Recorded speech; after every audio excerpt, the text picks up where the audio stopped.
Chapter 351. Shijue. Why are you in a daze? Keep up. Ning Shuama saw that he didn't catch up and couldn't help but call out to him. Shijue seemed to have woken up from a dream and hurriedly caught up. He was one step behind Ning Shuama. What were you looking at just now? Why are you in a daze? Ning Shuama was puzzled. Shiju usually had the appearance of a mature young man. It was rare to see him lose himself in thought. I was looking at that person. He's a little strange, Shijue replied, and couldn't help but look in that direction again.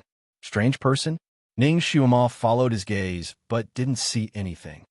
What strange person? Why don't I see him? She turned her head and found that Shijue was looking in that direction with his eyes wide open in disbelief. He's gone. The quaint pavilion and the picturesque young man had disappeared without a trace in an instant. There was only one clothing store in that direction, and there were many people bustling in front of it. Could it be that he was seeing things? Shijue couldn't help but rub his eyes and look in that direction again. He still didn't see that person. He was bewildered. It was broad daylight. Could it be that he saw a ghost? Or was it a mirage? What did you see? Ning Shuama was curious. There weren't many things that could make Shijue lose his composure. Shijue said 2 words and stopped. Recently, he had been practicing martial arts a little diligently. Maybe he was seeing things. He didn't want to say it and make Ning Shuama worry. Nothing. I'm probably a little nervous, and my eyes are playing tricks on me. Ning Shuama looked at him suspiciously and didn't ask any more questions. This child's mouth was very tight. If he didn't want to say something, even if you used a hammer, you wouldn't be able to pry it open. Besides, she wasn't interested in strange people. Since she came to this world, she had met enough strange people and was already used to it. Okay, let's go. Ning Shuama looked up at the sky. It was almost noon. Little Apple, what do you want to eat today? She asked the little blue cat on her shoulder. The little blue cat's eyes immediately widened in excitement. Let's go to the Drunken Immortal Restaurant's roast duck today. The food at the Drunken Immortal Restaurant was indeed very good. Ning Shuama nodded and headed towards the restaurant. The blue sea and the rolling white clouds. There was a lush island in the middle of the sea. Faint clouds and mist gathered and dispersed around the island, making the island appear and disappear from time to time. It was like the legendary Fangzhong Ingtai. Strange flowers and trees were everywhere on the island. In the shade of the green trees, there were several places with overhanging eaves and arches. Obviously, there were people living there. There was a small pavilion at the highest point of the immortal island. The gazebo was agarwood-colored, ancient, and full of ancient charm. There were 3 people sitting in the pagoda.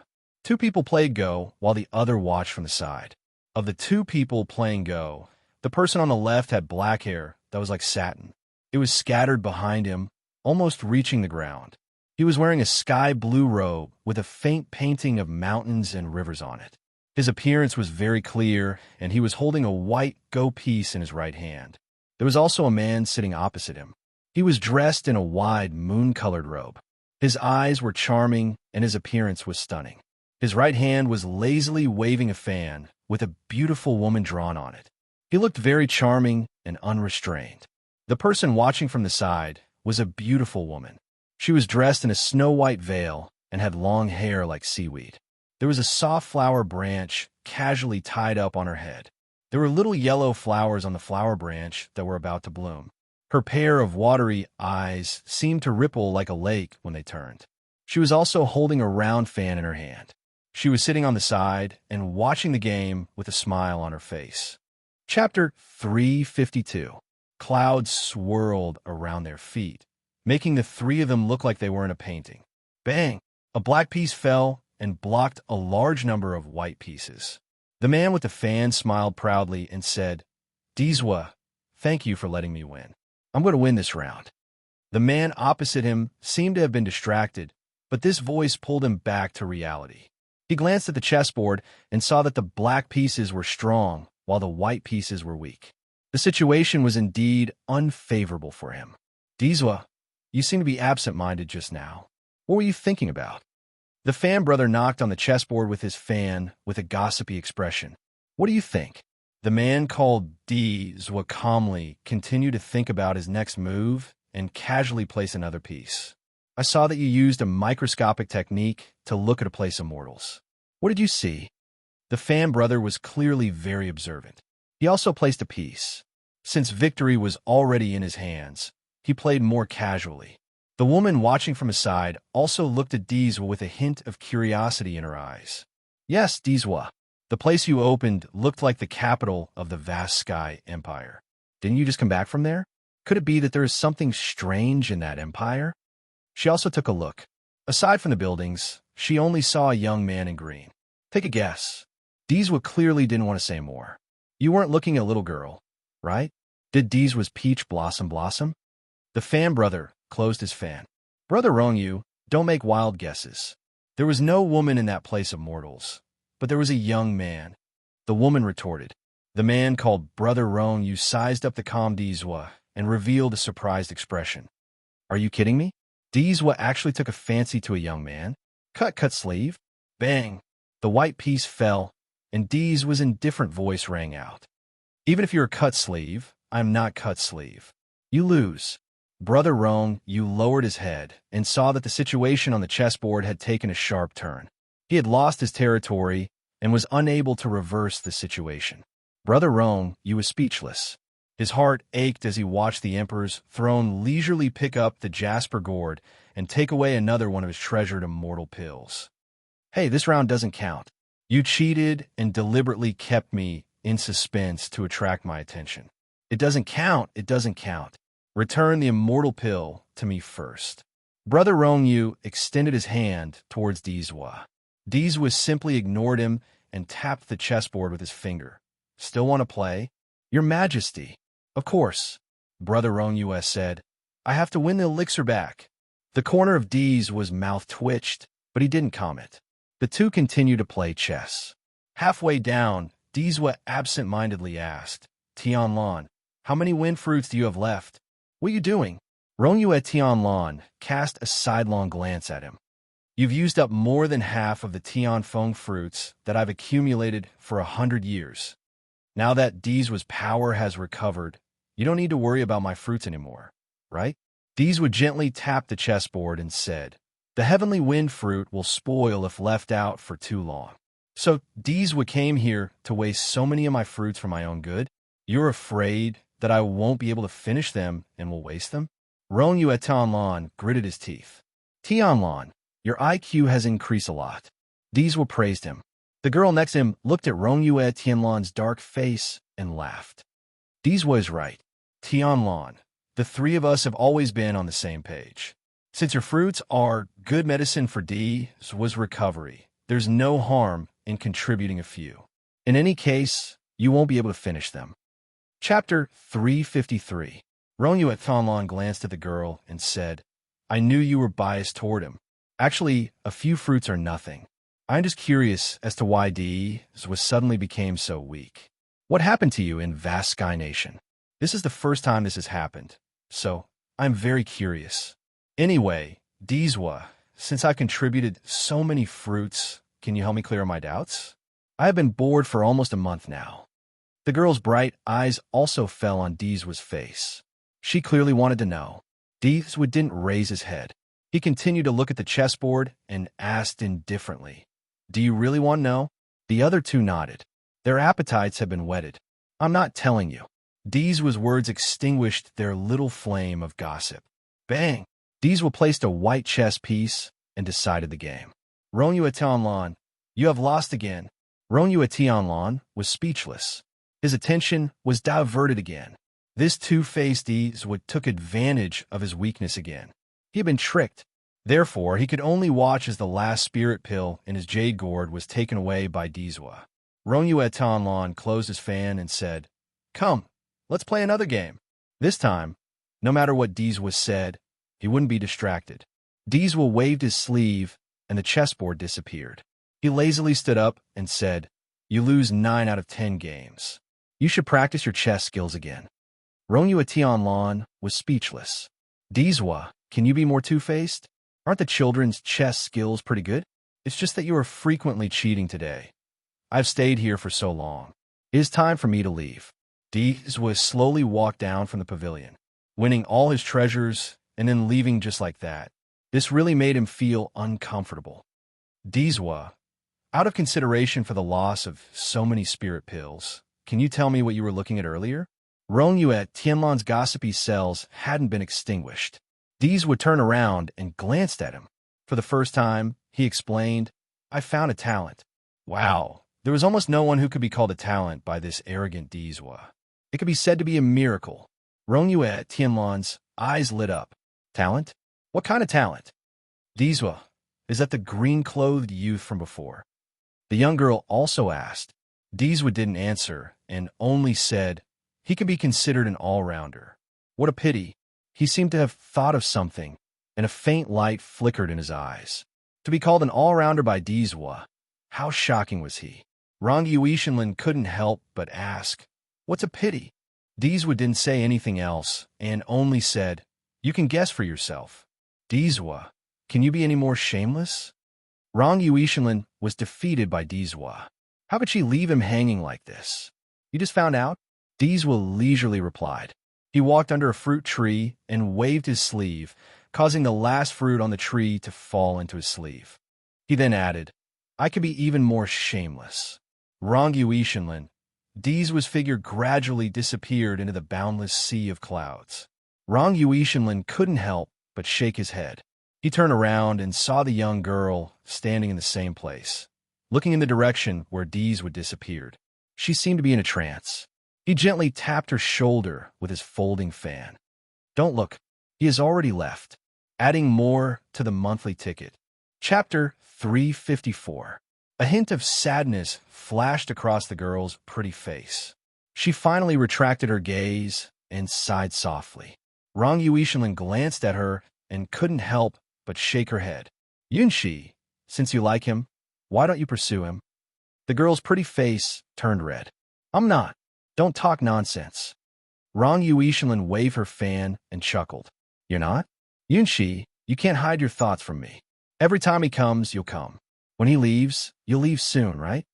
The blush on Yunshi's face deepened. She bit her cherry lips and glared at Rongyu Tianlan. It seems that you have misunderstood. Didn't I come here once when he didn't come? Yes. Rongyu Ishinlin's voice dragged out with a hint of teasing. You did come once. We've known each other for 1,000 years and met up hundreds of times. You came to me alone once. Yunshi was speechless. Rongyu Ishinlin waved her fan in front of her. Yunshi, although the three of us have different statuses, we've always been friends. Since we're friends, you don't have to hide it from me. Yunshi lowered her head slightly and sighed softly. All right, you're right. It's really difficult to hide from the eyes of a 1,000-year-old love saint like you. Tell me, what should I do? If he can see my thoughts, he should know better, right? However, he hasn't reacted at all. There was finally a hint of bitterness in her voice. Rongyu Ishinlin gently stroked her fan with her fingers. Dizwa has no feelings for women. It's hard to imagine what it's like for him to truly like a woman. Yes, he's like an iceberg, the uncivilized kind. Yunshi pursed her lips. Actually, I really want to see what it's like for him to fall in love. Rongyu Ishinlin laughed. She then patted Yunshi's shoulder. You can do it. You're the only woman close to him now. The pavilion closest to the water enjoys the moonlight first. Do you understand? After all, there's no one else in his heart now. He seemed to have suddenly thought of something and tapped his fan against his palm. Speaking of which, there aren't many people who can be praised as talents by him. He seems to be absent-minded these 2 days. Could it be that he's really moved by someone? Yunshi's expression changed. No, just now, I saw that the Buddha mirror that he opened was mainly a young man. Are you sure it's a young man and not a woman dressed as a man? No, although that young man is handsome, he is obviously a boy. Oh, Rongyu gently fanned himself. That's good. Hopefully, Dizwa isn't a homosexual. Yunshi, a quiet Rumning Shuamal, was meditating and cultivating. After nearly a month of cultivation, the psychokinesis in her body had reached a higher level. Once her psychokinesis reached a certain level, she would be able to look inside her body while cultivating.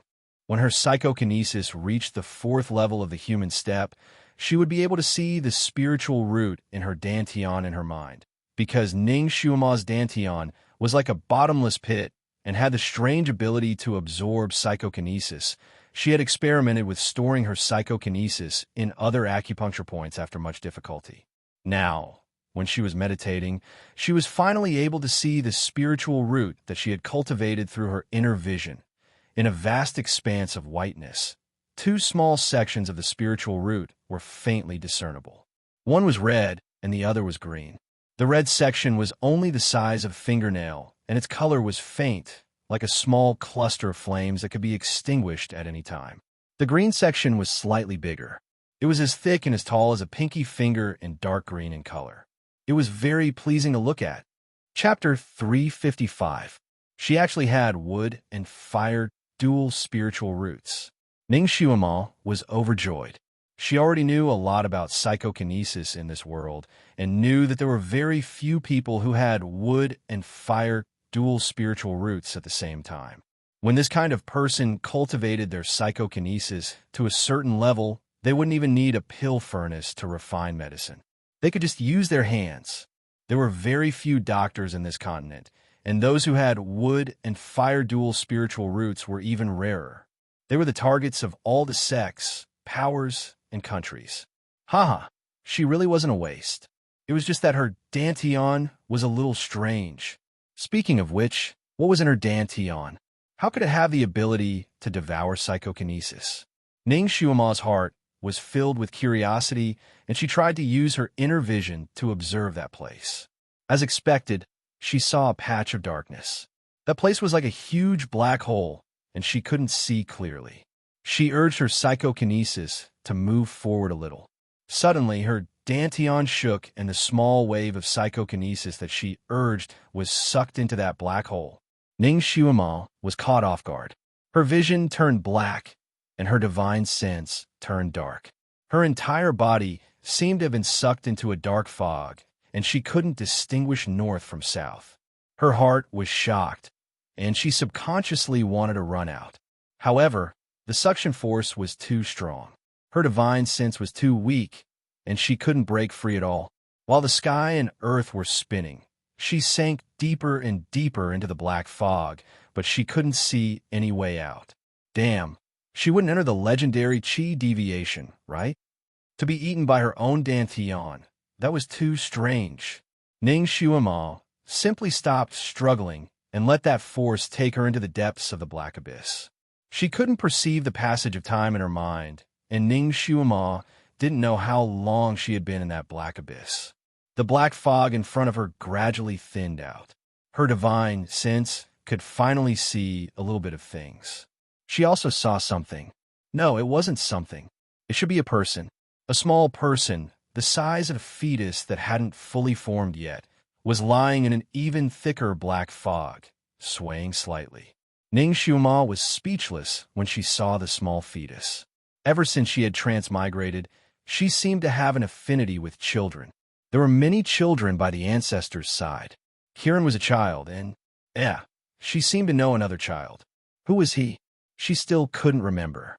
He stopped thinking about it, and just stood there looking at the small fetus, looking at the half-curled body lying there. She couldn't tell if it was a man or a woman, nor could she make out his facial features. Was there anything more frightening than finding a small fetus in his dantian? Fuck. She couldn't have gotten pregnant before marriage, right? Ning Xuema shuddered silently. Weren't children conceived in the womb? This was the first time she had seen it in her dantian. He was simply a weirdo who could not be any weirder. What was even worse was that she herself was the weirdo. Since she had seen it, she might as well take a good look and see what was going on with the fetus. Spiritual consciousness could do whatever it wanted. Just as she thought of it, she felt that she had already walked in front of the fetus. This fetus looked like a 3-month-old human fetus and was much smaller than a suckling mouse. It was very small, and there was a light black protective membrane around it. And this protective membrane was in the inky black fog. Ning Xuema subconsciously stretched out her hand to touch the fetus, but she suddenly withdrew her hand. Chapter 356. So hot. The temperature was at least 60 to 70 degrees Celsius. How could a fetus be so hot in its mother's body? While she was still in a daze, she suddenly saw a small opening on the fetus's face that looked like a mouth. It seemed to be smiling. Ning Xiuma shivered. Just as she was about to retreat, she suddenly felt her body go numb. She staggered, and her body fell towards the fetus. She felt that her palm had touched the fetus's body and was pressing on the fetus's open mouth. Then, she could only watch as her hand was completely sucked into the little mouth, followed by her forearm. The small mouth was burning hot, as if it was going to melt her consciousness. Ning Xiuma was shocked. She tried to struggle free with all her might, but she couldn't. In a moment of desperation, her body suddenly lit up. That little mouth that could swallow people suddenly trembled, and it hurriedly spat out her arm. Ning Xiuma took the opportunity to step back. She felt that her heart was about to jump out of her chest. What the fuck is this monster? Two slits slowly appeared on the small monster's face where its eyes should be. Ning Xiuma clenched her fists tightly. She could feel a pair of sharp and cold eyes sweeping towards her through the slits. It seemed to be sizing her up. You are. A cold voice suddenly sounded in Ning Xiuma's consciousness. She could not tell the gender of the voice, but she could feel that the owner of the voice was powerful and ruthless. Who are you? Ning Xiuma blurted out. Me? Haha, you'll know sooner or later. The voice laughed with a touch of eeriness. Now you can go out. Following the last sentence of the voice, Ning Xiuma's vision suddenly turned black. Her consciousness floated out of the dark abyss. Ping, ping, pang. The sound of metal clashing against metal woke Ning Xiuma from her stupor. She opened her eyes with sweat dripping down. She realized that she was still in the quiet room where she practiced martial arts. The sound of fighting outside could not be ignored. I don't mean any harm. I just want to see Miss Ning. A person's voice entered Ning Xiuma's ears. She's not someone you can meet just because you want to. Another cold voice sounded. It was Shi Ju's voice. He was now Ning Xiuma's personal bodyguard. Every time Ning Xiuma cultivated in the quiet room, he would protect her in the dark, ensuring that she would not be disturbed by anyone. Ning Xiuma wiped the cold sweat off her forehead and sighed. Shiju, let him in. I recognize him. The sounds of fighting finally stopped. A moment later, a man in black pushed open the door and entered. He cupped his hands towards Ning Xiuma and said, Miss Ning. Shiju came in almost at the same time as him and stood in front of Ning Xiuma without batting an eyelid. He coldly said to that person, She is now Marquis Jinyuan. You can call her Marquis. That person paused. As expected, he bowed towards Ning Xiuma and said, Marquis Ning. Ning Xiuma said, Number 1, there's no need to be so courteous. What business do you have with me?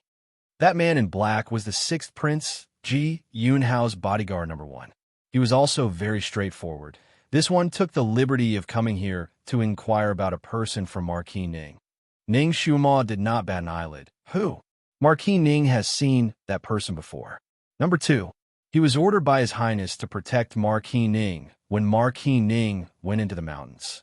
Now that Marquis Ning has returned, he has not returned. This one has been searching for him for several days, but there is no trace of him. Does Marquis Ning know where he is now? Ning Xiuma lowered her eyes. She did not want to hide it from him. He's dead. He was captured by the golden-eyed eagle and brought to the 9th peak. Chapter 357. Number 1's expression changed slightly. He had long suspected that Number 2 had met with misfortune, but he still held onto a sliver of hope. Now that he had received confirmation from Ning Xiuma, his eyes darkened. Golden-eyed eagle? Why would the golden-eyed eagle capture him? Did you go to the 9th peak? You don't need to ask. Ning Xiuma didn't want to tell him about her fortuitous encounter. When she thought of Number 2, her voice became gloomy. He's dead, it's true. I couldn't save him. Number 1's body swayed slightly. Then he straightened up like a javelin. He cupped his hands towards Ning Xiuma. Thank you for telling me, Marquis Ning. This matter, I'll investigate it further. I also hope that Marquis Ning won't tell the 6th Prince that I came to disturb you. He turned to leave. So he came without telling Ji Yunhao. It seemed that his relationship with Number 2 wasn't shallow. You Number 2's friend? Ning Xiuma asked. He's my brother. Number 1 replied. His gaze suddenly fell on Shi Ju, who was standing at the side. Marquis Ning, can you tell me who he is? Who I am has nothing to do with you. Shi Ju replied coldly. Number 1's eyes darkened, and he looked at him again. You actually look like my brother. It's just that he's not as young as you. Shi Ju's voice was even colder. There are many people who look alike in this world. I've said it before. I have nothing to do with your brother. Whether or not you have anything to do with him, I'll investigate it myself. Number 1 threw down this sentence, then turned and flew away. It turned out that even though number 2 didn't have any family, he had brothers who had been through life and death, just like her and her brothers back then. Ning Xuema felt somewhat gratified. Every time she cultivated, she would sweat profusely, so she had to take a bath after she finished cultivating. Shi Ju, you can go and rest. Ning Xuema got up and walked out. You saved me back then because I looked like number 2? Shi Ju's voice sounded behind her, slightly cold. That's part of the reason, Ning Xuema replied. She had tried her best to save him that day because of his face. If he didn't look like number 2, would she make a move? You should be making a move as well, right? It was just that she wouldn't put in so much effort to gather the heavenly ice grass for him. I'm not him. Shi Ju paused for a moment, his voice even colder. I know. That's why I'm using your face. Ning Xuema was half serious and half joking. You should be glad that you have such a face. It saved your life. At this moment, Ning Xuema had already walked to the door. Do you like him a lot? Shi Ju's voice was emotionless. I do. He's like a brother in my heart, the kind that goes through life and death together. Ning Xuema stretched herself. You're using me as his substitute? Shi Ju's voice sounded even worse. Ning Xuema finally looked back at him. You think too much. It didn't matter if he was a substitute or not. You are you, and he is he. You can't replace him. In this world, no one could replace anyone. However, in Shi Ju's ears, Ning Xuema's words seemed to have another layer of meaning. His fingers slowly clenched by his side. You're saying that I'm not as good as him? What kind of blind spot was this awkward child thinking today? Ning Xuema was too lazy to argue with him, so she waved her hand. Shi Ju, you're probably too tired and thinking too much. All right, you can go down. I still have to take a bath, and I still have to go to that damn garden party tomorrow. You still have to stay by my side. You have to be more energetic to give me face. Chapter 358. Get someone else to accompany you. It's best if it's that number 2. Shi Jue said before he turned around and disappeared in the blink of an eye. Ning Xuema was speechless. Did he take the wrong medicine? Or was it because he was still in the rebellious phase of his youth? He was indeed a child with an unbalanced temper. Ning Xuema felt that Lu Hinti must be crazy. He finally kept his promise not to give her any random marriage, but he started to frequently matchmake for her. After he conferred her the title of Marquis, although he did not let her attend court meetings, he often ordered her to participate in some activities of the children of officials. For example, Kuju competitions, horse racing competitions, martial arts competitions. Ning Xuema was, after all, a transmigrator, so she was quite curious about some of the ancient activities, so she also participated in a few of them with great interest. Thus, she got to know many children of officials. These children of officials were handsome, cultured, valiant, and strong. There were all kinds of styles, and they were like male peacocks spreading their feathers in front of her. However, every time these people saw her, their expressions were a little strange, as if they had seen a scourge, and they all avoided her. During Kuju and horse racing, they were all timid and did not have the hot-blooded vigor of young people. It was as if they did not want to win and only wanted to be inconspicuous, as if they wanted to be invisible. If Ning Xuema took a few more glances at someone, that person's face would turn pale, as if he was about to die. They were afraid that Ning Xuema, the jinx, would take a fancy to them. Ning Xuema participated once and understood what the old emperor wanted to do. He could not bear to part with his son, but he did not want to let go of a talent like her. So he forced these children of officials to hang around her. Whoever she liked would be forced to marry by the old emperor. After understanding Lu Hinti's thoughts, Ning Xuan only felt that it was funny. Her mischievous nature came up, So when she participated in such activities, she would look at whoever was the most afraid of her until they trembled like a weak chicken. She then retracted her gaze reluctantly. Life was boring, and it wasn't bad to find such fun. Every time after attending an event, Lu Hin-ti would always call her to his side and lovingly ask her which young master she had a good impression of. On the other hand, Ning Xiuma always had an enigmatic smile on her face. She didn't show her emotions, nor did she say who was good. Whenever Lu Hin-ti questioned her closely, she would sigh softly. These children are not bad, but they are not as good as the crown prince. Her words made Lu Hin-ti completely speechless.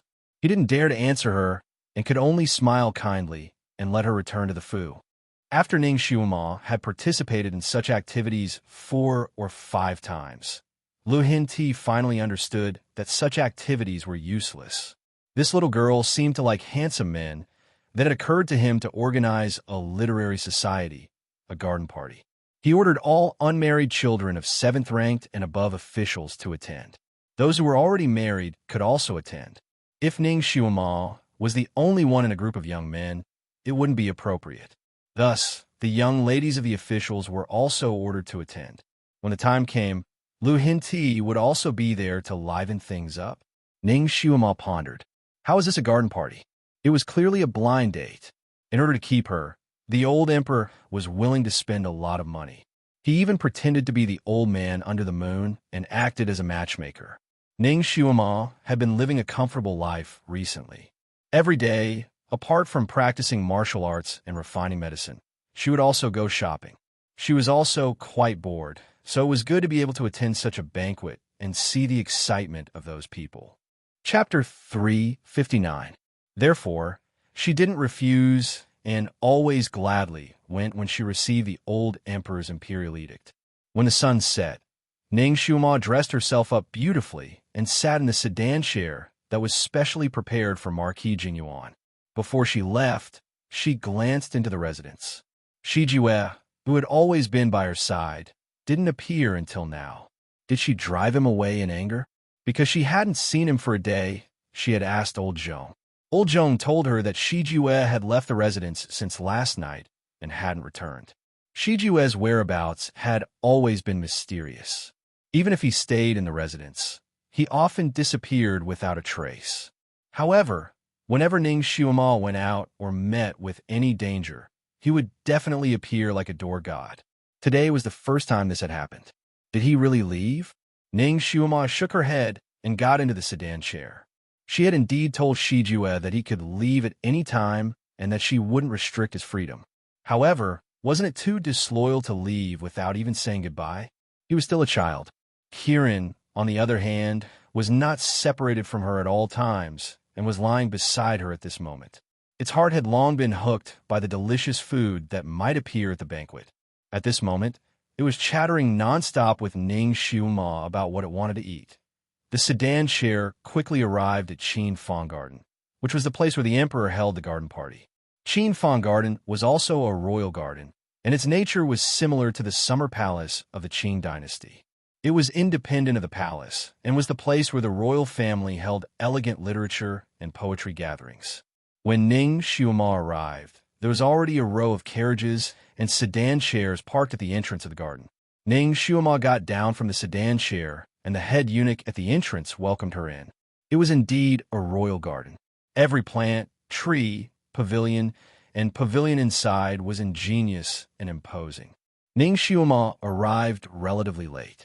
Along the way, she met many young masters and young ladies from noble families. She knew some of them, and some of them she didn't. The gatherings she had attended this month weren't in vain. She met some familiar faces. Whenever she met someone she knew, she would nod with a smile. Her etiquette was rather thorough. However, the other party was rather cautious when he saw her. He stood about 10 steps away from her and greeted her with an apologetic smile, looking like he would run away at any moment. Ning Xiuma was already used to seeing them like this, so she didn't care. Leisurely and carefree, he strolled inside. Since she had already been conferred the title of Marquis, the emperor naturally assigned her 8 palace maids to be her maids. This time, she only brought 2 of them with her so that she could at least keep up appearances.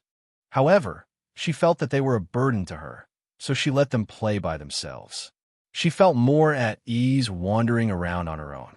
Since it was a garden, there were naturally many flowers and plants. All kinds of flowers and plants either slanted out or swayed in the flower beds.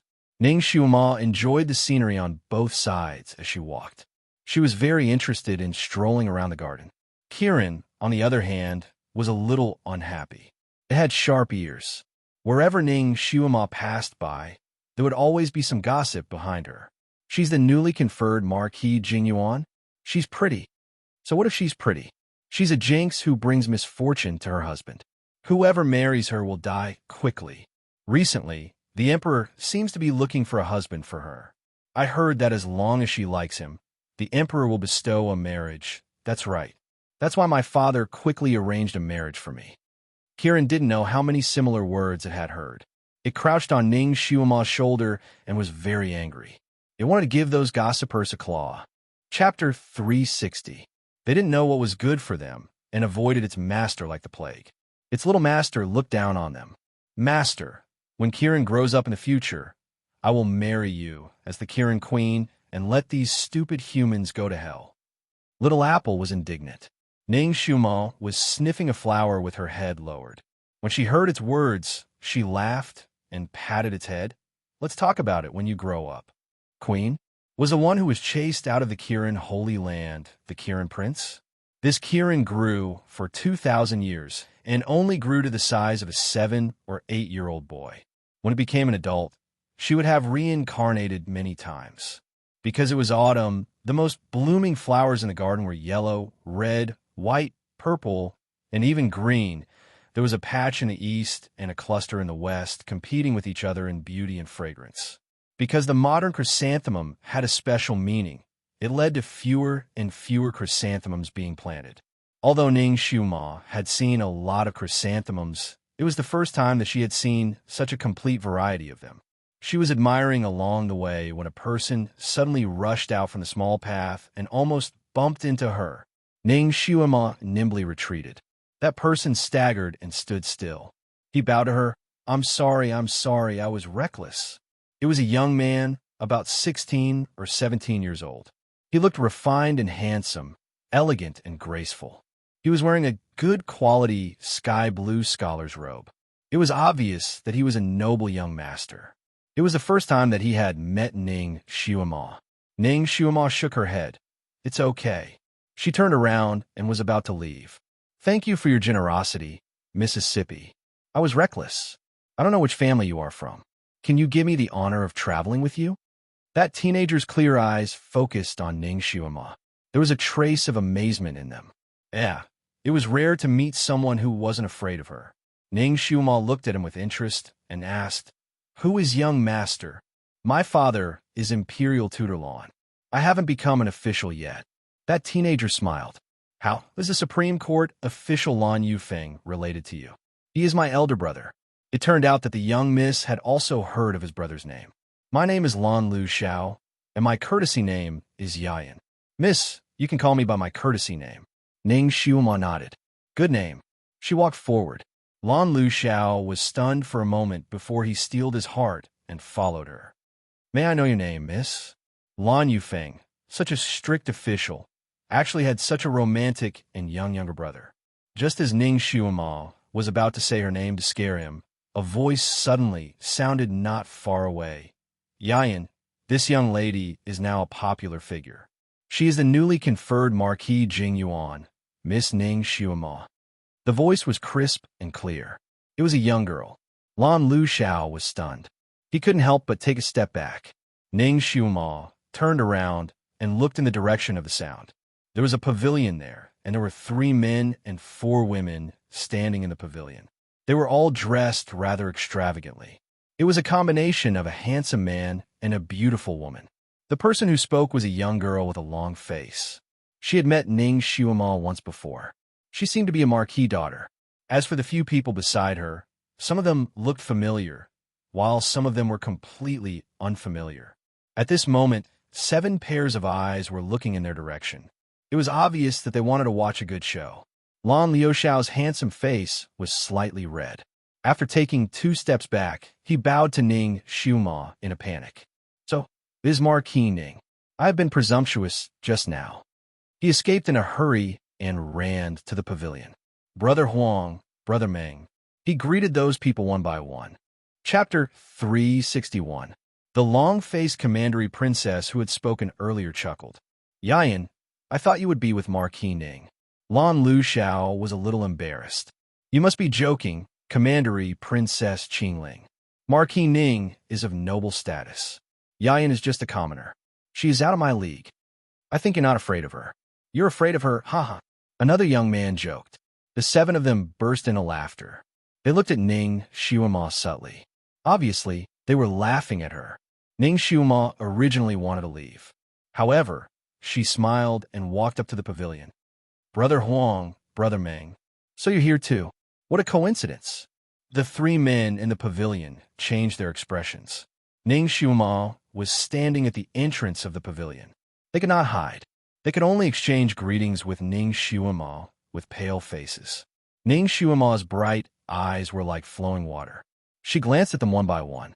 She seemed to find them pleasing to the eye, especially Brother Huang, who had joked with Nan Lu Xiao. Brother Huang, I haven't forgotten you since we parted 2 days ago. Brother Huang's handsome face was pale. He took 2 steps back and forced a smile. Marquis Ning, you must be joking. Ning Xiuma's small mouth slightly pursed. Her eyes became even more affectionate. I'm not joking. Ever since I met Brother Huang the day before yesterday, Brother Huang's every word and action kept flashing in my mind.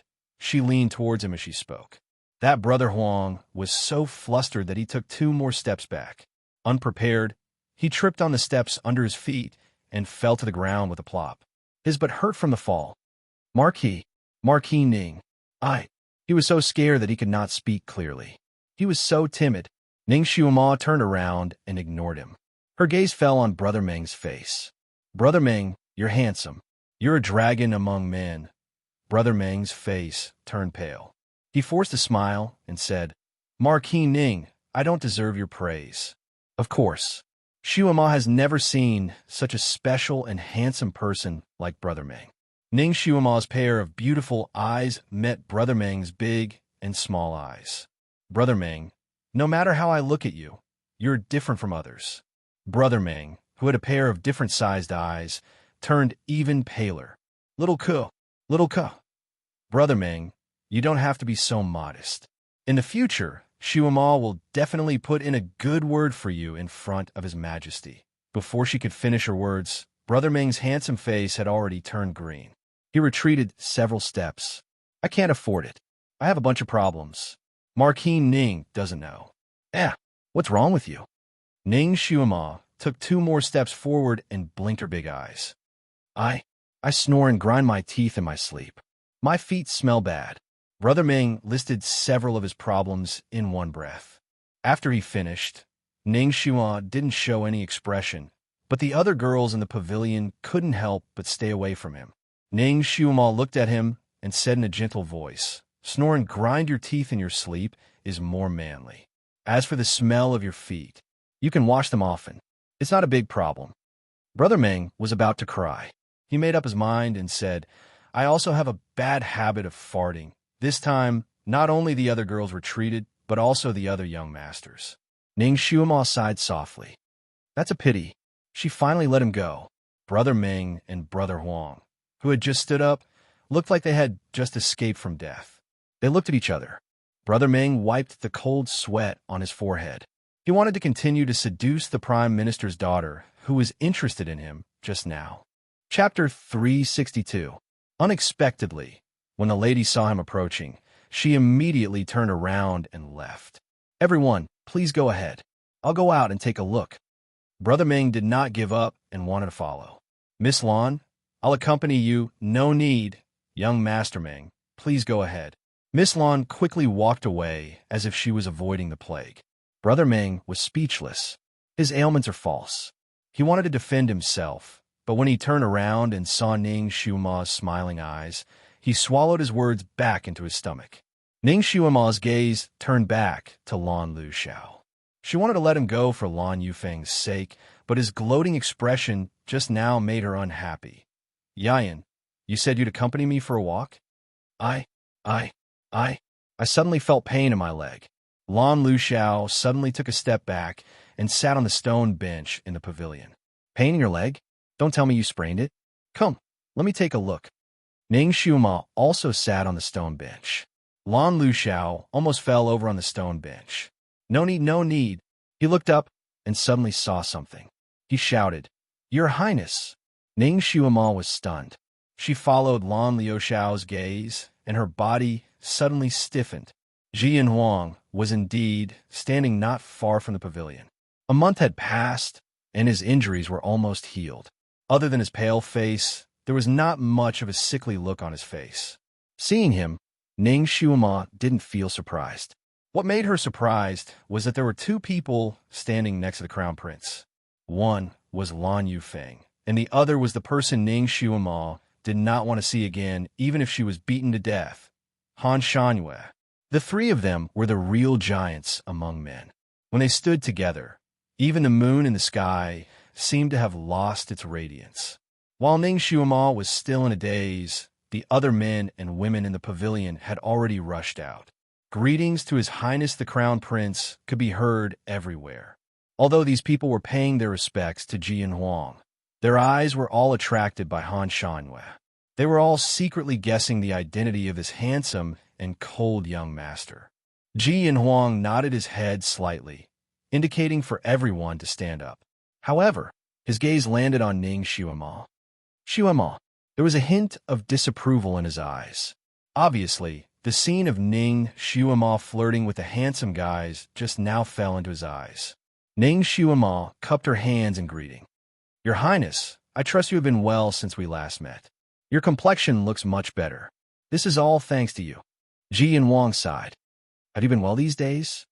After visiting Ning Xiuma that time, he was grounded by Lu Hinti. He was not allowed to leave the Crown Prince's mansion on the grounds that he had to recuperate. Naturally, he could not go to Marquis Ning's mansion again. Very well. Ning Xiuma smiled and answered straightforwardly. How is your Highness' injury? Has it fully recovered? Ning Xiuma reached out her hand to check Ji Huang's pulse. Ji Huang's eyes moved slightly, but he did not dodge. Ning Xiuma's fingers touched his pulse. She paused for a moment and smiled. Your Highness has recovered very well. It was even better than what she had expected. Logically speaking, his injury would at most be 60% healed, and he would need a rest for a few more months. However, after checking his pulse, she found that his injury was 88% healed. His psychokinesis had also recovered by more than half, which was out of her expectations. She suddenly felt a chill run down her spine, and the hairs on her back stood on end. She subconsciously raised her head, and her eyes met with Master Han Shanyue's. Chapter 363. Great Master Han Shanyue's eyes were calm, but it made Ning Xiuma secretly shiver. She subconsciously let go of Ji Huang's wrist. This is all thanks to Xiuma. Your medical skills are brilliant. I will never forget your kindness in saving my life. However, for me to be able to recover so quickly, it is also thanks to great Master Han Shanyue's miraculous medicine. Ji Huang sighed and introduced him to the others. This is great Master Han Shanyue. The people present had naturally heard of Han Shanyue's name. Because he was too mysterious, there were very few people who had seen his real face. Now that they heard that he was the famous great master, they naturally went up to greet him. Strangely enough, although great Master Han Shanyue had been standing there quietly, and the lanterns hanging around him were bright enough, they did not seem to shine on his face. Everyone looked at him as if there was a layer of fog behind him, and they could not see his face clearly. They could only faintly feel that he was extremely beautiful, so beautiful that he did not have the slightest bit of mortal aura. Ji Huang and Lan Yufeng could be considered as handsome men, but when they stood next to him, it was like a bright pearl compared to the bright moon. His expression seemed to be indifferent. When everyone greeted him, he did not open his mouth and only nodded slightly, which was considered as a response. Ning Xiuma did not want to exchange greetings with him. It was because of this fellow's mouth that her name as a jinx spread so far and wide. Moreover, she felt that this fellow seemed to be targeting her. She did not know if it was an illusion, but she felt that his gaze was especially cold when he looked at her. His gaze swept past her body and moved away. When he looked at the others, his gaze seemed to be more normal, although it was still indifferent and had an unapproachable alienation. At least it did not make people's hair stand on end. Meow. That day, didn't she just hug him and kiss his face in a fit of pique? Why was he so cold when he saw her?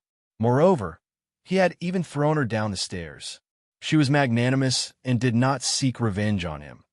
Taking advantage of the time, when Ji and Huang and the other two were surrounded by the young men and women, Ning Xiaomo quietly left. She didn't want to have too much contact with Ji and Huang. After all, he was the crown prince, and she, a heavenly calamity star, was destined to have no fate with him. Furthermore, she didn't even have the slightest bit of thoughts towards him, so there was no need for her to be involved with him. As she walked forward quickly, the hairs on her back stood on end, as if that person was staring at her again. She subconsciously turned around to take a look. Because there was an endless stream of people coming, it was only natural that these people would go and greet Ji and Huang. In just a short while, the three of them were surrounded by 3 layers of people. She couldn't even see their shadows. It seemed that he had been oversensitive. Ning Xiaomo shook her head and strode away to wander around. She wandered around and unknowingly wandered to a spacious area with sparse flowers and trees. A large lake appeared in front of her eyes. The lakeside was paved with large and small snow-white pebbles. Occasionally, there would be clusters of wild flowers swaying gently in the breeze. A round moon had just risen in the sky, and its reflection in the lake sparkled like a pool of silver fragments. This place was relatively remote, and the nearest lantern was a few dozen meters away. The surroundings were only illuminated by the moonlight. On the contrary, the scenery was even more beautiful. Ning Xiaomo stood by the lakeside and admired the scenery. Kiran was mischievous and had long jumped off Ning Xiaomo's shoulder and was playing happily by the lakeside. Ning Xiaomo looked at the clear lake and felt playful. She simply walked to the lakeside and sat down. Monthly votes, requesting monthly votes. Chapter 364. Ning Xiaomo looked at the clear water of the lake and decided to play around. She walked to the lakeside and sat down. She took off her shoes and socks and soaked her feet in the lake. She gently patted the water to play. While she was having fun, a voice suddenly sounded behind her. "Miss, this place is dangerous. Please stay away." The voice was rather masculine and magnetic. Ning Xiaomo turned around and was stunned. She almost suspected that she was in a dream. From behind the rockery not far away, a person walked out in big strides. The moonlight was like silver, illuminating his face very clearly. That person was wearing an officer's uniform. He had a high-nosed bridge and deep blue eyes. One look, and you could tell that he was not from Chong Kong country. What surprised Ning Xiaomo was not this, but his appearance was very similar to a person that definitely would not appear in this world. Stallone. He was 80% similar to the young Stallone. Suddenly seeing her idol appear here. Even if Ning Xiaomo was calm, she was still stunned for a moment and then jumped up. Because she was too shocked, she was not able to stand firm. Her body swayed, and she almost fell into the lake. "Be careful." Stallone dashed over and grabbed her hand. Ning Xiaomo took the opportunity to stand firm and stared at him. "You are?" She could not be dreaming again, right? Stallone saw that she stood firm and immediately let go of her hand and took a step back. "I am sure, Tianlong, this lake is very deep. It is not safe for Miss to be here alone. I hope that Miss can go somewhere else." Sure, Tianlong's name was actually somewhat similar to his. What kind of joke is God playing on me? She actually met an idol-level person. "Thank you for your help, General Sure." Ning Xiaomo smiled slightly and looked at him calmly. This person looked to be around 18 or 19 years old. He had a cold and tough temperament, with the unique iron-blooded aura of a general on the battlefield. "General Sure, are you also here to attend the garden party?" Ning Xiaomo was rarely in the mood to chat with others. "I was ordered to protect the safety of Qin Fong Garden, and I just happened to be patrolling here." Miss, please leave this place quickly. Sure Tianlong bowed again, and a hint of impatience flashed in his eyes. He was a general who came from the battlefield, and the people he made were all hot-blooded men. He would rather fight on the battlefield than stay here to protect these young masters and young ladies who only knew how to eat, drink, and play. In this short period of time, he had already chased her away 3 times. Ning Xuema felt a little amused and looked at him sideways. You don't know me? Mrs. Body is priceless, so this lowly general naturally has no chance to meet you. Miss, please. I'm Ning Xuema. Ning Xuema introduced herself. She believed that he must have heard of her. Sure enough, Shi Tianlong was stunned. A pair of sharp eyes fell on her body. You are the daughter of Marquis Jingyuan Ning Shui. That's right. Ning Xuema smiled. She's also known as the Heavenly Calamity Lonely Star. You should have heard of her, right? Shi Tianlong was solemn and respectfully bowed to her. Miss Ning, I was rude just now. Please forgive me. This lowly general has heard of your father's achievements in the army, and I admire him very much. It is my honor to meet you today. You're not afraid of me? Ning Xuema looked at him with a smile. Of course not. This lowly general came from the battlefield, and I only believe in strength. I don't believe in nonsense. This lowly general has heard of Miss for a long time. I heard that Miss's medical skills are amazing, and you saved our crown prince. Shi Tianlong actually spoke a lot. It was rare to meet someone who knew her identity and was not afraid of her. Chapter 365.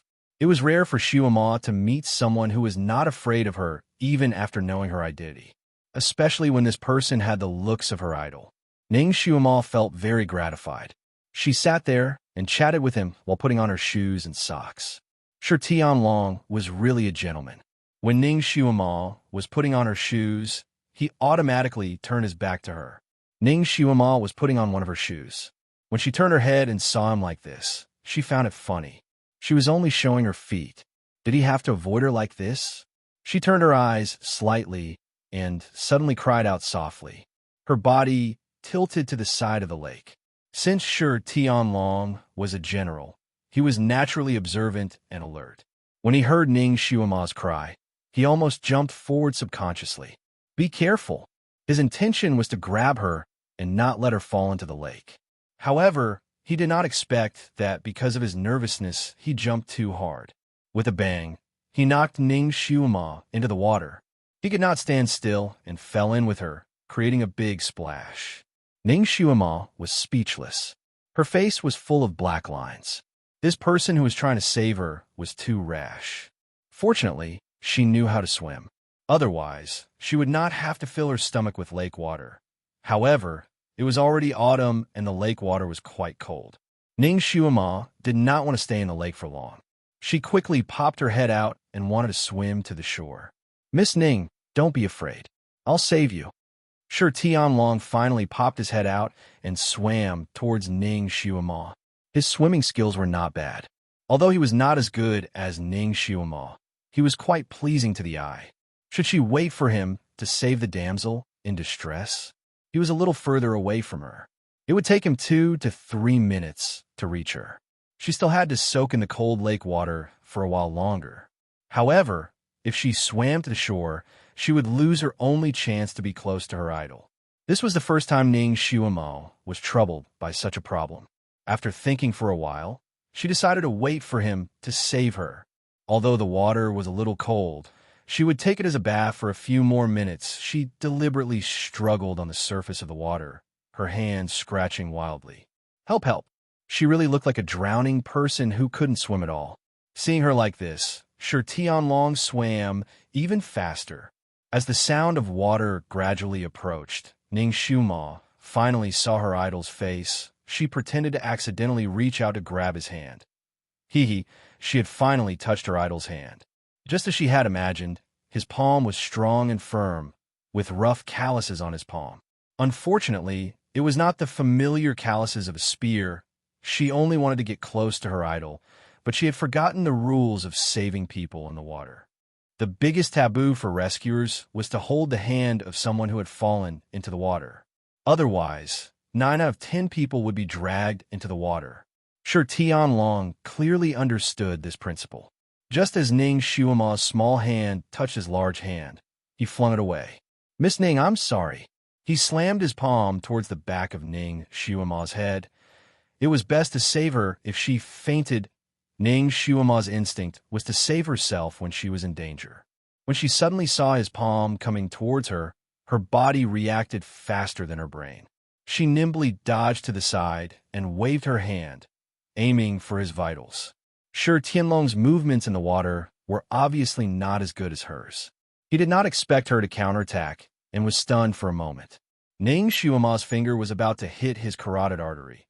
Although it was not a fatal spot, if she hit it, Shi Tianlong would be bedridden for a few days, even if he did not die. Fortunately, Ning Xuema reacted in time. Damn, she was not trying to kill her idol. Chapter 366.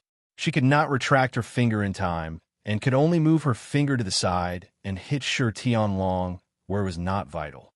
But even if it was not vital, it was still very hurtful. Shi Tianlong groaned, and his body swayed in the water.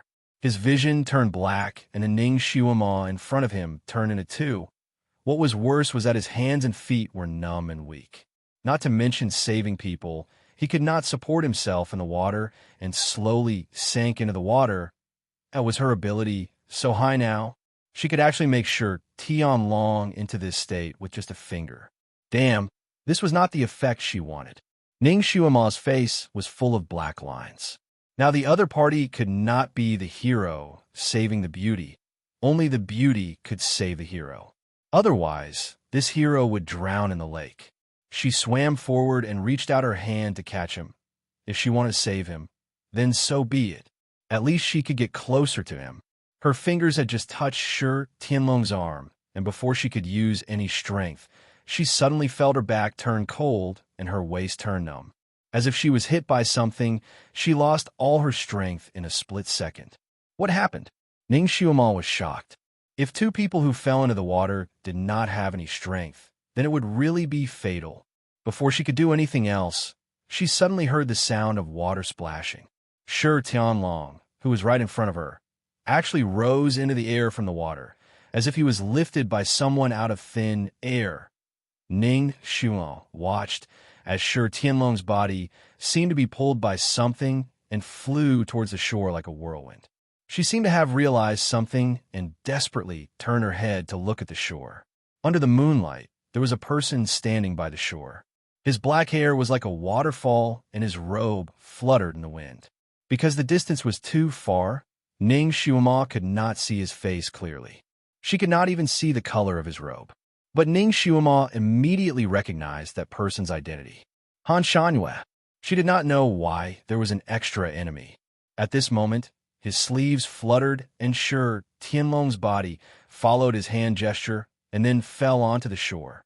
Luckily, his skin was thick, and this fall was like a drizzle to him. It was nothing. He rolled on the shore of the lake and struggled to get up. He hurriedly bowed to Han Shangyue. "Thank you, mister." He had met Han Shangyue before, so he recognized him. Han Shanyue's gaze landed on him, and his pupils constricted. His face was hidden in the shadows, so Shi Tianlong couldn't see his expression clearly, but his intuition as a martial artist told him that this mysterious and powerful Mr. Han Shanyue in front of him was filled with killing intent. It caused him to shiver. Although he didn't know where this killing intent came from, he was still very concerned about another matter. He hurriedly bowed to Han Shangyue and said, "Mister, there is still one more person in the lake. Please save her as well." "Someone? Where is it?" Han Shangyue rarely spoke, but his voice was flat. "It's..." Shi Tianlong pointed at the lake and suddenly stopped. The surface of the lake was as flat as a mirror. There was no trace of Ning Xuema. Oh no, she must have sunk to the bottom. Such a deep lake. How could a little girl like her survive if she sank into it? Shi Tianlong's head buzzed. He was originally a hot-blooded and chivalrous man. Moreover, the person who fell into the water was the daughter of Marshal Ning, whom he admired the most. He wanted to jump into the water again without saying anything. "She sank to the bottom. I will go and get her out." "Are you sure you can still go into the water?" Han Shanyue's voice was as cold as the moon. Chapter 367. Sure, Tianlong shook his head. After being poked by Ning Xiumo, his injuries were not light. The blood in his body seemed to have stagnated, and his blood flow was slower than usual. More importantly, his arms and legs were still weak and limp. He knew that it was better to meditate and recover, but I'll try my best. Sure, Tianlong quickly took off his armor and prepared to save her. You'll only die if you go down now. Han Shanyue's voice was even colder. His gaze fell on the water. The water was calm, and Han Shanyue's expression was also calm. However, his aura was cold, and the surrounding temperature seemed to have dropped by a few degrees. Sure, Tianlong could not help but shiver. He felt as if his heart had been frozen into a lump of ice.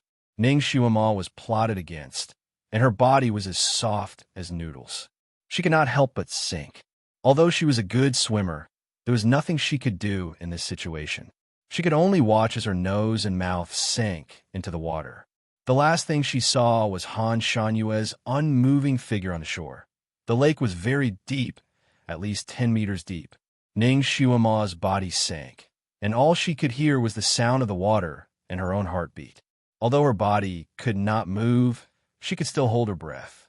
She tried her best to hold her breath as long as she could before entering the water. That Han Shanyue was a pervert, but he wouldn't really want to kill her, right? She did not have any deep grudges with him. Half a minute passed, 1 minute passed, 2 minutes passed, 3 minutes passed. Ning Xiumo was trapped at the bottom of the water. She began to feel suffocated. As time passed, she breathed out the breath she had taken, and there was not much left. Her head started to hurt, and her ears were buzzing. She could not hear anything outside, and she could not even hear the sound of swimming on the water. What was going on? Even if Han Shanyue did not want to save her, sure Tianlong should have, right? When she heard him, his body would have gone limp for 1 or 2 minutes. Now, he should have recovered more than half of his strength. He should be able to swim over to save her. Why didn't he come? Did that Han Shanyue really want to kill her? Even sure Tianlong was being controlled. Ning Xiumo finally panicked. Her heart was about to jump out of her chest. All right, she still had Kirin. Ning Xiumo forced herself to calm down and try to call out to Kirin telepathically. Little apple, come and save me. I'm underwater. When she was playing by the lake just now, Kirin ran away and said something about going to the kitchen to see if there was anything good to eat, but she didn't come back. She must have stumbled on some delicious food. She suddenly felt a little strange. She couldn't use telepathy to contact Kirin. She couldn't sense Kirin's aura. It was as if someone had severed the connection between her and Kirin. Her summoning spell did not work at all. Kirin did not come. This time, Ning Xiumo really panicked. The shadow of death loomed over her head, causing her heart to beat like a drum. As he panicked, the blood flow in his body sped up, and his oxygen consumption increased. His mind was in a daze, and he panicked. She could no longer hold her breath, and choked on a mouthful of water. Drowning people knew that once they choked on water, their nostrils, throat, and chest would burn with pain. Chapter 368. The dizziness in her head intensified, and the veins behind her ears throbbed as if they were about to burst at any moment. After choking on the first mouthful of water, she could no longer control herself and choked on a few more mouthfuls of water. Before she completely fell into darkness, Ning Xiumo's heart flashed with sadness. She had braved through so many disasters, but she never thought that she would die in such an inconspicuous lake today.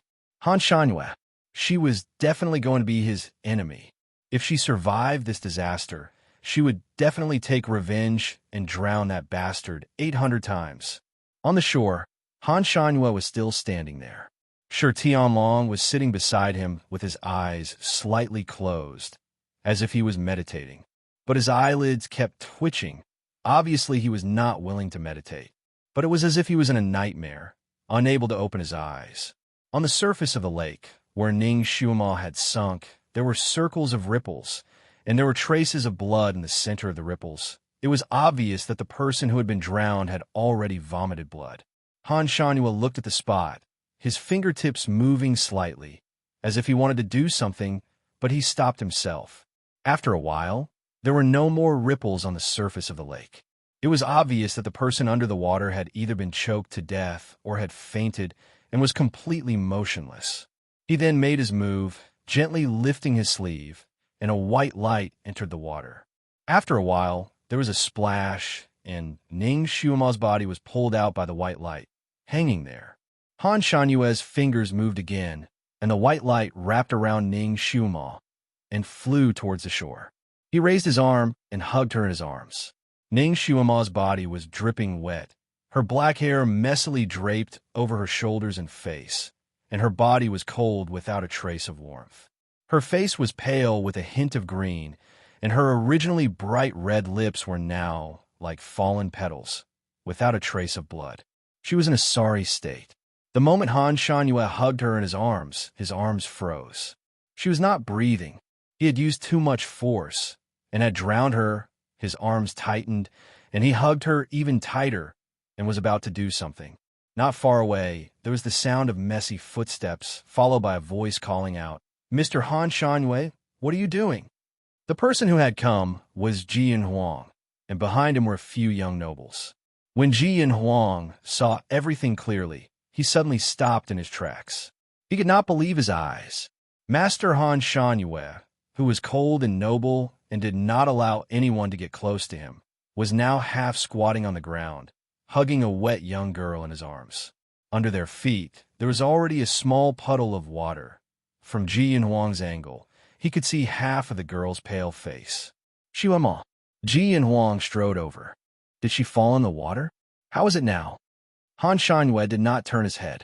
He merely waved his sleeves, and Ji Yin Huang and the rest seemed to be bound by something, unable to take another step forward. Ji Yin Huang was stunned. Naturally, he knew that it was Mr. Han Shanyue's doing.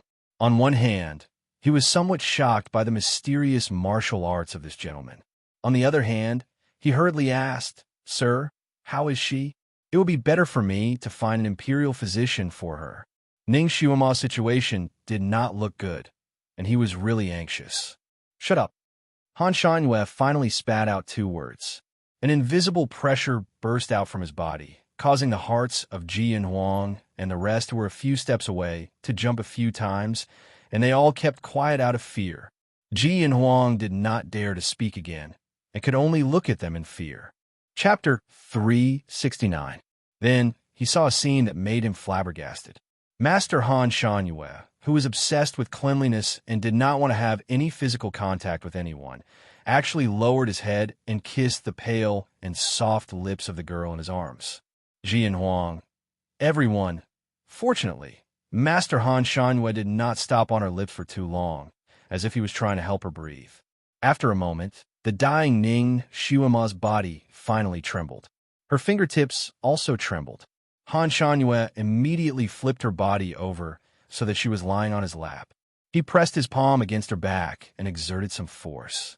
Ning Xiuma groaned in pain and began to vomit water. "All right." Ji Yin Huang finally heaved a sigh of relief. He looked at Han Shanyue's back with a complicated expression. He did not expect this master to be so professional in saving people. Ning Xiuma's life was saved. Knowing that Ning Xiuma was fine, he was slightly relieved. His gaze fell on Shi Tianlong, who was meditating not far away. He recognized this general. He frowned slightly. "Shi Tianlong, what is going on here? Why is he here?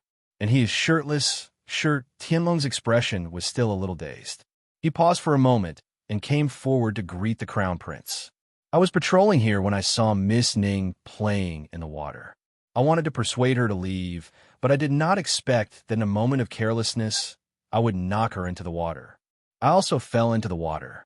I wanted to swim over to save Miss Ning, but I did not expect that my hands and feet would suddenly cramp in the water. I was unable to save Miss Ning and almost drowned. Fortunately, Master Han saved me." He paused again. Perhaps it was because his brain was flooded with water that he was somewhat confused. After that, this master saved Miss Ning. He felt that there was something missing, but he could not recall what it was. However, his words were connected and there were no flaws. Everyone present believed him. Shi Tianlong was an upright and hot-blooded person. Ji Yin Huang knew his character very well and nodded slightly. The youths behind him looked at each other, and one of them blurted out, "This Miss Ning is really a jinx." General Shi only interacted with her for a short while, and he almost drowned because of her. Before he could finish his sentence, he was silenced by Ji Yunhuang's cold glare. He knew that he had made a slip of the tongue, so he forced a smile and took a step back. He saluted. "Your Highness, this subject has some urgent matters to attend to, so I will leave first." He took his leave. The others also found excuses and left one after another. At this moment, Shi Tianlong's body was dripping wet and his upper body was naked. He was wearing a pair of baggy pants that were sticking to his body. He looked rather pathetic. It was indecent for him to be here, so the crown prince waved his hand and dismissed Shi Tianlong. Ning Xiuma's consciousness was forcefully pulled out of the darkness. When she regained her consciousness, she felt as if 1,000 bees had drilled into her brain.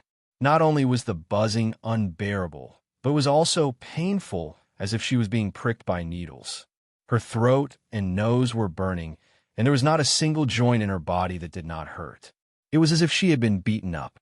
She felt extremely uncomfortable, and her body could not help but move. A hand pressed down on her back. "Don't move." The voice was magnetic and cold like spring. This voice, Ning Xiuma suddenly opened her eyes wide. In front of her was a face that was as handsome as a painting. Chapter 370. Ning Xiuma's eyes suddenly widened.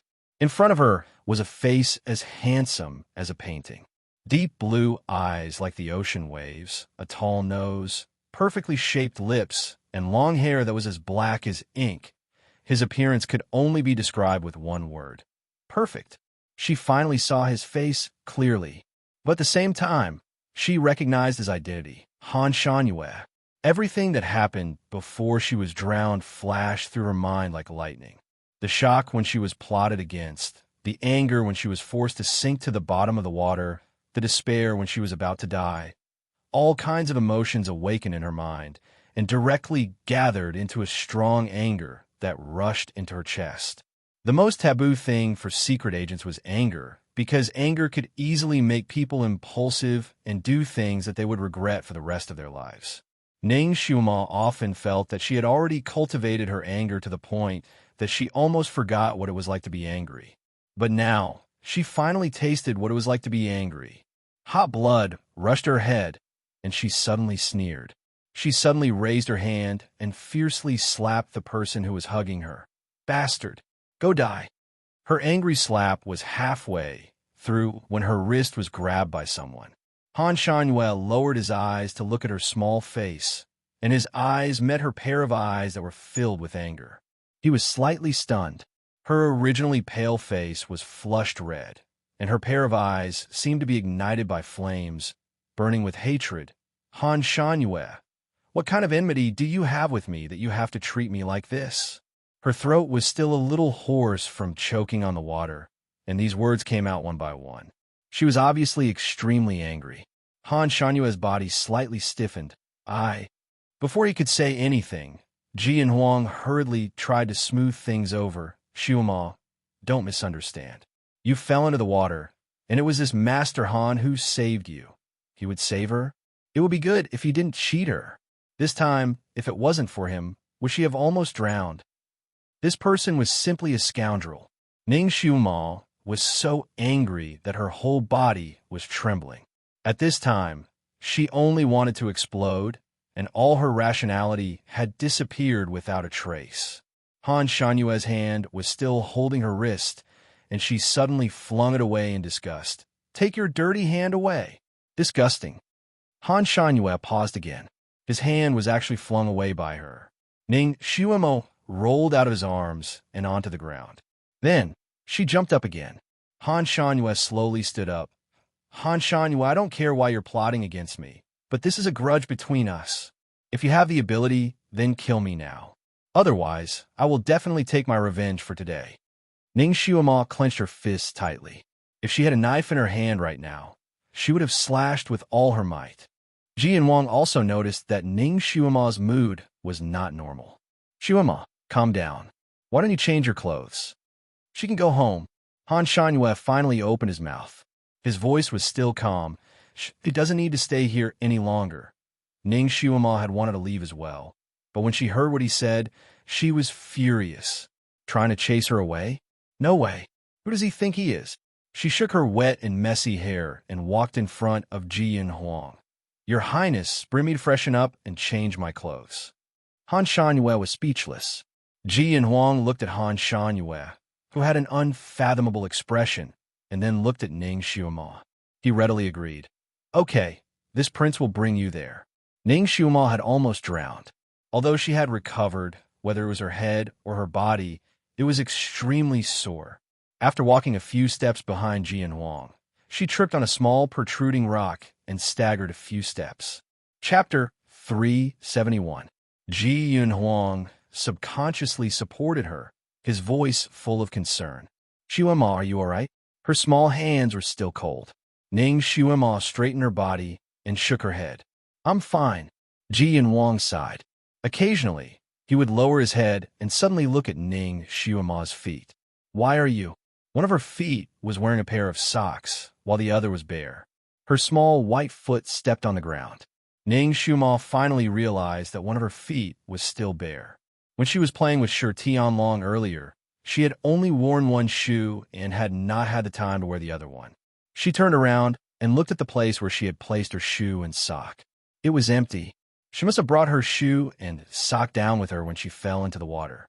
Because this place was relatively remote, there was only a small path that was overgrown with weeds and gravel. When she stepped on it barefoot, she felt a little uncomfortable.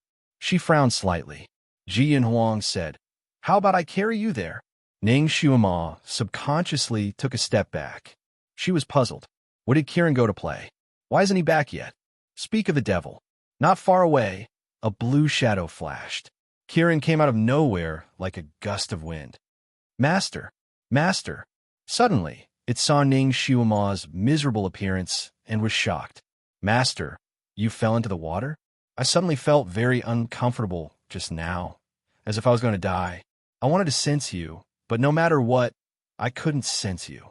I had no choice but to rush back. Master, are you all right? Kieran spoke like a machine gun, rattling off a bunch of words. Ning Xiaomo's head was still hurting, but it hurt even more after Kieran spoke. She waved her hand. I'm fine. Just now, I was schemed against by a pervert. I'm fine now. Come, change back to your original form and carry me. My feet hurt. Kieran looked at her bare feet. There were a few bloodstains on her soft, crystal-like feet. It looked like she had scratched the face of a beauty.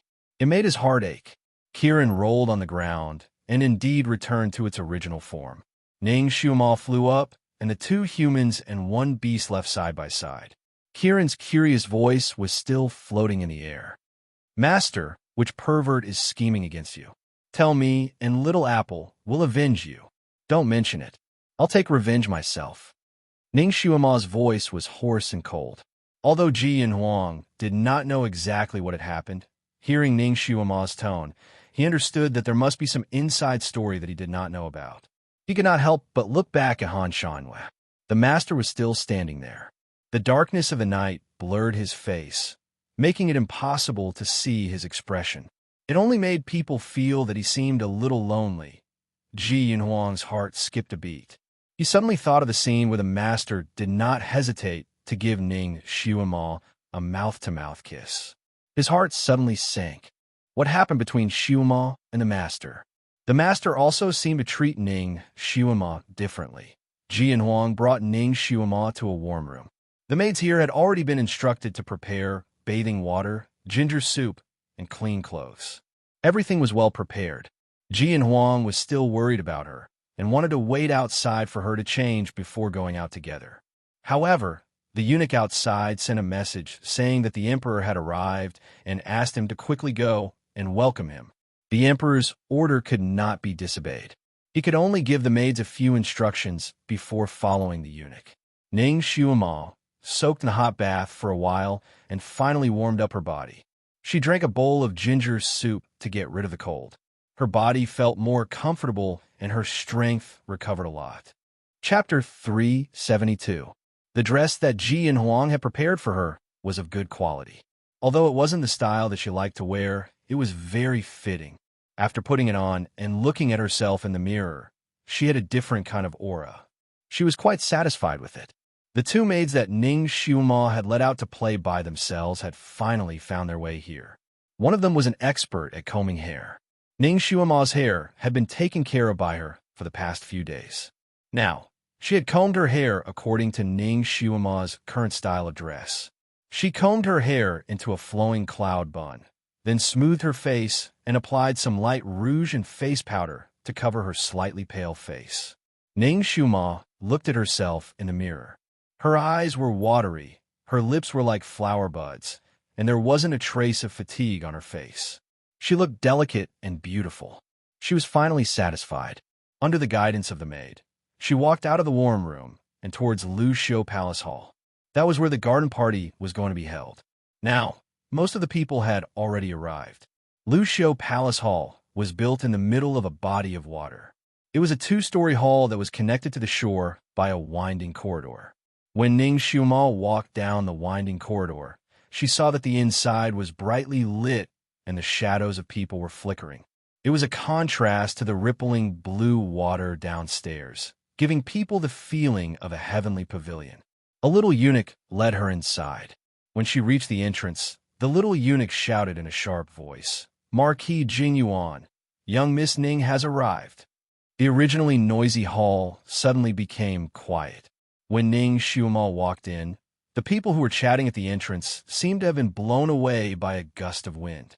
One after another, they retreated to the sides faster than avoiding the plague.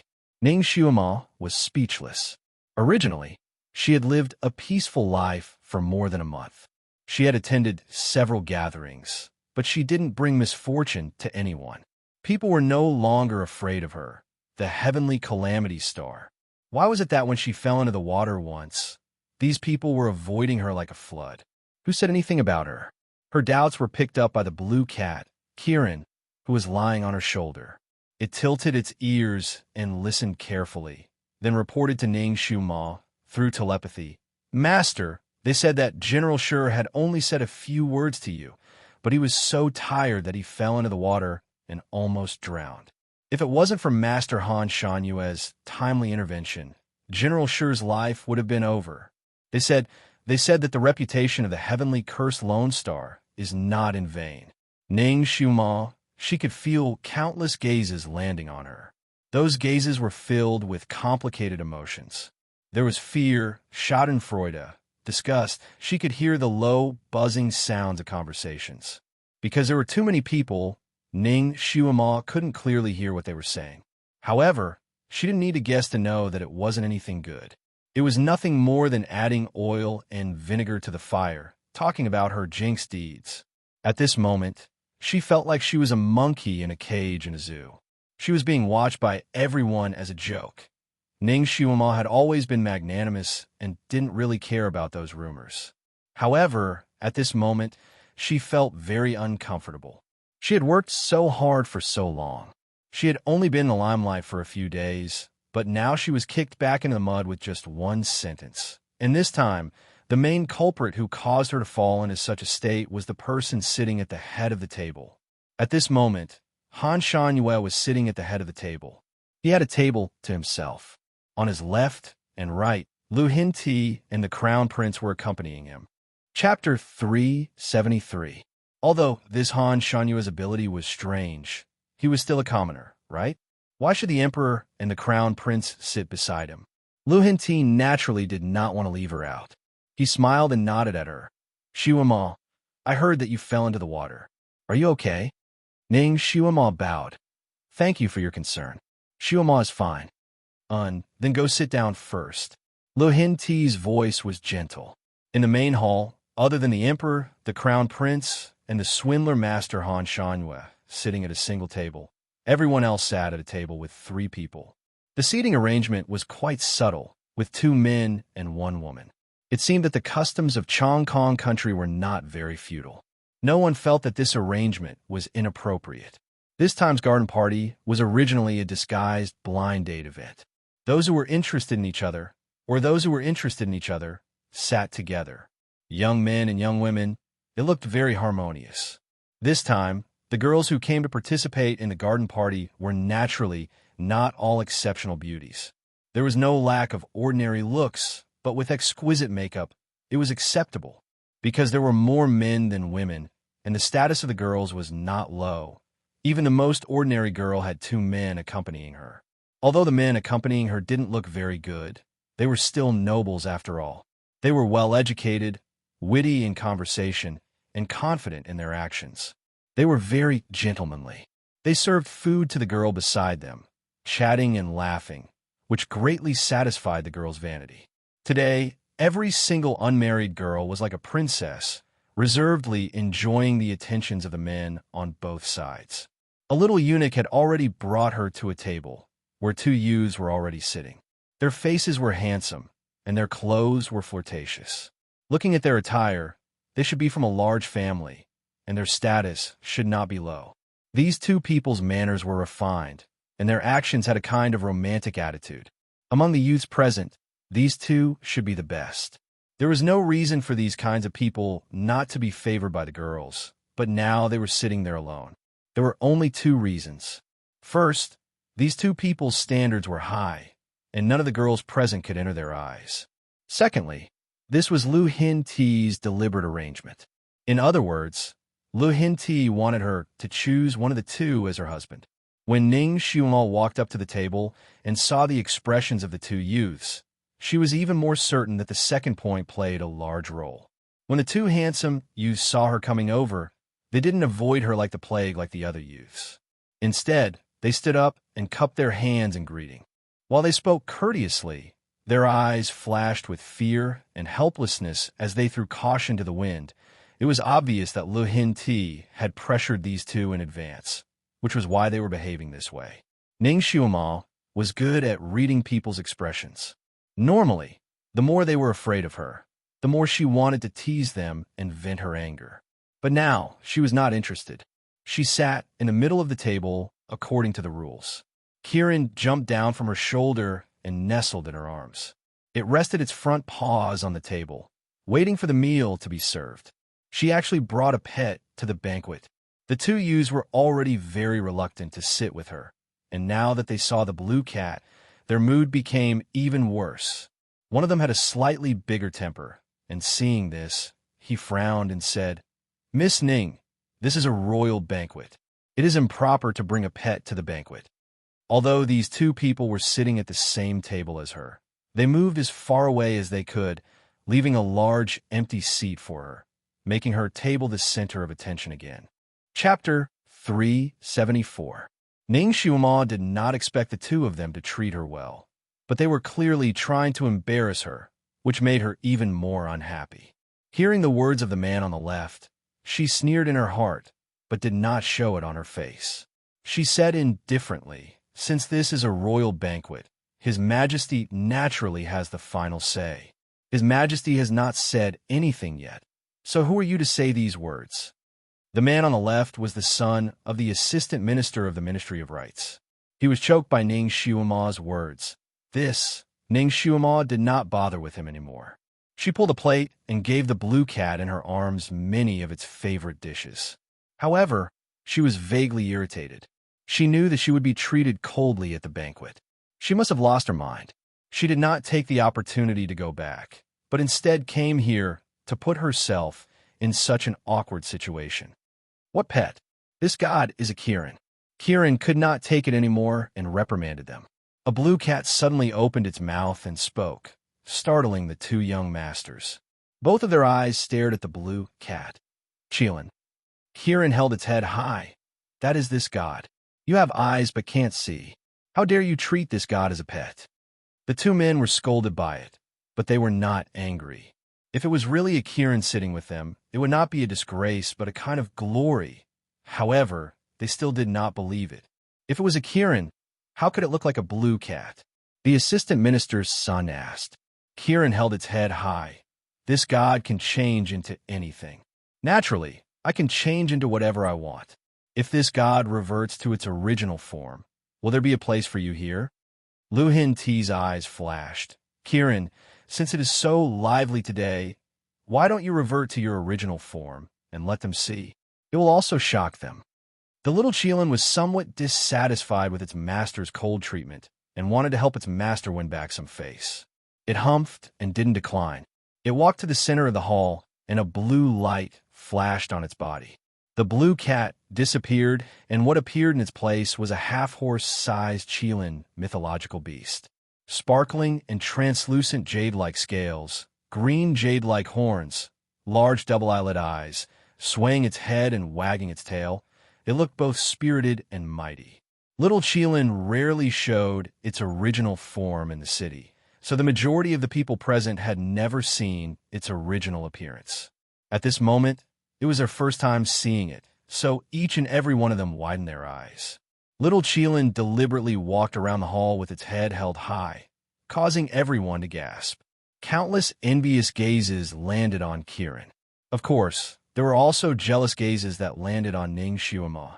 He was clearly a piece of trash and a jinx, yet he was so lucky to be able to tame such a mysterious and powerful Qilin beast as his pet.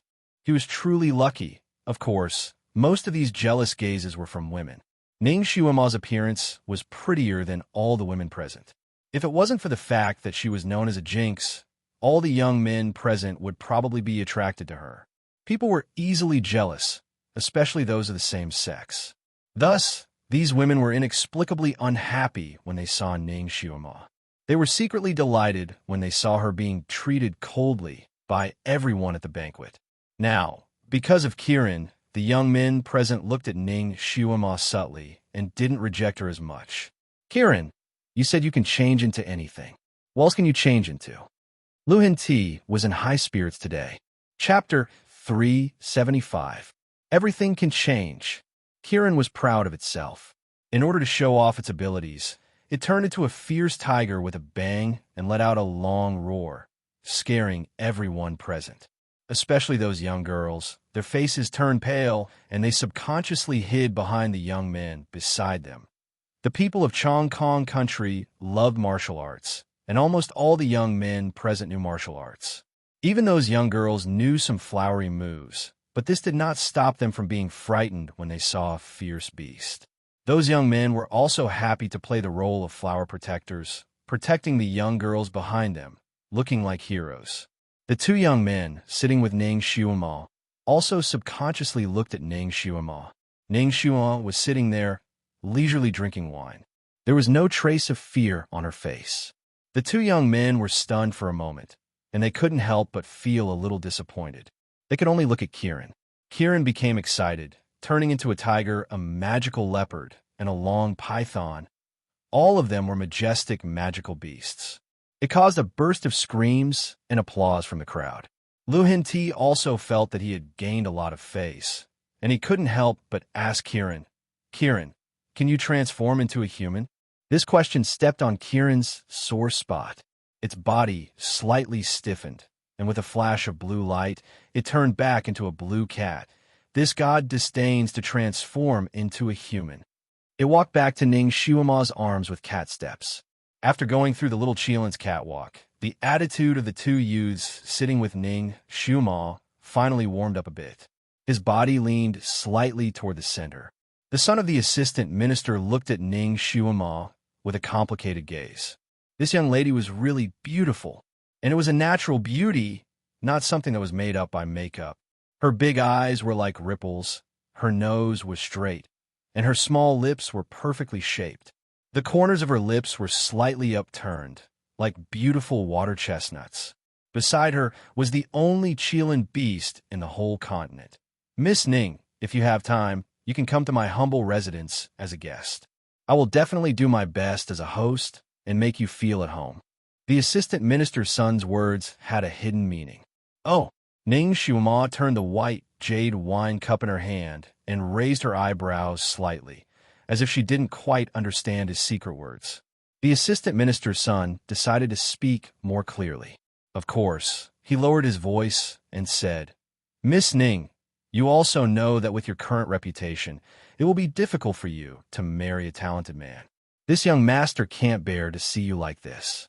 If you're willing to raise Kirin under the name of the assistant minister's residence, this young master can consider taking you in. Considering your reputation, It's not very likely that you'll be the main wife, but this young master can make you the head of the concubines. You can be considered to have found a good home. If General Ning knows this in the underworld, he should be able to rest assured. He looked as if he was doing her a favor for her sake, as if he was sacrificing himself for the sake of the assistant minister manor. When Kieran heard this, it immediately wanted to explode. Ning Xiuma rubbed its head, indicating that it should calm down. Tilting her head, she looked at the assistant minister's son and smiled. The head of the concubines, a good home. Young master, are you saying this for Xiuma's sake? Her voice was neither loud nor soft, just enough for everyone in the hall to hear. Everyone's ears perked up. Ning Xiuma's table once again became the focus of everyone's attention. Lu Hinti frowned slightly. Ji and Huang couldn't help but angrily say, "Young Master Zhao, what are you saying? Xiuma is a dragon among men. She deserves the best man to treat her with the best treatment. You're insulting her by saying this." Chapter 376. Young Master Zhao froze for a moment and couldn't help but mumble, "A dragon among men? Everyone says that she is a 1,000-year lone phoenix, a jinx. Whoever marries her will be unlucky. She is also trash with a bad reputation. For someone like her to be accepted as a concubine is already good enough. If not for..." He then stole a glance at Lu Xian Emperor and continued, "If it weren't for your majesty's benevolence, who pitied her and wanted to find a husband for her, who would want to marry her..." Clap, clap, clap. Ning Xiuma lightly clapped her hands 3 times. The sound of her clapping could be heard by everyone. "So, you giving me the position of a concubine is a favor to me?" Ning Xiuma smiled, her hand still twirling the cup of wine. Since he had already spoken, young Master Zhao raised his head. "That's right. It's my good intentions. But I don't like weaklings." The wine cup in Ning Xiuma's hand suddenly spun and flew towards young Master Zhao's head. The wine in the cup poured onto young Master Zhao's head. Young Master Zhao's martial arts were not bad. His telekinesis had already reached level 5. Among the youths present, his martial arts were considered the best. But he did not expect that he would not be able to avoid Ning Xiuma's cup of wine. With his head full of wine, he could not help but jump up and stare at Ning Xiuma. "You trash. Who are you calling a weakling?" Before he could finish his sentence, his collar was grabbed by someone. Before he could react, his body was lifted up and flew out like a cloud. Not knowing if it was intentional or not, Ning Xiuma's round was aimed at Han Shanyue's position. Han Shanyue saw a human weapon flying towards him. His eyelashes drooped slightly, but he did not have any other reaction. Pung! When young Master Zhao was 3 feet away from Han Shanyue, he seemed to have bumped into an invisible barrier. He then slid down and rolled on the ground, lying there, unable to get up for a while. This turn of events was completely out of everyone's expectations. Everyone stood there like wooden chickens as they looked at young Master Zhao, who was sprawled on the ground. Then, they looked at the smiling Ning Xiuma, who was standing there. They couldn't help but shudder. The other young master sitting at the same table as Ning Xiuma was so scared that he shivered. He sat there stiffly. He wanted to run away, but he didn't dare to. If he didn't run away, he was afraid. He was still holding a wine cup in his hand. He didn't even feel the wine spilling on his hand. Ning Xiuma clapped her hands and looked down at young Master Zhao. She mocked, "I heard that young Master Zhao is also a genius. How does it feel to be thrown out by a piece of trash?" Young Master Zhao's whole body was in pain as if it was falling apart. He had clearly crashed into a rather smooth barrier, but it felt as if he had crashed into a hard rock. The impact made him feel dizzy and all the joints in his body hurt. He wanted to jump up, but his limbs were sore.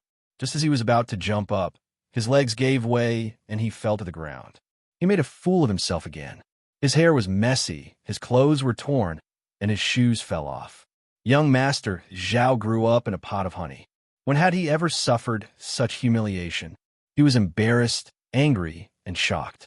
He wanted to find a hole to hide in. There was no hole in the hall for him to hide in. He raised his head, his handsome face flushed red. He stared at Ning Xiuma. "You What kind of trick did you use? Ning Xiuama tilted her head and looked at him coldly. Trick? Do I need a trick to deal with someone as weak as you?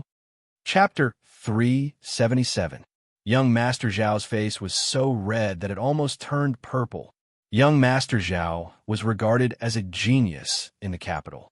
Usually, he would practice martial arts with his servants, and even a dozen people wouldn't be able to get close to him. Now, he was actually thrown out like trash by a legendary trash.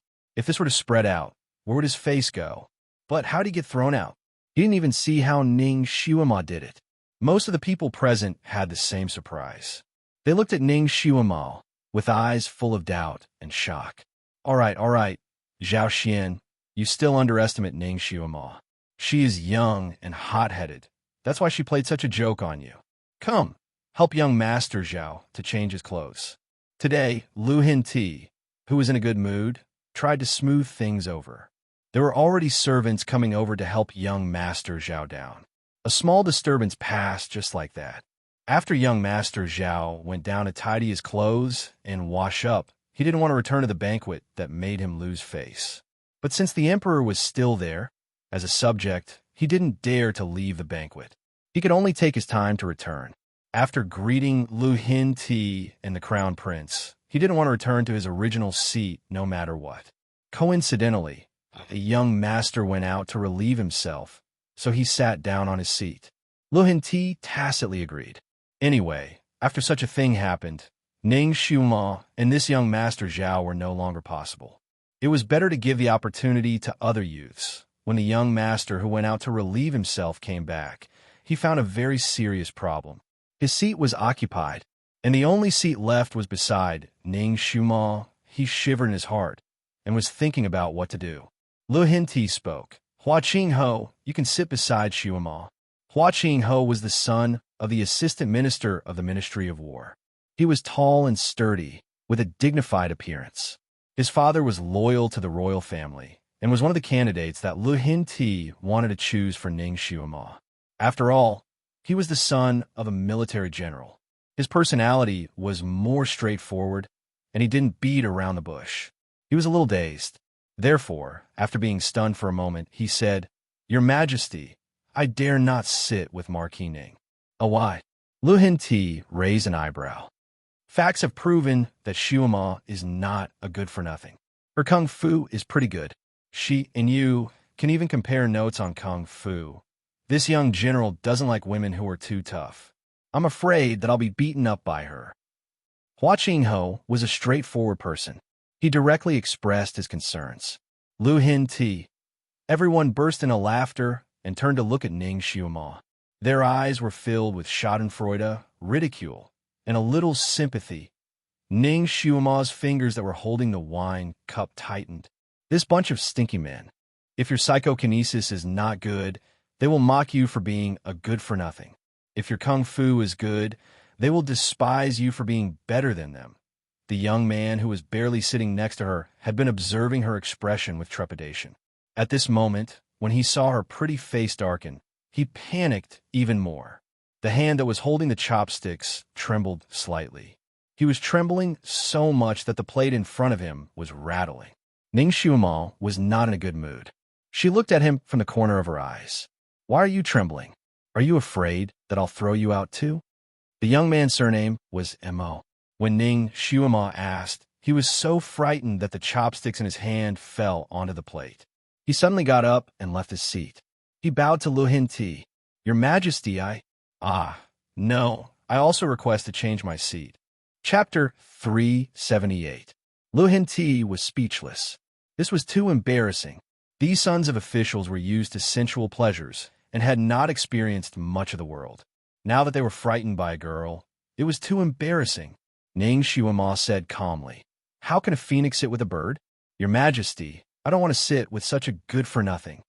Lu Hinti did not want an awkward silence, so he sent someone to arrange another table for young Master Mo and young Master Hua to sit. In this round, Ning Xiuama seemed to have the upper hand. However, all the young ladies in the hall were accompanied by young masters.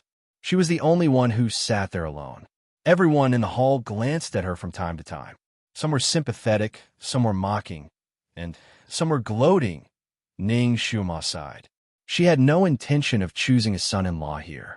However, being isolated like this still made her feel a little lost. In her previous life, she was always in a good position. The number of people who chased after her could surround the entire city. She even had many international friends. It could be said that the peach blossoms were extremely lush. However, after coming here, she did not expect to end up like this. She was shunned like a monster, no matter how she thought about it. It was all because of Han Shangyue. If this bastard did not say that she was destined to be alone, her life would not be so difficult. She glared at Han Shanyue's direction. She wanted to cut him into 1,000 pieces. Han Shanyue sat there lazily. His wide sleeves dragged behind him. The hall was brightly lit by candles, but it could not illuminate the master's true appearance. It looked blurry. He must have used some spell to hide his appearance, right? It made it impossible to see his expression clearly. Even if she could see it clearly before, now that she thought about it, it was all a blur. She could not remember it clearly. How strong was this person's martial arts? It would be very difficult for her to find him for revenge.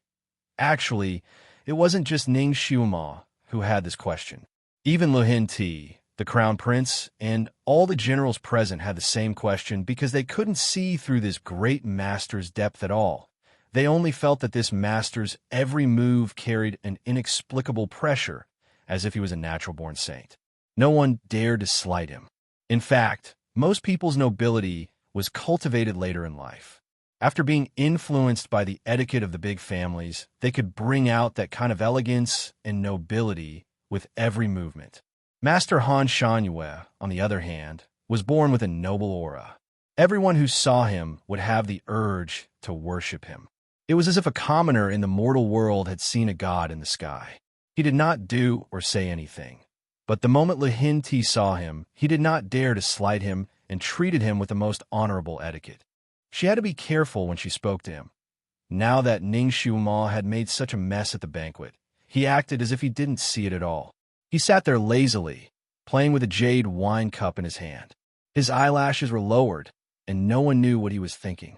He seemed to have sensed Ning Xiuma's gaze and turned his head slightly to look at her. This glance was emotionless, but when he saw the burning hatred in Ning Xiuma's eyes, a trace of interest flashed across his eyes. It seemed like he had really offended her too much. Lu Hinti did not give up. He still wanted to arrange 2 more escorts for Ning Xiuma. However, whoever his eyes landed on would shrink back. It was obvious that no one was willing to pick up this hot potato. Chapter 379. As for those young ladies, they were looking at Ning Xiuma with eyes full of schadenfreude. So what if she had a divine beast? So what if her martial arts were high? She would still not be favored by any man. Sitting there all alone was like a big joke. The atmosphere of the banquet was a little awkward. Lu Hinti was about to say something to resolve the awkwardness when suddenly a young eunuch rushed in and reported, "Reporting to your majesty, the wise king's heir is here to visit." What? Lu Hinti suddenly stood up. The other officials also stood up and looked at the young eunuch in shock. The young eunuch quickly repeated what he had just said and added, "The wise king's heir is waiting outside the garden." Lu Hinti could only say, "Quickly invite him in." He then turned around and ordered Ji and Huang. "Huang, bring everyone to welcome him in my place." Ji and Huang brought everyone out. Ning Xiuma also searched for information about the wise king in her mind. In this continent, the emperor was not the most respected person. Other than the emperors of the 5 kingdoms, there were also a few sects and clans that were not under the jurisdiction of the emperor. For example, the Sun Moon sect, the Storm sect, the Limitless sect, etc. Other than these famous sects, there were also a few mysterious clans. Most of them had their own territories and their own laws. These clans were passed down through the bloodline. Every disciple in the clans had decent psychokinesis, and there were many experts. They formed their own system and did not pay any attention to the emperor. The only difference between them and the sects was that there were many disciples with different surnames in the sections. These clans, on the other hand, only accepted their own disciples and did not accept disciples with different surnames. However, Their power in this continent was not to be underestimated. The hierarchy in the clans was also very strict. Among these clans, the Wise King clan was the leader. The leader of the Wise King clan called himself the Wise King, and the future successor would be conferred the title of heir. The Wise King clan was very low-key and did not participate in the world. Therefore, very few people knew about them. Even the emperors of the various kingdoms had not seen their true faces. However, the forces behind Wisdom King were not to be underestimated. Once they were offended, even the royal family of each country would not be able to escape the fate of being hunted down. At first, Wisdom King was called Hell King. Later on, he changed his name to Wisdom King because he thought it was too dark. Now that the Wise King's crown prince was here, Lu Hin-ti did not dare to be negligent. The young men and women present all revealed excited and curious expressions. Everyone stretched their necks to look outside the door. Everyone wanted to see what the most mysterious heir of the family looked like. A moment later, the Wise King crown prince walked in with Ji Yanhuang. Ji Yanhuang's expression was somewhat subtle. The moment he entered, he glanced at Ning Xuema. As for Ning Xuema, the moment she saw the true face of the Wise King's heir, she dropped her wine glass and blurted out, "Shiju." The person who came in was Shiju, who had not been seen for a day. He had only changed into an ink-black king robe embroidered with a dark dragon, but his aura had completely changed. Previously, he was wearing the uniform of a guard of the Marquis estate, like a sharp blade hidden in a scabbard. He was also somewhat immature and childish. Now that he was wearing the fitting and luxurious king robe, he was like a luminous pearl that had been wiped clean of dust, emitting a dazzling radiance. He was noble, proud, cold, and had no worldly affairs in his eyes. He was like a king who looked down on the world. There were 4 attendants following behind him. Each of them had sharp gazes and were astute and valiant. It was obvious that they were all experts. Chapter 380. When Shijue entered, he first glanced at Ning Xuema. His thin lips curled up slightly as he expressed his satisfaction at her surprise. At this time, his words and actions were very reserved, and he had the demeanor of a king. When he exchanged greetings with Lu Hin-ti, he advanced and retreated appropriately. His aura did not lose out at all. Ning Xuema could not help but press between her eyebrows. She had been quite lucky recently. She did not expect that she would be able to save the crown prince by casually saving someone in the Heavenly Book Mountain. What was even stranger was that this crown prince had been her personal bodyguard for dozens of days. Was this child visiting incognito earlier?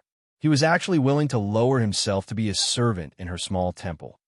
Lu Hin-ti naturally had to entertain this crown prince with great hospitality. He ordered the attendants to set up another table below him. Shijue waved his hand. "Your Majesty, there is no need for such trouble." His gaze swept towards Ning Xuema's direction, and he walked over with large strides. He sat beside Ning Xuema. "This crown prince can sit here." Lu Hin-ti, he coughed. "Crown prince, that is the seat of the officials. Your status is honorable, so you should have another seat."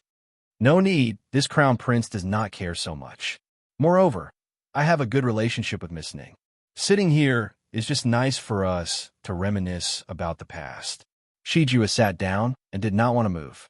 Crown Prince Shijue was handsome and had a noble status. Moreover, his bearing was even more extraordinary and was not inferior to Ji Yanhuang. This kind of youth naturally attracted the attention of all the girls in the hall. Countless hearts were sprouting. One of the prettiest girls even stood up, wanting to find a good reason to sit with him. However, she did not expect that he would actually choose to sit beside Ning Xuema. He sat down casually and did not seem to have any intention of standing up. This girl secretly gritted her teeth and sat down again unwillingly. "Xuema, I haven't seen you for a day. How have you been?" Shijue's gaze fell on Ning Xuema. Ning Xuema replied with a wooden face. "Thank you for your concern. Xuema is fine." Lu Hin-ti did not expect that Ning Xuema had interacted with this honorable crown prince before. After listening to their conversation, he could not help but ask, "Xuema, you and the crown prince are old acquaintances?" Ning Shuama was still expressionless. Reporting to your majesty, Shuama was fortunate enough to get acquainted with the Crown Prince at Heavenly Book Mountain. The Crown Prince was probably incognito when he came to Shuama's residence. Shuama didn't know his identity, so I wronged him by making him my personal bodyguard for a few days. Lucian Emperor was speechless. There was such a thing. The spies in Manor did not find the Crown Prince. Those spies should be sent back to the furnace. Shiju glanced at Ning Shuama and faintly said, Shuema, this prince is not visiting incognito. It's because you saved this prince's life, so this prince is going to your residence to repay your kindness. Haha, I'm sorry to have wronged the Crown Prince. Ning Shuama was still expressionless. It's not really a grievance. Shiju stared at her face. Shuema, are you angry? Of course not. You're thinking too much. Ning Shuama denied. Then why aren't you smiling? Shiju refused to let her go. I'm not selling my smile. Ning Shuama complained in her heart. She raised her hand and picked up the wine cup. I was shocked to see the air. Come, Crown Prince, Shuama salutes you. Shiju looked at her and slowly raised his wine cup. Don't be so distant. You can still call me Shiju. Shuama doesn't dare. Why wouldn't you dare? I allow you to call me that. Chapter 381. Shiju was still a 14 or 15-year-old child and held a high position, so he naturally had a stubborn temper. Ning Shuama had a headache and didn't want to argue with him. All right, Your Highness Shiju, remove your highness. Shiju was very stubborn. Ning Shuama gritted her teeth. All right, Shiju, this should be fine, right? Yes, it's fine. Shiju had achieved his goal and was finally satisfied. He drank the cup of wine and put down the cup. He looked at Ning Shuama and said word by word, no matter what my identity is, Shuama, I don't want you to be estranged from me. His sharp and direct gaze made Ning Shuama's scalp tingle. She only wanted to divert his attention, so she nodded. Of course, we won't be estranged. I've always treated you as a friend. This damn brat. So he had such a high status. No wonder he was so arrogant. Even when he was her personal bodyguard, he wasn't willing to call her master like the other servants. He called her Miss Ning instead. Now he simply called her Shuama, Shuama. However, since this brat had such a high status, why didn't he bring a single bodyguard with him to the Heavenly Book Mountain? Furthermore, he was dressed in such an ordinary warrior's attire. She had actually misjudged him. Strange, his appearance was so similar to number 2. There was no need to ask to know that they were related by blood. Could it be that number 2 was also from the Wise King clan? She heard that other than the direct line of descent, the Wise King clan also had many side branches. Could it be that number 2 was from an inconspicuous side branch? Looking at Shiju's attitude, he didn't know about the existence of number 2 at all. The side branch that number 2 belonged to should be weak and rarely cared about, right? The name was ordinary. Even if it was lost, the direct line of descent wouldn't care. Perhaps they didn't even know about it. Poor number 2. Shuama, what are you thinking about? Shiju picked up a piece of fish for her. After following her for a few days, he already knew her general taste. I'm thinking about number 2. Ning Shuama replied casually. Pa. The fish fell onto Ning Shuama's plate, and the soup splashed out. Fortunately, Kirin reacted quickly. It immediately raised its claws, and a water screen appeared in front of it, blocking the soup from spilling onto Ning Shuama's dress. Ning Shuama regained her senses and looked at Prince Shiju, whose face had darkened. Ew, sorry my hand slipped. Shiju said calmly, but he was secretly gritting his teeth. He looked at Ning Shuama with a faint smile. Shuama, can you not think of that person in front of me? His voice was a little cold. If it wasn't for him, how would I know you? Ning Shuama inwardly ridiculed him. She sighed, all right, I was just thinking about it, that's all. Don't talk about him anymore. Speaking of which, why were you alone on Heavenly Book Mountain that day? He's still so down and out. This is not the place to talk. I'll tell you next time. Shiju avoided the topic and whispered to Ning Shuama. Ning Shuama realized that Shiju, who was used to being quiet in front of her, seemed to be a different person.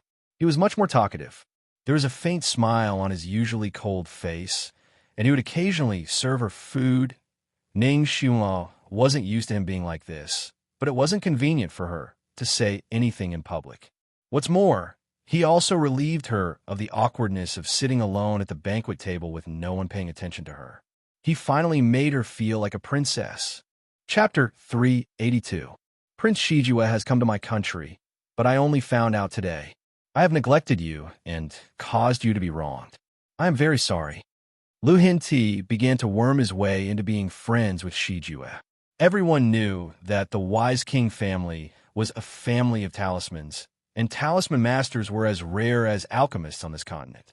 A top-grade talisman was worth thousands of gold, and there was no market for it. Talisman masters were also talents that every country needed to rope in. Now that the Wise King's heir had personally come, he naturally wanted to build a relationship with him. I have not been wronged. Your Majesty does not need to be so polite.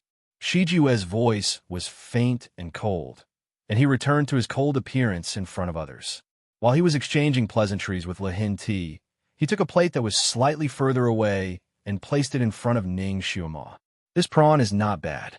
I have tasted it, and the taste should be to your liking. Try it. When he said this, his voice was much gentler. Since when did this little brat have such a clear understanding of her tastes? She clearly remembered that when she was eating, she did not let him serve her by her side. Ning Xiuma was somewhat embarrassed. This heir Shiju was very attentive towards her. He treated her much better than the other noble young masters who were sitting at the same table as him. Those girls who were secretly looking at her as a joke were now filled with envy and jealousy among the young masters present, other than the crown prince and the extremely young Mr. Han Shanyue. Who else had a higher status than this prince? Furthermore, this prince was talented and handsome, and his appearance was also one of the best among the people present. Especially that pair of eyes. When he looked at people, it was cold and deep, and it made many girls' hearts flutter. Furthermore, this prince was extremely gentlemanly, and he took care of the girls around him. Jian Huang's expression was not very good, and he looked at Ning Xiuma's table with a complicated gaze. As the host, he naturally could not show his unhappiness, and he could only interrupt from time to time to divert Shijue's attention from Ning Xiuma. Helplessly, he had spoken no less than 20 sentences with Shiju, but Shiju had always replied coldly. He was neither rude nor warm, making Jian Huang feel like he was trying to stick his warm face to Shiju's cold ass. Moreover, even if Shiju was conversing with others, his subordinates were still taking care of Ning Xiuma. He peeled prawn shells for her, served her vegetables, and placed all her favorite dishes in front of her. He even knew that she only ate slightly spicy food. When he encountered a dish that she liked but had a little too much chili, he would even dip it in the soup for her. It was Ning Xiuma's first time being taken care of like this. She couldn't help but feel a little confused. She began to wonder if this heir apparent had been provoked and wanted to provoke someone. Could it be that one of the girls in the hall was a sweetheart? So he used her as a tool to provoke that woman? Before she could finish her thought, a young girl gracefully walked up to her. Other than Ning Xiuma, this young girl was the most beautiful girl present. Moreover, her status was also high.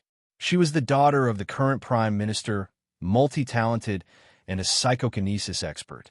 She was known as the head of the 4 beauties in the capital, and her fame was even greater than Ji Yunyao's. She was the target of the nobles in the capital.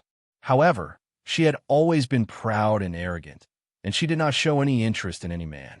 Now, she was holding a cup of wine and walking in front of Shiju. Chapter 383. Now, she was holding a cup of wine and walking in front of Shijue. Her eyes were watery.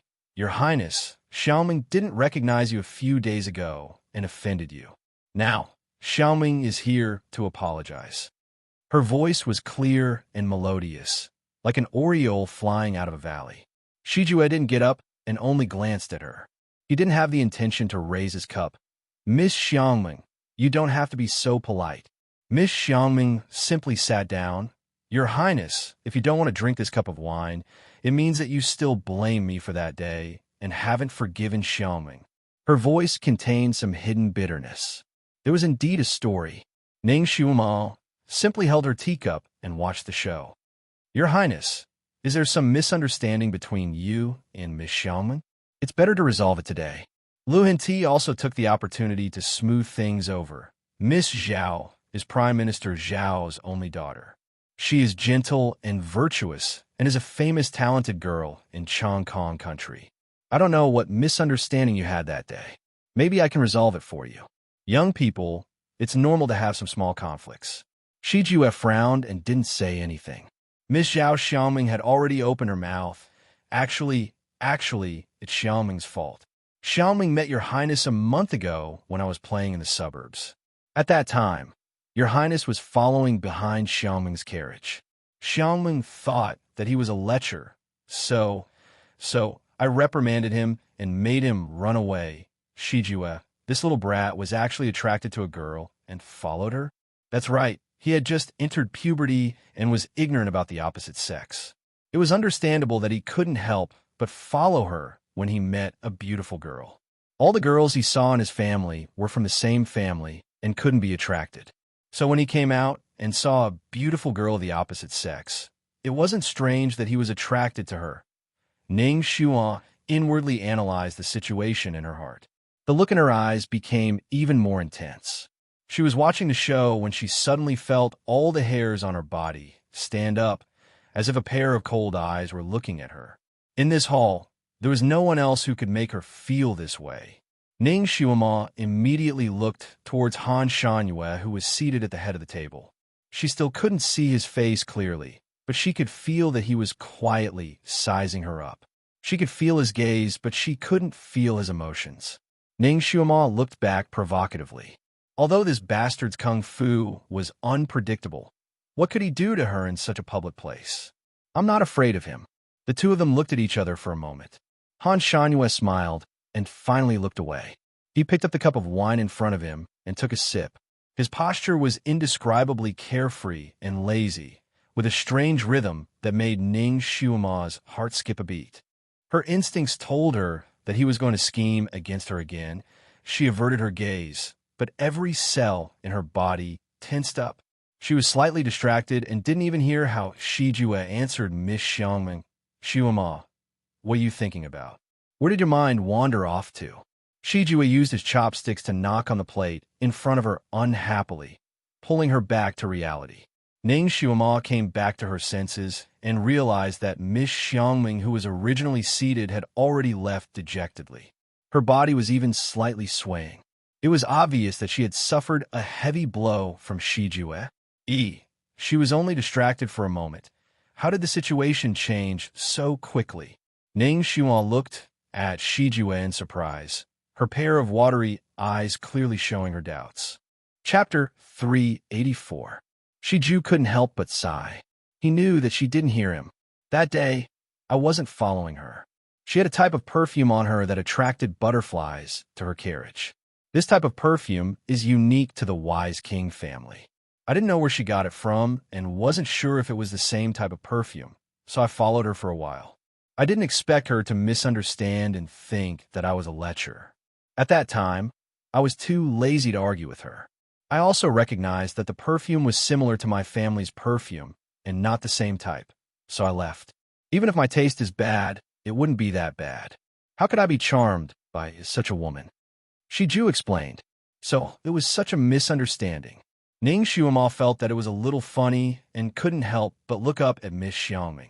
The truth this time would probably have a big impact on this young lady. After all, the reason why Miss Xiaoming was so famous was because of the legendary perfume on her body that could attract butterflies to dance around her. Now it seemed that this perfume wasn't natural, but applied later. Her legend had been broken in front of so many people, so it was no wonder that she looked like she had suffered a blow. When she heard Shi Jue's last sentence, she couldn't help but laugh. Your taste is quite high. I don't know what kind of woman can enter your eyes in the future. She was just joking, but she didn't expect Shi Jue to look at her. His eyes darkened. What do you think? Ning Xuema was a little frightened by his gaze and laughed. How would I know? She was about to say something to change the topic, but she didn't expect Shi Jue to smile. You know, Xuema. He called her name softly and firmly, making Ning Xuema's heart jump again. She felt that he had more to say. Sure enough, he paused and continued. I remember there's a saying, If you can't repay a life-saving grace, you should repay it with your body. Ning Xiuma shuddered and corrected him. Lord Heir, this sentence is usually said by a woman to a man whom she admires and also has a life-saving grace. It's the same the other way around. Xiuma. Before Shijue could finish his confession, he was interrupted by the sound of a cup falling to the ground. Bang! A jade cup fell to the ground and shattered into pieces on the green jade floor. The sound was so loud that everyone was shocked. They all raised their heads to look at the source of the sound. My hand slipped. Han Shanyue's voice was indifferent. His tone was calm. The wine cup in his hand had disappeared. No one felt anything was amiss. Lu Hinti immediately ordered a new cup for Han Shanyue. This time, it was made of mutton fat jade, which was still a treasure of the palace. Ning Xiuma didn't have any other thoughts. She just felt that the sound of the wine cup falling to the ground was a little too loud. That sound seemed to ring in her mind, and she couldn't help but shiver. And this chaos also made Shiju lose the best opportunity to confess. He wanted to talk to Ning Xiuma again, but Lu Hinti suddenly became a chatterbox. He kept asking him all kinds of questions and chatted with him, making him unable to pick up the topic of conversation with Ning Xiuma. Although Shiju was talking to the emperor, he always took care of Ning Xiuma, who knew how many pairs of eyes were red from anger. A girl couldn't help but suddenly say, "Your Highness, this is your first time here. Have you heard of the calamitous star?" Chapter 385. This sentence was full of malice and was obviously referring to something. Ning Xiuma raised her eyebrows and glanced at the girl. That girl had the most ordinary appearance among all the girls present. Usually, when these noble girls gathered, she was always the one who was ignored. She was already full of dissatisfaction. Later on, when she saw that Ning Xiuma was the most unwelcome person here, she actually felt very happy and felt much better. Now that she saw that Ning Xiuma actually made a comeback and was favored by the honorable Ming King's heir, this made her feel extremely dissatisfied. In a moment of hot-headedness, she actually jumped out and said such a thing. Ning Xiuma's face sank and was about to say something when Shiju, who was usually not good with words, said faintly, "This heir has never believed in these strange things. The heir is still young and perhaps doesn't understand this. The heavenly lone star is a jinx that brings bad luck to her parents, brothers, husband, and everyone close to her." That girl did not give up. This heir is indeed young and doesn't know so much at your age. Whether or not the heavenly lone star is a jinx, it isn't to be believed. However, an ugly, old, and mischievous girl is a living person. It is unavoidably annoying. "Young miss, don't you think so?" Shiju spoke again. These words clearly hit the girl's weak spot. That girl was already 20 years old and was still unmarried because of her ugly appearance. In this era, girls were generally married at the age of 16 or 17. Her age was indeed considered old. In addition to the long-term imbalance in her heart and endocrine imbalance, her face looked 4 or 5 years older than her actual age. She hated it when people asked about her age. Of course, she was even more disgusted when people said the words old and ugly. Shiju's words directly made her exquisitely painted face turn green. Ning Xiuma could not help but burst out laughing. She did not expect that Shiju, who was not good with words, would have such a sharp time. It made her see him in a new light. The surrounding people could not help but laugh. That girl simply wanted to find a hole to hide in. She did not dare to fall out with Shiju, so she stomped her feet and ran away while sobbing. The small disturbance seemed to have passed just like that, and the banquet resumed its lively state. Ning Xiuma sighed inwardly. She already understood the gist of Shijue's intentions. She could also roughly guess why he had returned to her side with his identity today. He was just eager to prove himself in front of her and wanted to be on equal footing with her. He also wanted to give her some face. However, it was not so easy to remove the heavenly cursed Lone Star hat that was placed on her head. After all, Shijue was still a half-grown child. He was young and hot-blooded. He didn't care, but that didn't mean that the family behind him wouldn't care. The rules of such a big family were much more than the rules of the imperial palace. He was also the successor of Bright King. How could the family behind him allow him to marry a heavenly calamity star? She looked at the four silent guards behind him. When they looked at her, their eyes secretly flashed with vigilance. She reckoned that after this banquet, Shiju would be sent back to the clan by them and not be allowed to see her again. She probably couldn't even be friends with him. This might be the last time they would see each other. Originally, she was glad that she finally had a real and trustworthy bodyguard. Chapter 386. Originally, she was glad that she finally had a real and trustworthy bodyguard. Now, it seemed that it was still an illusion. Thinking of this, she couldn't help but feel sad and unknowingly drank 8 or 9 cups of wine. After all, she was drowned once today. Although she managed to keep her life, her throat was burning and her head felt like it was filled with paste. Her reaction was much slower than usual. Now that she drank more wine, her dizziness became worse. Today, she suddenly had the idea of getting drunk. She felt that the maid beside her was too slow, so she simply grabbed the wine jug and drank by herself. Anyway, today's wine wasn't strong. It was like sugar water, making her want to drink more. Shiwama, don't drink anymore. Her wrist was held by Shijue. She turned her head and saw that Shijue's eyebrows were almost twisted into 3 characters. He was looking at her with admiration. Do you have something on your mind? Something on my mind? Where did she have it? Ning Shiwama took back her wrist and said with a smile, Today is such a happy day. We shouldn't go home without getting drunk. Shijue, you're a man. Do you dare to drink a few cups with me? Your alcohol tolerance can't be worse than mine, right? What did she mean by he was a man? He was originally a man with an indomitable spirit. Okay. Shijue raised his eyebrows. Okay, I'll drink with you. If you get drunk, I'll carry you home. Good. If you get drunk, I'll let your bodyguard carry you home. Ning Shiwama clapped her hands. Shijue was speechless and stared at her. I thought you would say that if I get drunk, you'll carry me back to your Marquine Ning residence. Ning Shiwama smiled. That won't do. My temple is small and can't accommodate a god like you. Shiwama. Shijue frowned and called out to her. Are you trying to distance yourself from me? Of course not. Come, let's drink. To be honest, I've been with you for so long, but I've never seen you drink. Is it really okay for a child like you to drink? I heard that children shouldn't drink alcohol as much as possible. It's harmful to their brain cells. She definitely didn't understand the latter half of her modern words, but he understood the general meaning. He couldn't help but feel speechless. He raised his head and knocked on her head. What nonsense are you talking about? You're younger than me. Ning Shiwama's reaction was a little slow. She didn't dodge his fingers and was hit on the forehead. He didn't know how to control his strength, so he knocked on her head until it hurt a little. She didn't want to lose out, so she raised her hand and knocked back. Shiju was much more clear-headed than her, and he grabbed her wrist again. Her wrist was slender and white, and it felt especially smooth in his hand. Shijue was stunned for a moment. His eyes deepened as he looked at Ning Shiwama. He opened his mouth and was about to say something when he suddenly felt a chill on the back of his waist. It was as if something cold had drilled into his body. He was shocked and subconsciously touched his lower back, but he didn't feel anything unusual.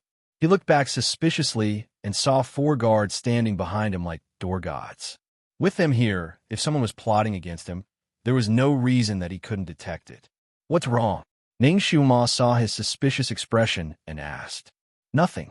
Come, let's continue drinking.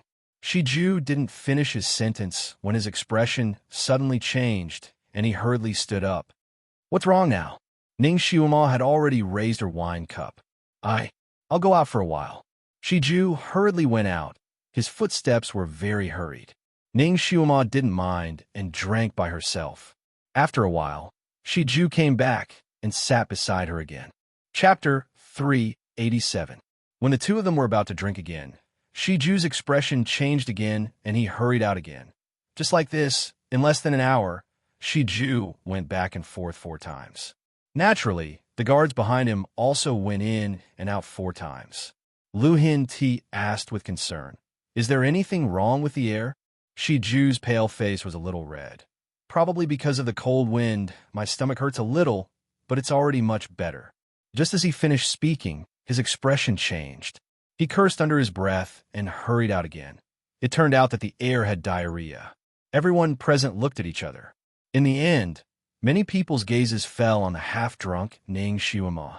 The Heavenly Lone Star was indeed worthy of being called the Heavenly Lone Star. The heir had only sat and drank with her, and his stomach was already in pain after a long while. One of Shi Ju's guards came in and bowed to Lu Hinti. "Your Majesty, the heir is slightly unwell." He asked this subordinate to come and ask for leave. Lu Hinti nodded slightly and asked a few questions with concern. The guard answered one by one and thanked him.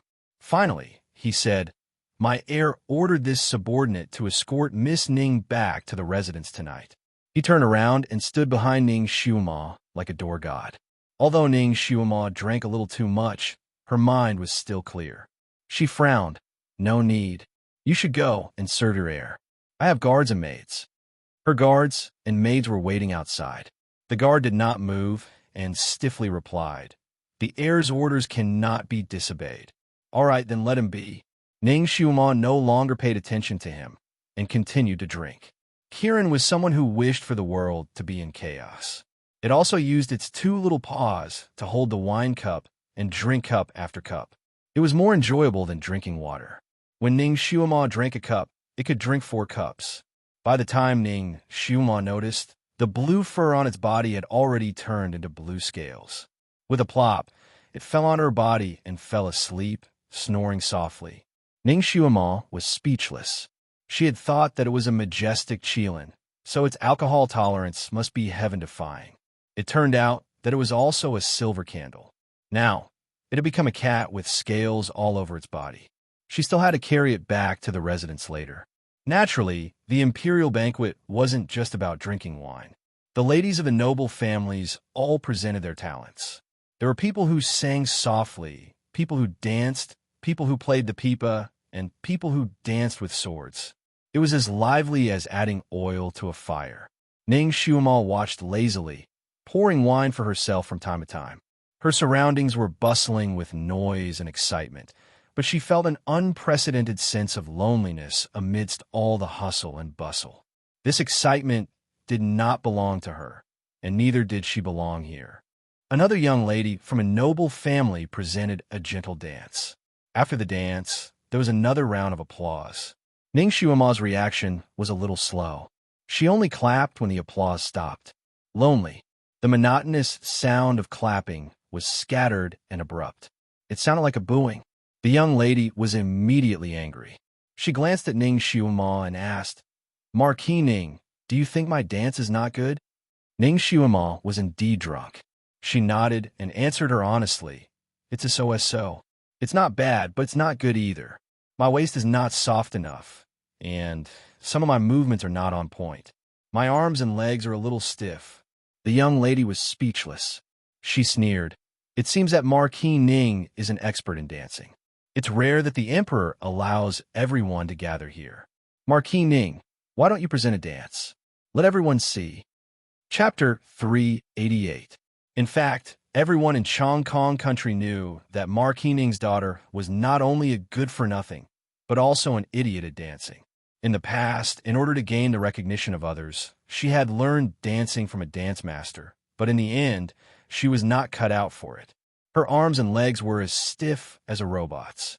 The dance master sent by the palace was so angry that he ran away, saying that she was rotten wood that could not be carved. This incident and Ning Xiuama's reputation as a good-for-nothing were talked about by the people in the capital, becoming another joke. Almost everyone present knew that the woman's words were obviously to checkmate Ning Xiuama. Unexpectedly, Ning Xiuama turned her cup and looked at her. She put down the cup and stood up. "Then I will dance." The idiot at dancing was actually going to dance. Many people who had been drinking until now were a little tipsy.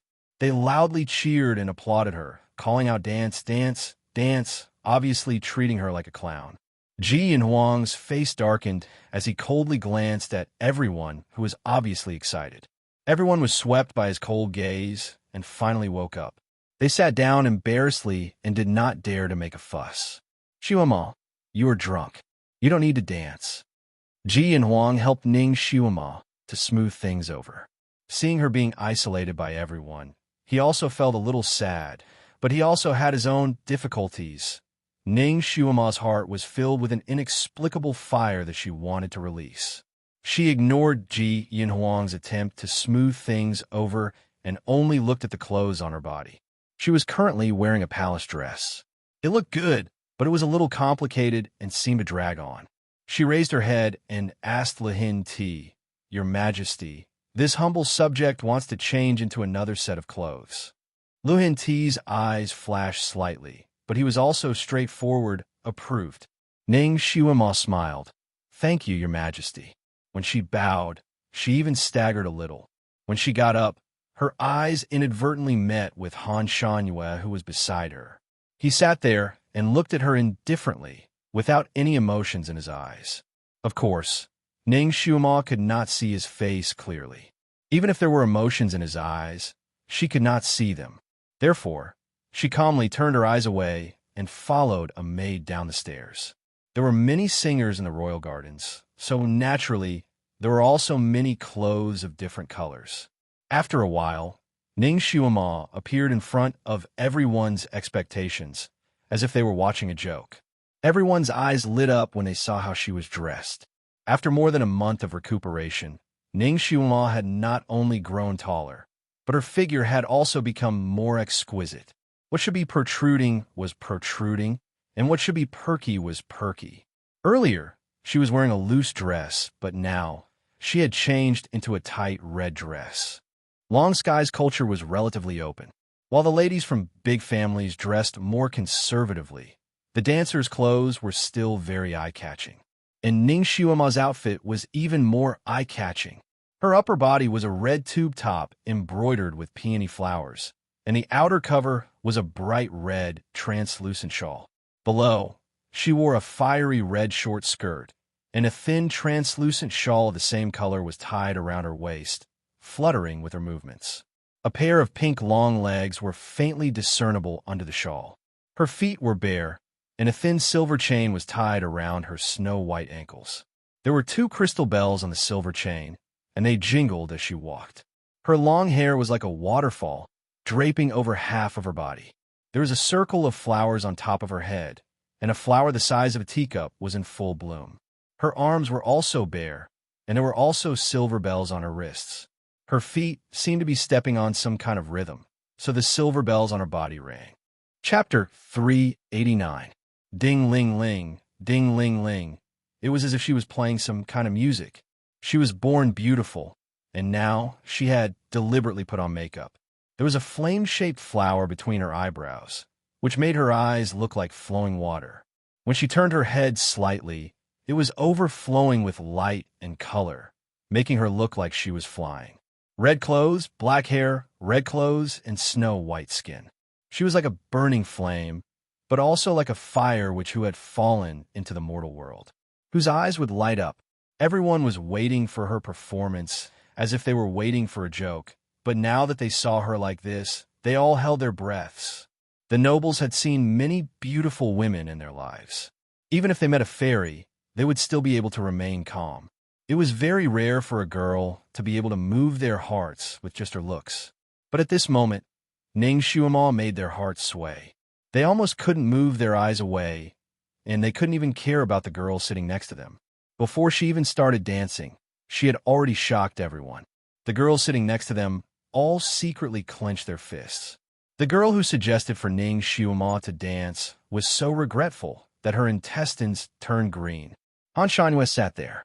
Seeing her like this, his fingers slowly clenched in his sleeves. 8 out of 10 people's eyes were focused on her pair of snow-white slender feet. They were like 2 crescent moons, and her toenails were pink and glossy, like pearls and jade. In the banquet, there were sounds of men swallowing, and some people had already stood up, forgetting their manners. Lihin Ti's heart also felt as if it had been electrocuted, fiercely beating a few times. He knew that Ning Xiuma was beautiful, but he didn't expect her to be beautiful to this extent, especially when matched with her clothes. Her every move was able to hook people's souls away. At this moment, he wished he could die for her. She was a stunner. No, a fairy. No, a witch. Shuema, what dance are you dancing? Lu Henti felt that his voice was a bit dry. Flying in the sky. Ning Shuema spat out 2 words. Although everyone didn't know what flying in the sky was, for some reason, they felt that this girl's dance would definitely be shocking. Ning Shuema's figure spun around as she started to jump. In her previous life, she was a master of both singing and dancing.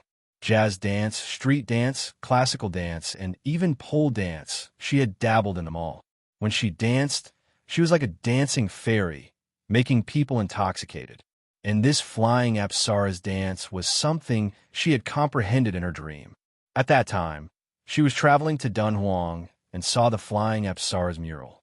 After she came back, she had a dream. In the dream, a young lady in fiery red clothes was dancing gracefully. Bounce back the pipa and sing. When she woke up, she remembered the dance steps but forgot the lyrics of the song.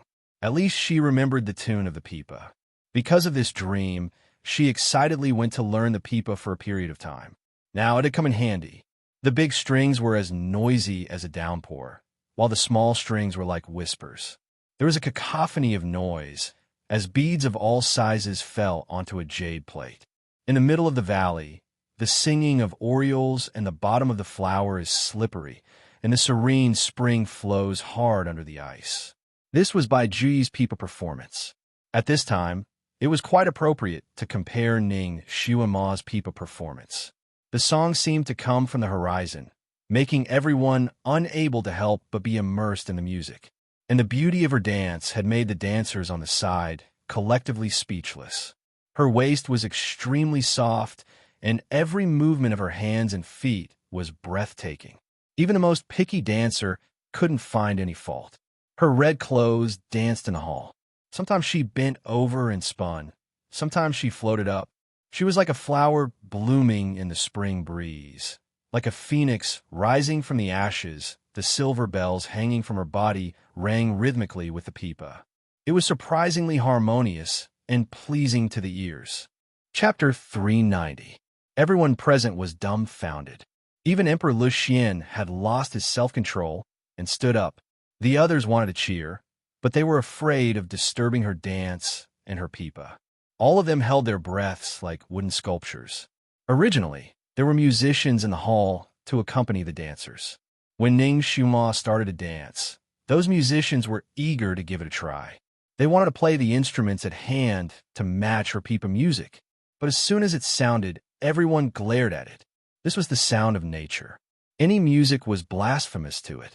The musicians did not dare to act rashly. They tried their best to memorize the tune so that they could secretly practice it when they returned. Han Shanhua sat there. His gaze was fixed on Ning Shuema. His fingers clenched the jade cup so tightly that his fingertips turned white. Ding ding dong dong. Suddenly, the sound of a guqin came from outside the window. After a few notes, it was followed by Ning Shuema's pipa. Everyone was angry at first. They were angry that someone did not know the immensity of heaven and earth. They actually dared to go along with this sound of nature. But before they could say anything, they were attracted by the sound of the guqin. Many of the people present knew music. There were also many people who knew how to play the guqin. A few of them were even masters of the guqin. But when they heard the sudden sound of the guqin, they suddenly had the urge to go home and smash the guqin. Compared to the sound of the guqin they played was like sawing wood. The sound of the pipa and the tinkling of the guqin were surprisingly harmonious. If Ning Shuema's pipa sound was like a wisp of spring breeze, then the guqin sound was like a flower slowly blooming in the spring breeze.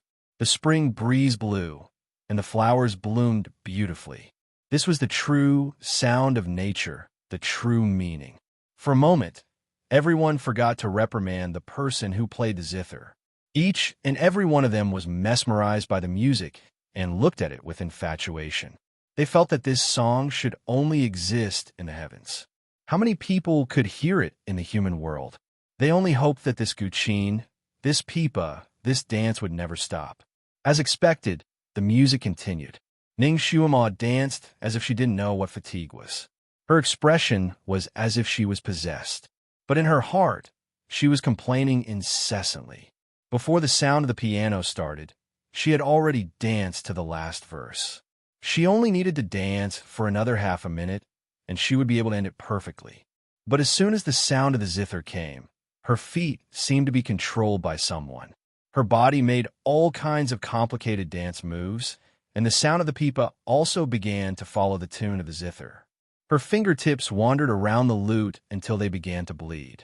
However, it was as if she had put on a witch's red dancing shoes. She could not stop at all. The sound of the guqin changed from the warm spring flowers to the sound of armored horses and golden spears. It sounded like a broken silver vase, like endless falling trees. It sounded like the betrayal of a lover on the battlefield, and she turned to the arms of the enemy. It sounded sad, indignant, desolate, and unfair. All sorts of negative emotions rushed at him. Some of the people present began to sob. Some beat their chests and stomped their feet. Some were seething with anger. Clearly, they had been completely controlled by the zither. Furthermore, Ning Xiuma's beautiful face was beginning to turn pale, and the blood in her chest was beginning to surge. She wanted to stop, but she couldn't. Suddenly, a cold wind blew beside her. Her body had already fallen into someone's embrace. Her dance was forced to stop. Following that, a pair of hands stretched out from behind her. The pipa in her bosom was held by those hands. Clang, clang, clang, playing. These three sounds were like thunder rolling across the sky. It immediately disrupted the tune of the guqin. Chapter 391. The sound of the guqin paused, and the melody changed again. This time, the sound of the pipa did not follow it. Instead, it played a few more notes, like a heavy rain falling from the sky, extinguishing the sadness and resentment created by the guqin in one fell swoop. Ning Xiuma's body stiffened as a faint fragrance entered her nose. Her mind, which had almost been controlled by the zither, was pulled back. Ning Xiuma's body stiffened as she sobered up. Her mind, which had nearly been controlled by the zither, was pulled back. She was very familiar with this fragrance. Her expression changed, and she subconsciously wanted to struggle. Be good. Han Shanyue's arm tightened, and Ning Xiuma's body completely fell into his embrace. He did not know which acupuncture point on her body he had casually pressed, but it actually made her unable to move in an instant. His breath was above her head. His arms were wrapped around her, and his fingers did not stop moving across the pipa. The sound of the pipa flowed out from his fingertips, and the melody was also very pleasant to listen to.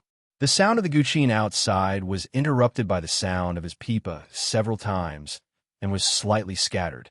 Ning Xiuma's heart skipped a beat. Could it be that this Mr. Han Shanyue was fighting with the person playing the guqin outside? But why did he have to hold her in his arms and play? At this time, she was very willing to give the pipa to him. The person playing the guqin outside was obviously not someone to be trifled with. The melody changed again, and it was as cold as the northern wind whistling in the winter.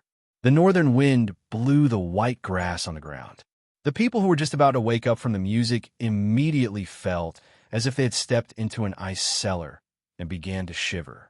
Ning Xiuma also slightly shivered and wanted to dance again. Suddenly, she felt as if her ears were stuffed with 2 balls of cotton, and the sound of the guqin outside suddenly became much softer. Be conservative, don't think, don't be sad, don't be happy. A voice seemed to ring out in her mind. This was a kind of cultivation chant. Ning Xiuma faintly felt that this scene was somewhat familiar, as if she had experienced it before. This was naturally not the time for her to let her imagination run wild. She simply closed her eyes in his embrace and adjusted her breath. She didn't know why, but even though she was clearly annoyed by the person behind her, she was able to quickly enter a meditative state in his embrace and regulate the blood and qi in her body. Han Shanyue held the beauty in his arms, his face still expressionless. However, his hands began to emit a faint white light as he plucked the strings of the pipa. As the sound of the pipa flowed out, it was as if spring had forcibly dispersed the raging cold air, dyeing the frozen ground green inch by inch. The pipa in Ning Xiuma's arms was used by the court musicians. Although it was also of high quality, it was still an ordinary instrument. Once Han Shanyue's telekinesis was infused into it, the strings of the normal pipa could not help but vibrate. Pong! A string broke. The sound of the pipa suddenly stopped. The sound of the zither outside took advantage of this gap and immediately became louder. People had just felt the warmth of spring from the sound of the pipa, and now they were brought into the hot summer by the sound of the zither. Everyone felt that the surrounding air was so hot that it was about to burn. Everyone began to sweat profusely. Some people couldn't help but take off their clothes. Some impatient ones even tore off their clothes. Damn it! Han Shanyue's brows furrowed, and his fingers once again pressed on the strings of the pipa. He actually only used the remaining strings to play a beautiful melody. This time, he did not purposely go against the sound of the zither outside. Instead, he played the melody of high mountains and flowing water. The water gurgled, the mountain breeze blew, and white clouds leisurely floated above the peaks. Everyone felt refreshed, and those who were taking off their clothes finally stopped. Chapter 392. Everyone felt as if they were riding on a white cloud, rising higher and higher, higher and higher. If the sound of the guqin wanted to suppress the sound of the pipa, it had to be played at a higher pitch than the sound of the pipa. Hence, the sound of the guqin changed direction. As if it was attached to the sound of the pipa, everyone felt that the cloud below them was getting higher and higher, almost reaching the clouds. This was not a good feeling. Many people were trembling in fear, desperately lying on the table and hugging the table legs, as if this would be safer. Although Ning Xiuma's ears were blocked, the sound of the guqin and pipa were played with psychokinesis, directly hitting the deepest part of people's hearts. Hence, the blocking of her ears did not have much effect on her. She also felt as if she was rising high up in the sky. However, she had many experiences of flying high up in the sky, and was even forced to sit on the back of the golden-eyed eagle, which was 100 times more exciting than a roller coaster. Now, this feeling of being in the air was like a drizzle to her, and she did not care about it at all. Everyone else's minds were completely controlled by the sound of the guqin and pipa, but Ning Xiuma's mind was clear.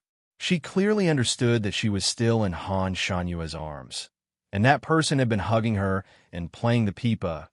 Shouldn't this kind of musical battle be focused on nothing? Shouldn't he be concentrating? Shouldn't he be looking for the most suitable and comfortable position to play? Why did he have to pull her into his arms and play? It was so awkward to play the pipa with someone in the middle. Or is there some other reason for him to do this? Did he want to borrow her psychokinesis? But her psychokinesis was only at level 4. How much psychokinesis could she lend to him? Ning Xiuma could not figure it out. At this time, she could still be distracted. Although Han Shanyue did not look at her, his body was tightly pressed against hers, and he could feel all the breaths in her body. When she was distracted, her breaths were naturally different from when she was exercising. Being distracted meant that her mind was strong enough, and she was not controlled by the music. Han Shanyue ignored her, and his fingers moved faster and faster on the pipa, and the pitch became higher and higher. Finally, the sound of the guqin outside did not dare to go higher. If it went any higher, the strings might break. Unwillingly, it stopped. When the sound of the zither stopped, the tune of the pipa also slowed down and finally came to a stop. Everyone also felt that their feet had finally stepped on a solid ground, and their hearts, which had been hanging high in the air, finally settled back into their chests. Zheng! With the sound of a pipa tearing silk, everyone felt as if a bucket of cold water had been poured over their heads. They finally woke up completely from the illusion created by the music. They looked at each other, and their faces turned red. They wanted to find a hole to crawl into.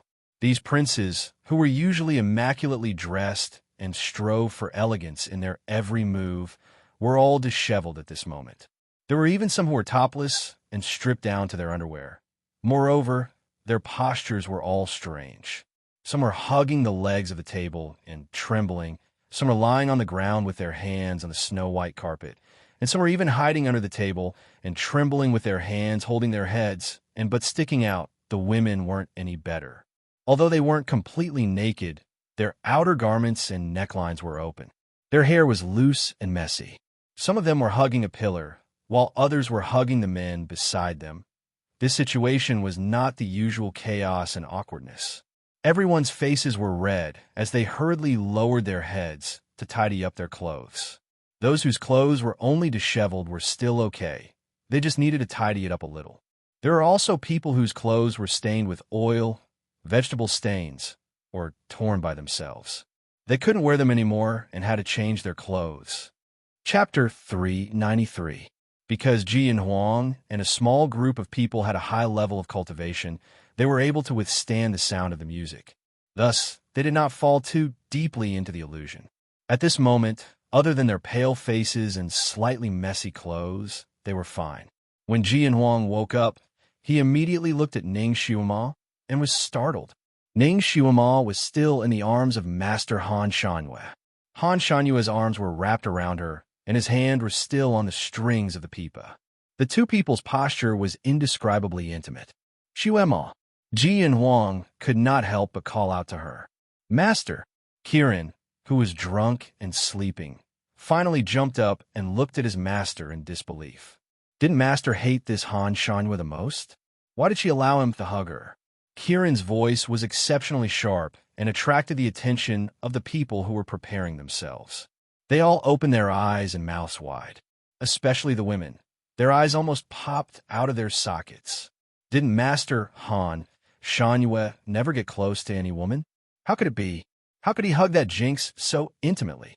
Furthermore, the title of Jinx was bestowed upon her by him. Ning Xiaoma also came back to her senses and secretly gritted her teeth. Let me go. Her acupuncture point was still sealed. Han Shanyue's eyes dimmed, and he decisively let go of her. Ning Xiaoma staggered for a moment before falling to the ground with a thump. She was forced to dance for such a long time that all the strength in her body was exhausted. When Han Shanyue was hugging her, she did not feel it, but when he let go, she felt that her body was as soft as cotton. That was why she suddenly fell down. She was stunned and could not help but angrily glare at Han Shanyue. Han Shanyue only glanced at her coldly and turned around. Like a wisp of smoke, he flew out of the window. Xiaoma. Ji and Huang wanted to come over and support her. However, he himself also staggered a little. Just now, they had exhausted all of their strength in that musical duel. Huang Lu Hinti groaned from aside. His appearance was also somewhat disheveled. If he had not been concerned about the image of the emperor, he would have already collapsed under the table. Now he was sitting on the ground and had yet to get up. Ji and Huang secretly felt ashamed and hurriedly supported his father, helping him to sit properly on the chair. When he turned back to look at Ning Xiaoma, she had already gotten up on her own, gritted her teeth, and pounced toward the window. She wanted to see which bastard was playing such a wicked zither. Ha! Little Xiaoma, your dance was very nice. I'll come and find you again. She heard an ethereal laugh. The voice was a little hoarse and magnetic, very pleasant to the ears. Ning Xiaoma stopped in her tracks, and her expression changed drastically. This voice was so familiar. It's that red-clothed freak's voice.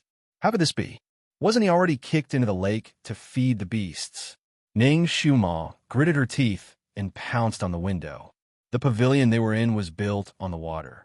It was originally prepared for summer, so there were many windows in the pavilion. Ning Xiaoma stood there and could see the panoramic view of the outside. Under the moonlight, the lake surrounding the pavilion was like a mirror.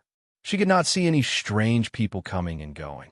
Even Han Shanyue, who had come out of the window, was nowhere to be seen.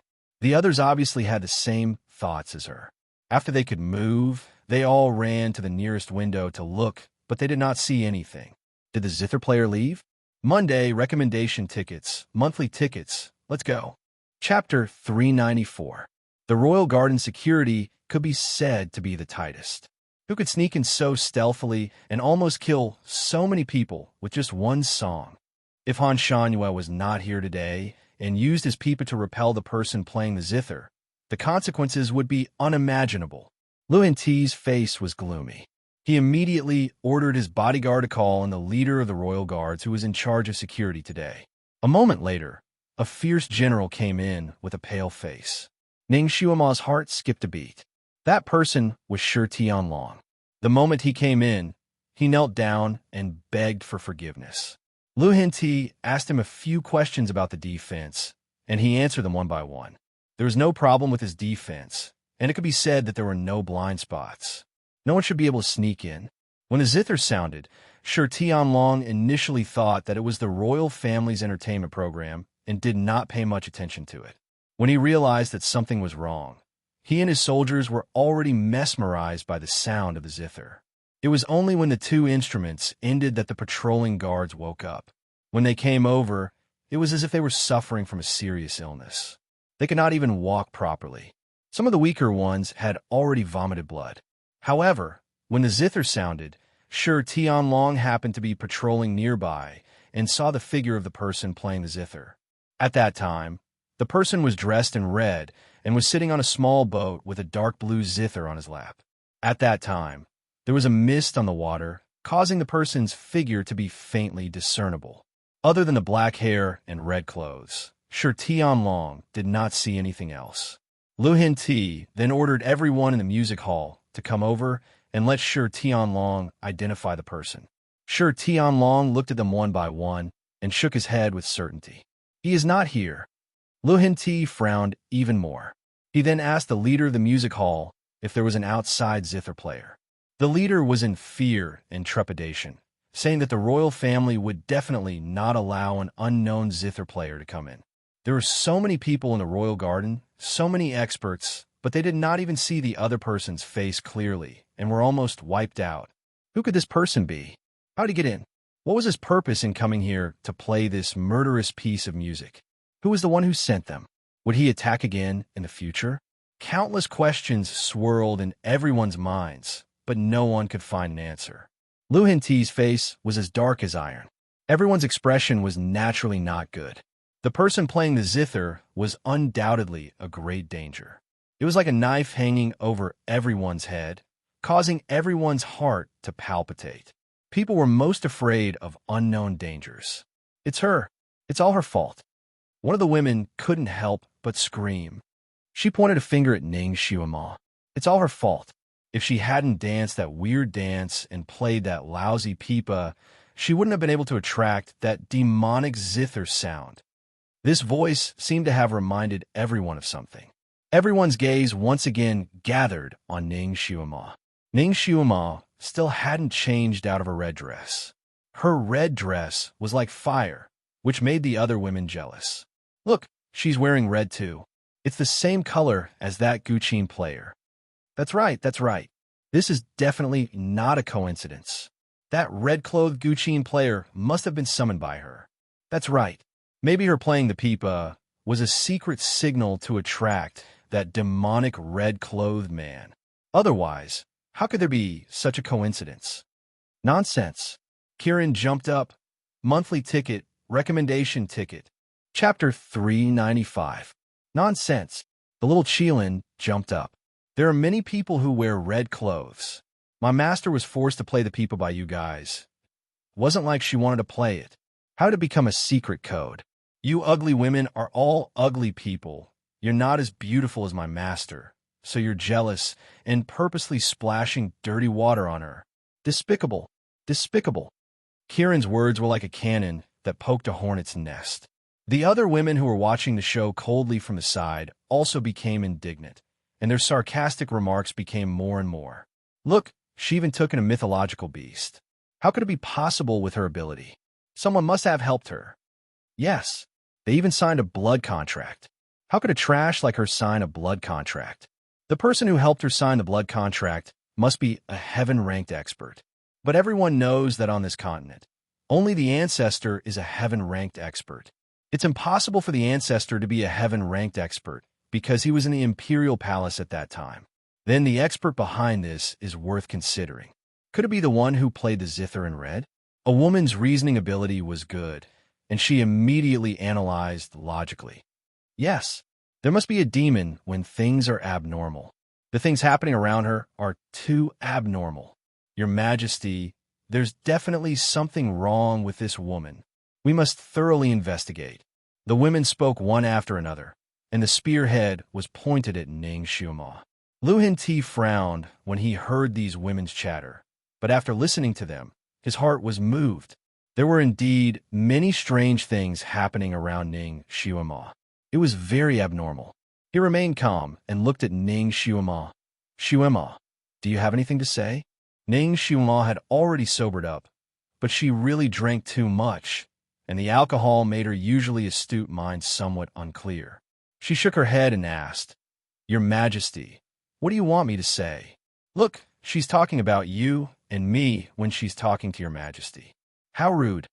Someone immediately grabbed Ning Xiuma's words. Lu Hinti frowned and waved his hand to make the woman shut up. He looked at Ning Xiuma's red face. Although what they said is just speculation, it's quite reasonable. Xiuma, I'm not doubting you, but there are too many mysteries around you. First, tell me how you and the mythological beast Qilin established a blood contract?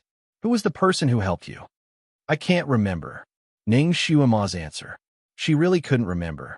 That part of her memory had always been vague. Lu Xian Emperor frowned even more. How can you not remember such an important matter? Could it be that you really have something to say? Is it really related to that red person? The little Qilin cried out from the side. Hey, Emperor, my master, and I really don't remember that matter clearly. My master didn't lie. Lu Hinti's face sank, and he faintly said, You probably drank too much, so your mind isn't clear. It's possible that you can't remember. Then you should stay here to sober up before answering me. Guards. 4 imperial guards came in and bowed. Your Majesty, bring Marquis Ning to a suitable place to sober up. Lu Hinti ordered. Ji Yanhuang's complexion slightly changed. He hastily bowed and said, Imperial Father, although the matter of Xiuma subduing the little Qilin is somewhat strange, it doesn't mean that the person behind her is that red-clothed Zither master. After all, we don't have any real evidence, so if we just punish her like this... Chapter 396. Did I say that I'll punish her? But there's something fishy about her.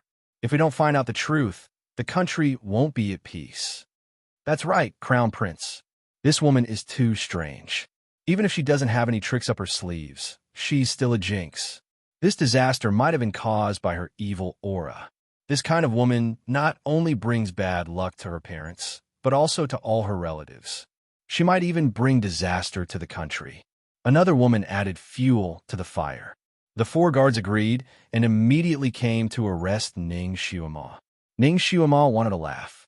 Just based on a few groundless accusations, they wanted to throw her into prison? This old emperor's intelligence was too high. She didn't say anything, but Kirin was already so angry that all its fur stood on end. A blue light flashed on its body, and it revealed its original form.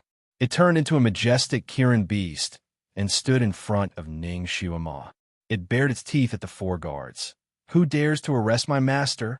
Ask if I agree to it first. The guard that Shiju left behind also stood beside Ning Xiuma and said coldly, She's someone that my heir wants to protect. I won't sit by and do nothing. The situation in the hall suddenly became tense. Ning Xiuma, do you want to rebel? Lu Hinti's voice also became cold. Damn it, she didn't get any benefits in this broken country. She really wanted to rebel. However, she was now in the Imperial Garden and only had Kirin and that guard by her side. With this kind of strength, it was as difficult as ascending to the heavens to try to break out. But if she didn't rebel and was really thrown into prison this time, she wouldn't be as lucky as last time to successfully escape. Because the old emperor felt that she was endangering his country, he obviously wanted to kill her. She was afraid that even if he had to sacrifice this Kirin, he would kill her to prevent future troubles. So this time, she definitely couldn't let them throw her into prison. It seemed like she could only fight to the death. She slowly straightened her body and glanced at the group of guards who had rushed in from outside the main hall. She was about to do something. Xiuma, don't be impulsive. Imperial Father won't really make things difficult for you. Ji Yanhuang suddenly walked over with large strides and pushed aside the Imperial guards who were blocking the way. He arrived in front of Ning Xiuma. Huang be careful, Lu Hinti shouted anxiously. Before he could finish speaking, Ning Xuema had already made her move. She pulled out the treasured sword from Ji Yunhuang's waist and pointed it at Ji Yunhuang's neck. Your Highness, I apologize. She actually managed to subdue Ji Yunhuang in a single move. Lu Hinti's expression changed. Ning Xuema, are you really going to rebel? Release the crown prince. Ning Xuema hid behind Ji Yunhuang's back. The sword in her hand was pointed at the artery on Ji Yunhuang's neck. Your Majesty, it was you who didn't know right from wrong and wanted to kill Xuema. Xuema had no choice but to fight back. Everyone, get out of the way. She steeled her heart and dragged Ji Yunhuang forward. Kirin and the Imperial Guard left behind by Shi Ju consciously brought up the rear. Since the crown prince was in her hands, the Imperial Guards had no choice but to give way. Ning Xuema, do you know that if you walk out like this, you will become the enemy of the entire empty country? Lu Hinti's voice became even colder. There's no other way. If I don't fight back now, I will be turned into a corpse by your Majesty tomorrow. No matter what, I will still die. Naturally, I have to take a gamble. Ning Xuema was not moved at all. We only want to bring you to a quiet room to sober up. We have no intention of harming you.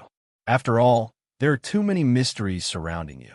As long as you can tell us who established the blood contract with you, we will not make things difficult for you.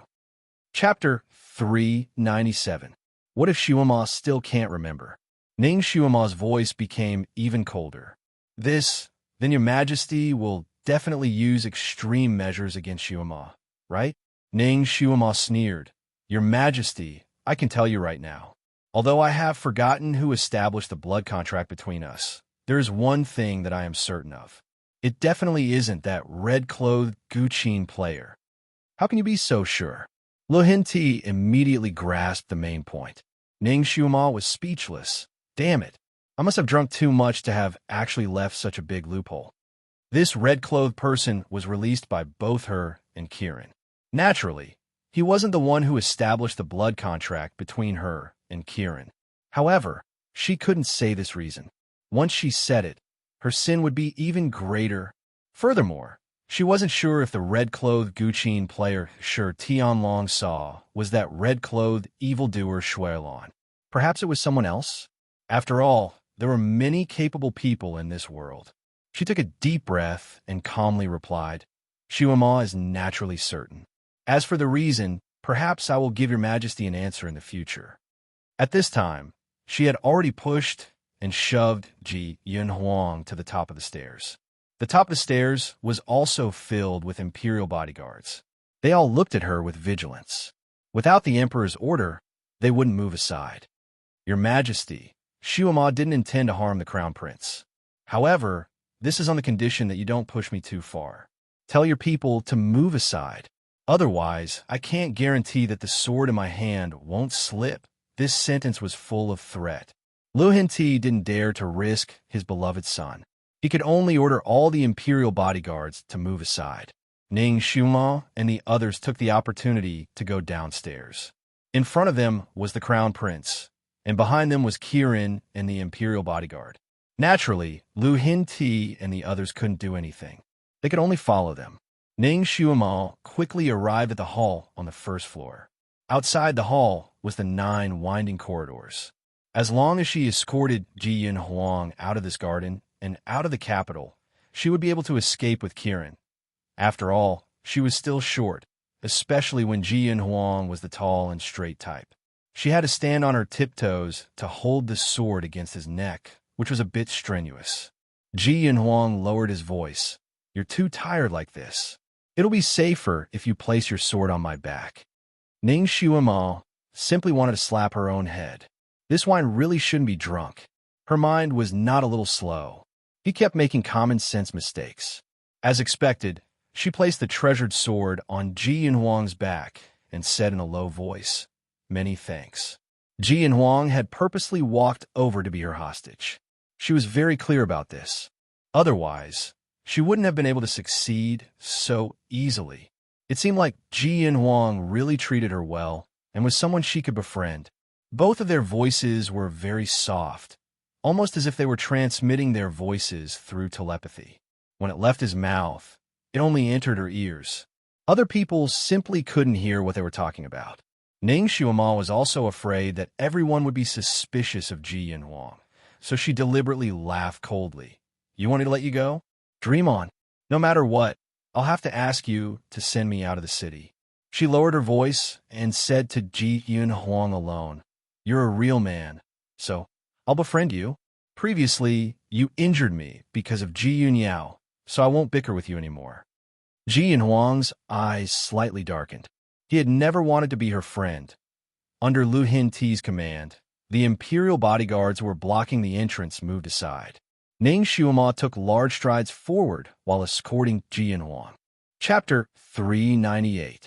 Ning Xiaoma took large strides forward with Ji Yinhuang in tow. She secretly let out a sigh of relief. It seemed like she had made the right move. She had a chance to escape. Just as she was about to let out a sigh of relief, a light green figure flashed in front of her. Before she could react, she felt her wrist go numb. The sword fell to the ground with a clang. Immediately after, her waist went numb as well. Her entire body was frozen in place, unable to move. Your Highness, get out of the way. Someone among the guards shouted. Two people jumped out and pulled Ji Yinhuang away, protecting him in the middle of the group of guards. Ji Yinhuang clenched his fists in his sleeves. At this time, he could not use his sword as a hostage. He could only endure and observe the situation. A large number of imperial bodyguards surrounded Ning Xiaoma and the others. Countless swords and sabers were unsheathed, forming a mountain of swords and sabers around Ning Xiaoma. As long as she made the slightest move, she would be cut into pieces. Ning Xiaoma was unable to make any movements. Her body was completely frozen. Only her eyes and neck could move. At this time, her gaze was fixed on a person. That person was standing at the entrance of the hall, blocking her only way of escape. Did she really have a deep hatred for this person? Why did he keep plotting against a girl? Lu Hinti's eyes lit up when he saw this person. Master Han. That person was Han Shanhua. His face was still hidden in the shadows, so no one could see it clearly. They could only see the sky blue robe on his body fluttering in the wind. He nodded slightly. Master Han, did you catch the red-clothed, zither-playing assassin? Lu Hinti asked. He escaped. Han Shanhua's answer was very simple. Lu Hinti immediately frowned. That assassin's martial arts were unprecedentedly high. If he escaped now, what would happen if he came back again? The others were also trembling with fear. It was obvious that they were thinking the same thing as Lu Hinti. Then do you know where that person came from? Not human. Lu Hinti and the others were even more shocked as they looked at each other.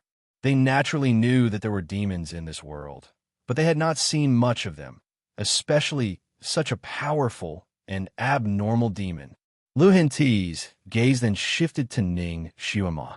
The more he looked at her, the stranger he found her. Someone behind him couldn't help but say, Your Majesty, I'm afraid the current Miss Ning is also a demon. She had changed so much in the past month. Previously, she was very cowardly and didn't have much ability. Now that she had so many strange abilities, her appearance had also changed. She was no longer like her. Was she possessed by a demon? He's in cahoots with that red-clothed zither player, and they're here to cause trouble for our vast sky nation. These words were echoed by many people. A few people knew the former Ning Xiaoma, and they all pointed out the differences between the current Ning Xiaoma and the former Ning Xiaoma. Everyone's mouth was gold, especially at this time. Lu Hinti looked at Ning Xiaoma with an even colder gaze. Ning Xiaoma, what else do you have to say? At this time, no matter what Ning Xiaoma said, it would be superfluous. She smiled coldly. If you want to condemn someone, you can always find a pretext. Your Majesty wants to convict Xiaoma based on some baseless conjectures? If Xiaoma was really a demon, why would she risk her life to save the crown prince? If Xiaoma was really a demon, then I had countless opportunities to assassinate your Majesty recently. So why didn't I do it? If I was really a demon, why didn't I start a massacre just now? Chapter 399. Father, Xiaoma is definitely not a demon. She is truly Marquis Ning's daughter. It can't be wrong. Ji Yinhuang also spoke up. Yin Wang, how can you be so sure? You should know that demons with high cultivation don't have any demonic aura. If she isn't a demon, then what's with the abnormalities on her body? She can't even say who helped her establish a blood contract with Kirin. Father, Xiuma has already said that she recently received a gift from the heavens. Perhaps there really was an expert who guided her and changed her. Moreover, she really didn't do anything to harm Chong Kong country. As for the blood contract, perhaps she really can't remember it. Perhaps the expert who established the blood contract for them deliberately erased her memory. It may not be that Xiuma deliberately didn't say it. Father, Xiuma is Marquis Ning's daughter after all. Recently, she has also made contributions to Chong Kong country. If it wasn't for her, I would have already lost my life. Father, if you use some groundless accusations to convict her, I'm afraid it will make the other loyal officials bitterly disappointed. Lu Hin Ti's eyes darkened. Huang, let's not talk about other crimes. Just the fact that she took you as a hostage just now is a great crime worthy of 9 familial exterminations. Ji and Huang steeled his heart. Father, I volunteered to be her hostage just now. It has nothing to do with her. Here, no one spoke up for Ning Xiuma. If it didn't plead for her, she would really die. Lu Hin Ti actually had this suspicion long ago, but he didn't think that his son would have such deep feelings for Ning Xiuma. In order to protect her, he actually admitted it in front of everyone. Did he know that with just this sentence, the imperial censors in the imperial court would be able to use it against him and strip him of his position as the crown prince? Was this brat crazy? Lu Hin Ti's face was as heavy as iron. Nonsense. His gaze once again fell on Ning Xiuma. He increasingly felt that she was a perfect example of a jinx, a femme fatale. If she was allowed to continue living, her most outstanding and proud son would really be destroyed in her hands. Take Ning Xiuma down first and have the 3 departments interrogate her. If her innocence is proven, we will release her, Lu Hin Ti instructed. He had already made up his mind to kill Ning Xiuma. It was better to get rid of such a troublemaker as soon as possible, to eliminate all future troubles. Imperial Father, Ji and Huang still wanted to say something. My decision has been made. There's no need to speak anymore. Lu Xian Emperor waved his hand and ordered the imperial bodyguards to arrest Ning Xiuma. Ning Xiuma sneered and closed her eyes. Kirin's eyes were red with anger. It and the guard left behind by Shiju stood in front of Ning Xiuma, one on the left and one on the right. Whoever dares to touch my master, I will fight them to the death. Kirin bared its fangs and roared. She is someone my master wants to protect. Whoever captures her will be going against my master. That guard also said coldly. Everyone was afraid of breaking the vases. No one was willing to offend the wise king family. If the wise king insisted on protecting Ning Xiuma, they really wouldn't dare to make a move. After looking at each other, their gazes turned to Lu Hin Ti. Lu Hin Ti's face became even darker. Guard Xia, she is a person of my Chong Kong Empire. Moreover, she is of great importance. You definitely can't let her go. I'm sorry for today. In the future, we will naturally give your master an explanation. He waved his hand at the imperial guards. The scales on Kirin's body had already exploded. Its eyes were wide open, and it already had the intention to fight to the death. The atmosphere in the hall became tense. A bloody battle was about to break out. Your Majesty, I agree to your conditions. Chapter 400. Your Majesty, I agree to your conditions. Han Shanyue, who had been sitting on the wall, suddenly opened his mouth. Lu Hin Ti was stunned. When he realized what he heard, he was overjoyed. Even his eyes lit up. That's great. Thank you, sir. No, it's Heavenly Master. I will prepare everything for you. He was so happy that he started to speak incoherently. Han Shanyue was someone that all the countries wanted to rope in, who knew how many monarchs had offered him amazing conditions to recruit him as a heavenly master, but they were all rejected by him. This time, when he came to Chong Kong country, Lu Hin Ti had been thinking of ways to make him stay, but he had no intention of agreeing. Although Lu Hin Ti felt regretful, he could not do anything about it. Everyone said that Han Shanyue's martial arts were unpredictable. Everyone had only heard of it before, but now they finally saw it for themselves. If not for him today, he and the ministers would have been wiped out by the red-clothed zither master. Now that he thought about it, he still felt a lingering fear. What's more, that red-clothed zither player had run away. Who knew if he would return? Lucien Emperor was originally very worried about this hidden danger, but now all of his worries were swept away. As long as Han Shangyue stayed here, why would he be afraid of the red-clothed zither master? However, I also have a condition. Han Shangyue spat out another sentence. Sir, please state your conditions. I will agree. Han Shangyue finally looked at Ning Xiuma.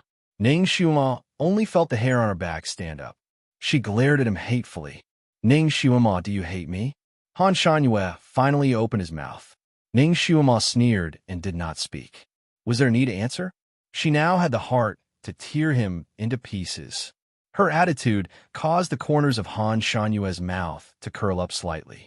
He then proposed an outrageous condition to Emperor Lucien. Your Majesty, I lack a concubine who can grind ink and serve tea. I think she's not bad. I beg your Majesty to give her to me. Luhin, tea, everyone. This was the expression one would get if they were struck by lightning. Ning Xiuma also opened her eyes wide and looked at Han Shanyue as if he was crazy. Luhin Ti calmed himself down and said, Sir, didn't you say that she's a jinx and is destined to jinx her husband? What's wrong? My life is tougher than hers. Han Shanyue answered indifferently. It meant that his life was tougher than hers, so he wasn't afraid of death. Luhin Ti regained his composure. Sir, it's not that I don't want to agree. I'm just curious. With your character and status, what kind of woman can't you have? Why must she be a cursed loner? It would be bad if she were to jinx her master. Mister, why don't you reconsider other women? His gaze swept across the women present. We believe that no matter who you choose, she will be extremely happy. These words were not false at all. No matter if it was in terms of talent or status, Han Shanyue was every girl's dream lover. Not to mention being his concubines. Even if he asked them to warm his bed, they would be more than happy to do so. All the women present immediately stepped forward, intentionally or otherwise, to make themselves more conspicuous. Han Shanyue did not see their interest at all. He only said, I have high aspirations. I don't like ordinary women and I don't want to jinx them. The faces of the women present turned pale and they shrank back. Luhin Ti was slightly embarrassed. But Han Shanyue glanced at him indifferently. Your Majesty, don't worry. Although my life is tough, it will only jinx my wife and not others. Chapter 401. Han Shanyue looked at Ning Xiuma and said, I might be able to defeat her. Everyone was speechless. Luhin Ti said, This, your Majesty, if you can't even agree to such a small request. Han Shanyue's voice turned cold. This requires my consent, right? Luhin Ti struggled to say. He felt that something was wrong, but he couldn't tell what it was. If not for the ancestor saying that Ning Xiuma was a 1,000-year loner, he would have thought that Han Shanyue had ulterior motives when he said that Ning Xiuma was a heavenly calamity loner. Everyone's eyes were on Ning Xiuma. There was envy, jealousy, and surprise in their eyes. They all felt that Ning Xiuma would definitely agree. After all, this was her only chance to escape today. Ning Xiuma felt that Han Shanyue's head must have been kicked by a donkey. Otherwise, he must be mentally ill. At this time, she was still feeling tipsy. Alcohol could easily make people lose their cool. So she simply replied, I won't marry a lunatic. Don't talk about making her a concubine. Even if this person used a palanquin to marry her, she still wouldn't marry him. Luhin Ti sighed in relief. Today, he had completely offended Ning Xiuma, so he would rather destroy her than let her stay by Han Shanyue's side. Mr. Han, you see, she herself doesn't agree. Han Shanyue glanced at Ning Xiuma. Ning Xiuma stared at him coldly. It was unknown whether it was because of anger or the alcohol, but her face was red. She hasn't sobered up yet. I believe that she will give me the answer I want tomorrow. Han Shanyue said calmly. Luhin Ti frowned. If she doesn't agree tomorrow, I believe that your Majesty will have a way to make her agree. Han Shanyue's voice became more leisurely. If I don't get a satisfactory answer tomorrow, I will have to ask your majesty to find someone else." After saying this, he turned and left. Just as he walked out the door, he turned back. "What I want tomorrow is a concubine who is nimble, efficient, and intelligent. I believe that your majesty will not disappoint me." His sleeves fluttered as he left. Lu Hin Ti, in this special period of time, he couldn't offend this Mr. Han Shangyue, so he could only follow his request. His gaze landed on Ning Xiuma's body. This time, he really had a headache. How could he convince her? She couldn't do that. She wouldn't be nimble and efficient tomorrow. Therefore, he could only convince her. However, looking at Ning Xiuma's stubborn appearance, it seemed like she would not be easy to convince. Moreover, this girl's eloquence was not ordinary. She had the ability to battle a group of scholars with words.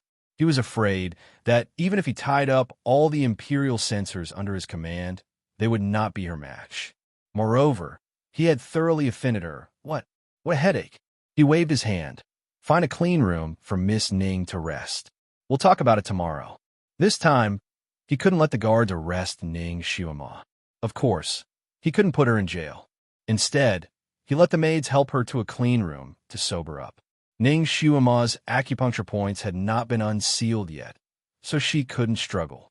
When the guards saw that her life was no longer in danger, they were relieved and let the maids help Ning Xiuma. Kieran wanted to stop them, but Ning Xiuma used telepathy to stop it. Chapter 402. Before she agreed, Lu Hin Ti would not let her go and would only put her under house arrest. Moreover, she was exhausted, so it was better for her to rest for a night. Xiuma made up her mind. Ji Yanhuang clenched his fists tightly and his handsome face turned green. Naturally, he did not want Ning Xiuma to marry someone else, not to mention a concubine, but in the current situation, he could not give her any promises. He only hated that he was not strong enough. He turned around and left. "Huang, where are you going?" Lu Hin Ti felt that his son's expression was not right. Ji Yanhuang did not say anything and did not even look back. He just walked away with large strides. Lu Hin Ti, although this son of his was always cold, it was the first time he left in a huff. A lively garden party ended so miserably. Everyone tactfully said their goodbyes and left. In a rather luxurious palace, there were heavy guards outside the palace. Even a fly would not be able to enter and leave as it pleased. Ning Xiuma was lazily lying on the bed, half leaning on the bedpost. Her eyes were closed, and she seemed to be asleep. The little Qilin still turned into a blue cat and curled up at her feet. It curled up into a ball and fell into a deep sleep. The curtains of the bed had already been pulled down. Outside the curtains knelt an eloquent imperial censor. He had already knelt there for more than half an hour, spittle flying everywhere as he spoke. In the end, Ning Xiuma didn't even feel like replying to him, not to mention agreeing to that condition. This girl had clearly drunk the hangover soup and was awake, but she did not respond to him. This was already the third imperial censor called by the emperor. The first two had left with their tails between their legs. This imperial censor, who was known to be able to bring a dead person back to life, had been nagging for half a day. He had said all the good and bad things, but there was still no effect. He could only leave with his tail between his legs. Lu Hin Ti obviously wanted to use the human wave tactic. When one person came out, another immediately went in. Just like that, the imperial censors changed 7 or 8 times in a row, each of them nearly breaking their lips from talking, but Ning Xiuma just didn't say anything. He just sat there with his eyes closed and didn't even have the intention to open them. Although they could threaten Ning Xiuma from all sides, they didn't dare to do anything to her. One by one, they came in high spirits but returned dejectedly. Lu Hin Ti was waiting in a side hall nearby. However, as the imperial censors returned one by one, his heart sank. He had never met anyone as difficult to deal with as Ning Xiuma. A 13-year-old girl was actually unmoved by force or persuasion. It seemed like she was certain that he wouldn't dare to torture her. Damn it, he really didn't dare. This was the first time Lu Hin Ti had encountered such a difficult bone to chew. He paced around in the side chamber. The eunuchs around him wanted to persuade him to rest, but they were all yelled at by him. Han Shangyue gave him a deadline of tomorrow morning, so he really didn't have much time left. He originally wanted to find Ji Yinhuang, who had a good relationship with Ning Xiuma, to persuade her, but the eunuch who sent the message came back and reported that they couldn't find the crown prince's whereabouts. No one knew where he went. The people who went to search for the red-clothed zither player also didn't have any news. It was obvious that they hadn't found his whereabouts yet. Just because he didn't appear didn't mean that he had left. Lu Hinti didn't dare to take this risk. In the end, all the imperial censors were defeated by Ning Xiuma. Even the Supreme Court official, Lan Yufeng, didn't have any effect. Chapter 403.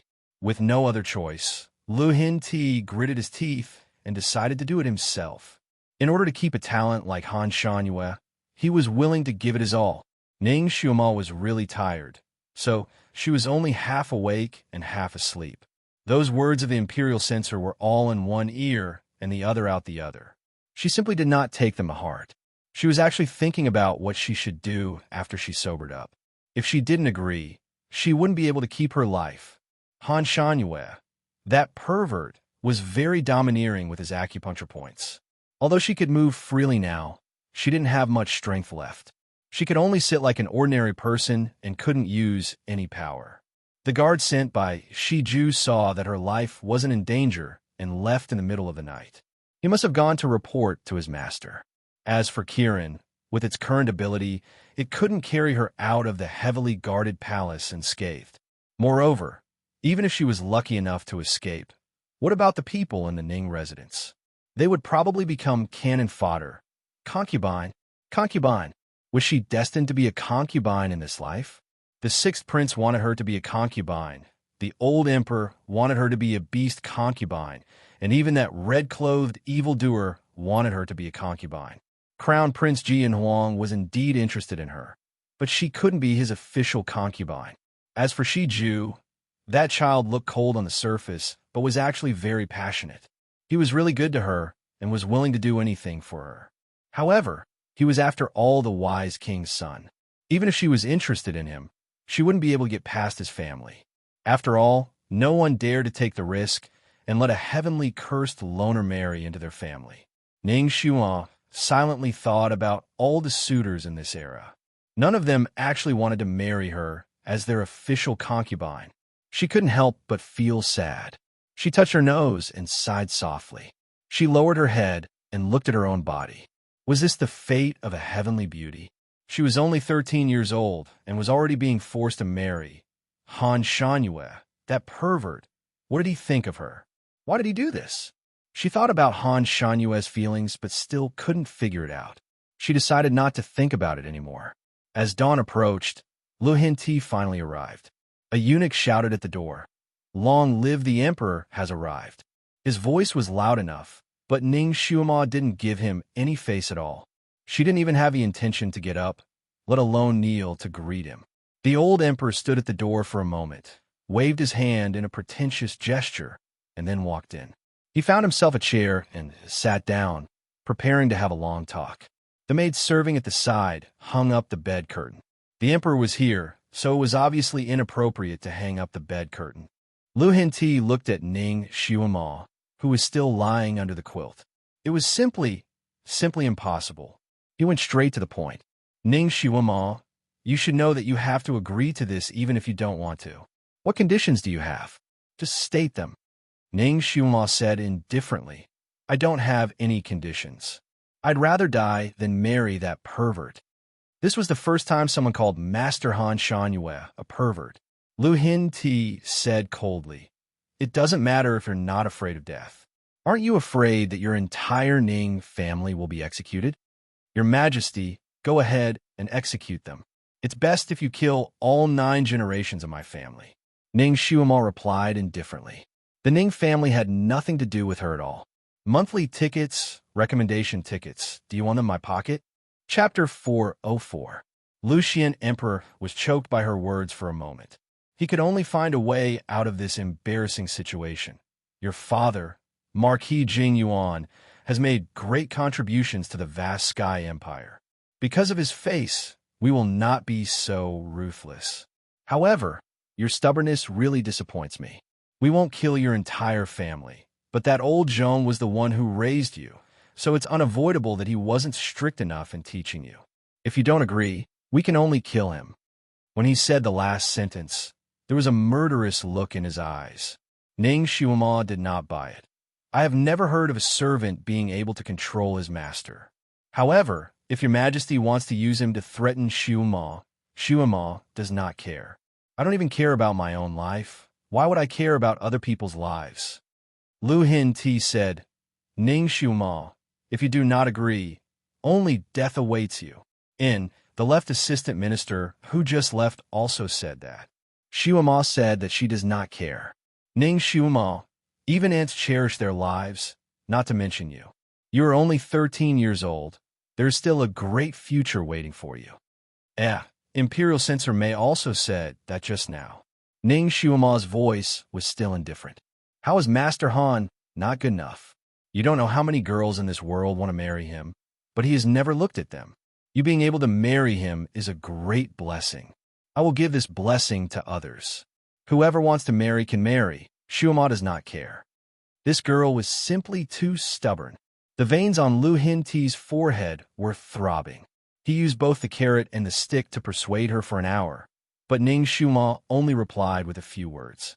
In the end, Lu Hin Ti was about to lose all hope. If he could not take down Ning Xiaoma, he could not keep Han Shanyue. If he could not keep Han Shanyue, there would be no one to deal with that mysterious red-clothed zither player. His country and even his life would be in danger. That Han Shanyue had simply given him a super difficult problem to solve. In the end, he had no choice but to send everyone out. Afterwards, he lowered his voice and bowed to Ning Xiaoma. "Great aunt, in the end, what do you want? Tell me, and I will agree. You are also a citizen of Vast Sky Empire, and your father has been loyal all his life. You can't just watch Vast Sky Empire's citizens fall into a dangerous situation, right?" Ning Xiaoma glanced at him and pursed her lips. "What does it matter if they are loyal subjects? Isn't His Majesty going to kill a loyal descendant for a groundless crime? I didn't want to kill you, but I have truly let you down." Emperor Lucian still spoke in a low voice.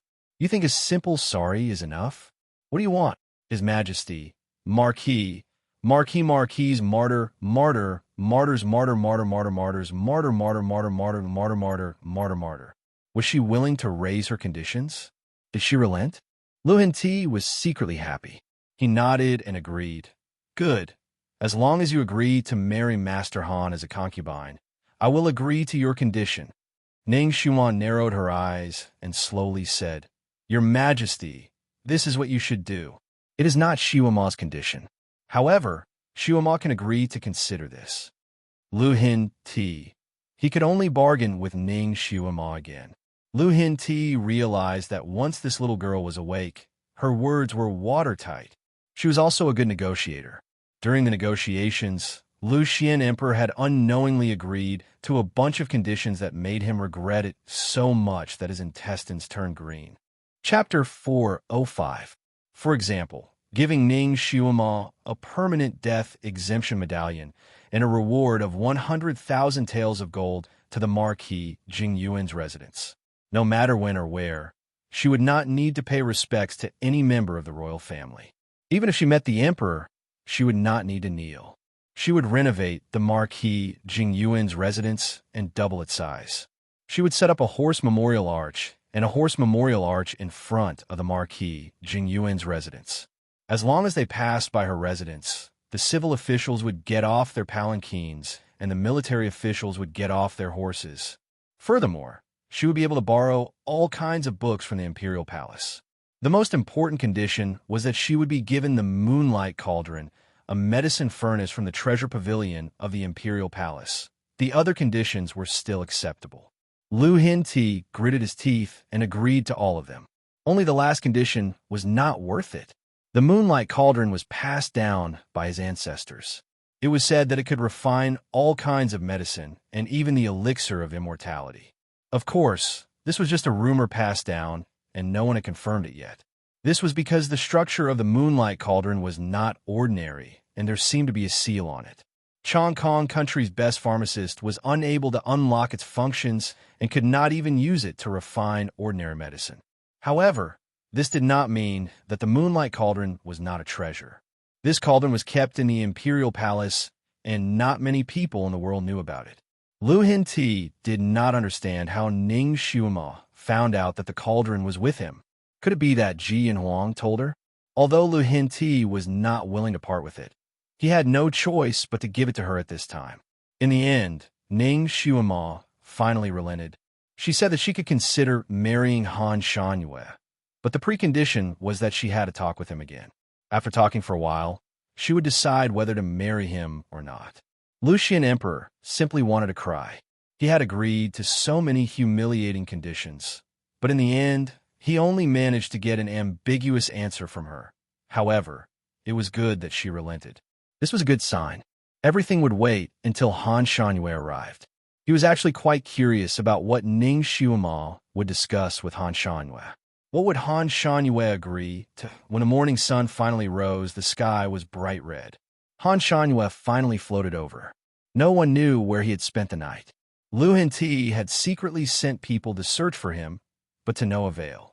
He seemed to have suddenly appeared outside the garden, and then leisurely went to see Lu Hinti under the guidance of a young eunuch. Lu Hinti naturally told him how difficult it was to convince Ning Xuema. Finally, he told him about Ning Xuema's condition. She wanted to see him before agreeing. Han Shanyue had been quietly listening. When Emperor Lu Xian finished speaking, he slightly nodded his head and opened his golden mouth. Then your majesty can prepare for this heavenly teacher's wedding. Lu Hinti was a little stunned. Sir, no. Heavenly Master, didn't you want to take her as your concubine? Normally, when a concubine is taken in, a small sedan chair will carry the concubine into the mansion. Han Shanyue glanced at him indifferently. Am I a normal person? This sentence made Lu Hinti choke. Fine, a wedding is a wedding. He didn't mind holding a wedding for someone else. What kind of wedding does Heavenly Master want? Just a little. Let's hold it as the grandest wedding in Kong country. Han Shanyue indicated that he was easy to talk to. Lu Hinti was speechless. He didn't sleep the whole night. He already had a headache, but now he felt it was even more painful. Chapter 406. Heavenly Master, did you see the whereabouts of that demonic zither player yesterday? This was what Lu Hinti was most worried about. Don't worry. Han Shanyue was like a charlatan, only replying with these two words. He turned around and walked out. Let her come to the lakeside to see me. His sleeves fluttered as he walked out of the hall. Lu Hinti. He suddenly felt that this Master Han Shanyue's way of doing things was a bit similar to this continent's most mysterious overlord. He shook his head again, thinking that it was impossible. Not long ago, he received news that the overlord had gone to Bohai and was currently a guest there. It was impossible for him to split himself and come here. Furthermore, this Master Han Shanyue had been famous for a long time. He and the overlord often appeared in different places. There was no place where their whereabouts intersected. He thought too much. The original white cobblestones sparkled like jade under the sunlight. There were weeping willows by the lakeside. Although it was already autumn, the willow leaves were still green, showing no signs of withering. When Ning Xuema came to the lakeside, Yin Yuan saw Master Han Shanyue standing under the weeping willow. Today, he had changed his robes again. This time, it was a crescent white. The wide robes fluttered gently in the wind, and the dark patterns on the sleeves and lapels flowed like water waves. This time, his robes were painted with a picture of bamboo. The leaves and branches danced, setting off the crescent white background. It was a picture of cold bamboo under the moonlight, coupled with the flowing dark patterns. It gave people a feeling of alienation, like an immortal, untainted by the mortal world. It was quite compatible with his temperament. He stood there, twirling a snow-white flute in his hand, creating a pleasing scene. Even if this person's face could not be seen clearly, his demeanor and figure were enough to cause the fall of a city. Wherever he went, he would become the focus of attention. From time to time, there were women's figures appearing and disappearing in the shadows of the flowers and trees. They seemed to be trimming the flowers and clearing the weeds, but their eyes could not help but wander to that figure. Even more so, that bold, almost unable to look away. If it wasn't for Lu Hin Ti's order that no one was to disturb this Mr. Han Shangyue, there would probably be someone who would deliberately pass by and occasionally pretend to trip and fall into his arms to have a romantic encounter. Ning Xiuma stood not far away and looked at him for a moment. He shook his head inwardly. This person was truly a monster. Her elegant temperament was so cold. He was obviously someone she hated to the extreme, but when she saw him for the first time, her heart skipped a beat. However, the man in her heart was still a tough guy like Stallone. Towards handsome men like Han Shangyue, at most, she would just admire them. No, she didn't even have the intention to admire him right now. The only thing she wanted to do now was to kick him into the lake. Let him have a taste of the helplessness of being drowned. Have you seen enough? Han Shangyue suddenly turned around and stared at her with a pair of cold eyes. Ning Xiuma felt a chill in her heart from his stare. She vaguely felt that his gaze was somewhat familiar. She curled her lips and walked over. Your Excellency really knows how to find a place. Logically speaking, this was a good place for a date under the moonlight. Unfortunately, she was traumatized by this place and could not find any romantic feelings. Han Shanyue's voice was faint. It's quieter here. There are less vulgar things. Just a chat. He had to find a place that was out of this world. This person was indeed pretentious to a certain extent. Chapter 407. Ning Xiuma was too lazy to beat around the bush with him. Why must it be me? This was something she could not figure out. Because you hate me. Han Shangyue answered every question. What kind of strange argument was this? Did he want to keep an enemy by his side? Was he not afraid that she would hate him so much that she would stab him in the middle of the night? Ning Xiuma looked at him as if she was looking at a freak. Can you explain in detail? I think that with your qualifications, it would not be difficult for you to take in a concubine who likes you. My life is hard. I would feel less guilty if I jinxed you to death. Ning Xiuma clenched her fists in her sleeves and said coldly, Didn't you say that I am a jinx? As far as I know, a jinx will not die, but jinxes others to death. Well, let's wait and see. Han Shanyue's tone was indifferent. You are not afraid that I will kill you to prevent you from jinxing me to death? Han Shanyue's gaze finally turned to her. I look forward to your ability. His tone was so casual that Ning Xiuma wanted to kick him into the lake. I'm only 13 years old this year. I'm still a child. Do you not feel guilty about marrying me? If this was in the modern world, she could simply sue him for molesting a young girl and send him to prison. No, Han Shanyue answered honestly. Ning Xiuma inwardly took a deep breath. I feel that since your excellency is also a heavenly calamity star, you shouldn't go and harm other girls. Actually, being single is also quite free and unrestrained. Your excellency is also a free cloud and a wild crane.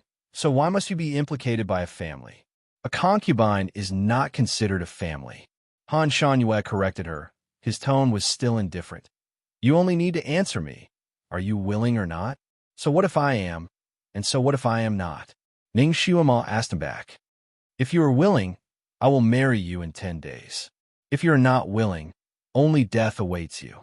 Ning Xiuma's eyes flashed slightly. She knew that he was telling the truth. If she really didn't agree, what awaited her was only endless pursuit. Moreover, her cultivation hadn't recovered yet. If she didn't agree, only death awaited her. If she agreed now, she would have to wait for 10 days. 10 days was enough for her to plan something. She might as well agree first. Okay, I promise you. This time, Ning Xiuma answered without hesitation. Just as she finished her sentence, a bright light suddenly flashed in the originally clear sky, and a dazzling flower burst open in front of her eyes. Ning Xiuma didn't even have time to dodge before she felt something like an electric current enter between her eyebrows. Her entire body trembled, and she was instantly unable to move. It's over. She was struck by lightning. This was Ning Xiuma's first reaction. How could there be a ball of lightning in broad daylight? Strange. Why didn't she hear the sound of thunder? In front of her was a dazzling white light. She couldn't see anything. Her head was dizzy, as if she was floating in midair. Could she have been struck to death? Was this the way to the netherworld? Ning Xiuma tried to take a step forward, but suddenly she felt as if she had stepped on air and her body fell straight down. She subconsciously grabbed with her hands, and finally she caught something soft with a touch of warmth. She felt as if she had caught a life-saving straw, and she desperately held on to it. The thing she was hugging slightly stiffened, and a cold voice seemed to come from the sky. Let go. Ning Xiuma's body heated up, and her feet seemed to have finally stepped on solid ground. She opened her eyes, and then she was embarrassed. Chapter 408. At this moment, she was hugging Han Shanyue's waist like an octopus, and her head was even buried in his chest. No matter how thick-skinned Ning Xiuma was, she couldn't help but blush. She quickly let go of her hands and took 2 big steps back. How could I? Han Shanyue's gaze fell on Ning Xiuma's face. After knowing her for so long, this was the first time he saw her blush. Her snow-white cheeks seemed to be dyed with a blush, and under the sunlight, it was shockingly beautiful. His eyes darkened slightly, and he turned his eyes away, saying lightly, "All right." He turned around and left. All right? What's all right? Although Ning Xiuma was smart, she couldn't understand his words, and could only watch as he walked away. What was going on just now? Would this person die if he said a few more words? Ning Xiuma's forehead was still burning. She raised her hand and rubbed it, but she didn't feel any damage. She looked up at the sky, and there were a few white clouds floating in the sky. The sun was hanging there, and it made her feel warm. There were no dark clouds in sight. Was it a ball of lightning that struck her? Why would there be a sudden flash of lightning on such a clear day? She rubbed her forehead again, and at this time, the burning sensation on her forehead had disappeared. It was slightly warm, but not uncomfortable. It was often said that wherever a ball of lightning struck, there would be no survivors. She didn't expect that she could survive without any injuries. It was really a miracle. She was about to go to the lakeside to see if there was anything wrong with her body when suddenly there was a sneer from not far away. You finally got your wish fulfilled. Aren't you feeling proud? Are you so happy that you've turned silly? These words were too harsh, and Ning Xiuma frowned and turned around to look. A lady in purple stood beside a bush of bamboo, and beside her were 2 young girls. Ji and Yao. The 2 girls beside her were the young ladies from last night's banquet. Although Ning Xiuma couldn't remember their names, she still had an impression of their faces. Ning Xiuma hadn't seen Ji Yao for more than a month, and thought that she had finally learned her lesson. She didn't expect her to still be like this, taking every opportunity to ridicule and suppress her. Ning Xiuma smiled lightly and deliberately looked at Ji Yao's face. Not bad. The injury on Princess Ji's face has finally healed. If I didn't look carefully, I wouldn't have noticed. Ji Yao had already been demoted to a princess, but it was only a demotion in rank. She had not been expelled from the imperial city. Her face had been slapped quite badly. At that time, it was swollen like a pig's head. She had to recuperate in her residence for a whole month and use countless elixirs to recover. As the saying goes, hit the snake where it hurts. Ning Xiuma's words were like a heavy blow to her weak spot, causing her face to instantly turn red. Unfortunately, she couldn't refute Ning Xiuma's words. She also did not dare to make a scene and beat up Ning Xiuma. Otherwise, she would be beaten up by her instead of hitting her. She paused and sneered. What are you so proud of? You're only married to him as a concubine. You're not even Lady Ru. He's only using you as a pastime. Ning Xiuma took a step forward. Are you jealous? Ji Yao had suffered so many losses from Ning Xiuma, so she was actually a bit afraid of her. Seeing her suddenly take a step forward, she subconsciously took 2 steps back. Nonsense, this consort won't be jealous. This consort doesn't like him. Then who do you like? Ning Xiuma didn't bat an eyelid, and took another step forward. Chapter 409. At this moment, Ning Xiuma's aura was extremely strong. Ji Yao's heart trembled again. She took 2 more steps back. Why do you care who I like? Ji Yao cursed in her heart. Who was the one who said that Ning Xiuma had lost her martial arts? How could she have such strange movements and aura after losing her martial arts? What she didn't know was that Ning Xiuma had indeed lost her martial arts. However, she knew a kind of footwork that was comparable to the wave-like subtle steps in Jin Yang's novel. Even if she didn't have any internal energy, she could still use it as she wished. The biggest characteristic of this kind of footwork was its speed. Moreover, it was very easy to make people dizzy. Ji Yao was once bitten by a snake, twice shy. Shocked by her movements, she couldn't help but take a few steps back. "Where is His Highness the Crown Prince?" Ning Xiuma suddenly asked. Ji Yao's heart skipped a beat. She blurted out, "How would I know?" His voice was laced with resentment and anger. When Ji Huang was sick, she secretly went to see him a few times. However, he was always indifferent to her, which made her feel very frustrated. After Ji Huang got better, he didn't go to her residence to see her even once. She already had a guilty conscience. After shouting that sentence, she angrily added, "What do you mean by asking this?" "What do I mean?" Ning Xiuma took 2 more steps forward. "What do you think? How would I know?" Ji Yao was forced to retreat again. Before she could finish her sentence, she suddenly lost her footing. With a scream, she fell into the water. Almost at the same time, someone shouted, "Princess, be careful." Her words were obviously too late. Ji Yao had already fallen into the water. Ning Xiuma glanced back at the woman. She was a beauty. Moreover, she looked as gentle as water. Ning Xiuma finally remembered her name. Gu Xiaoqi. It sounded like a rather ordinary name. There wasn't much culture to it. However, Ning Xiuma knew that she was a talented woman. She had good calligraphy skills. At the banquet, he had waved his brush on the spot and won the praise of everyone present. This woman always looked indifferent. When Ning Xiuma was being mocked by everyone in the hall, she didn't say a word. Ning Xiuma didn't have a bad impression of her, but she didn't expect that she would be with Ji Yao. However, it seemed that her relationship with Ji Yao was not as good as it seemed on the surface. She only reminded Ji Yao when she was about to fall. "Princess, princess, are you all right? Someone come." The princess fell into the water. Gu Xiaoqi began to shout. "Don't shout." Ji Yao knew how to swim, but her swimming ability was obviously average. She was trying her best to paddle to the shore. When she heard Gu Xiaoqi shouting, she quickly stopped her. There were many palace guards patrolling nearby. If they heard that the princess had fallen into the water, they would definitely rush over and see her in such a sorry state. However, although Gu Xiaoqi looked like a gentle girl, her voice was not soft. Her shouts had already alerted many people. It was not a small matter that the princess had fallen into the water. After a short while, a large group of people ran over and saw Ji Yao crawling out of the lake. At this time, Ji Yao was in a very sorry state. Her hair was dripping with water, and her dress was sticking to her body, revealing her figure. Ji Yao was also a beauty. However, her chest was slightly small, and her legs were a little thick. Usually, when she wore a fluttering dress, nothing could be seen. Now, all the shortcomings of her figure were exposed. Chapter 410.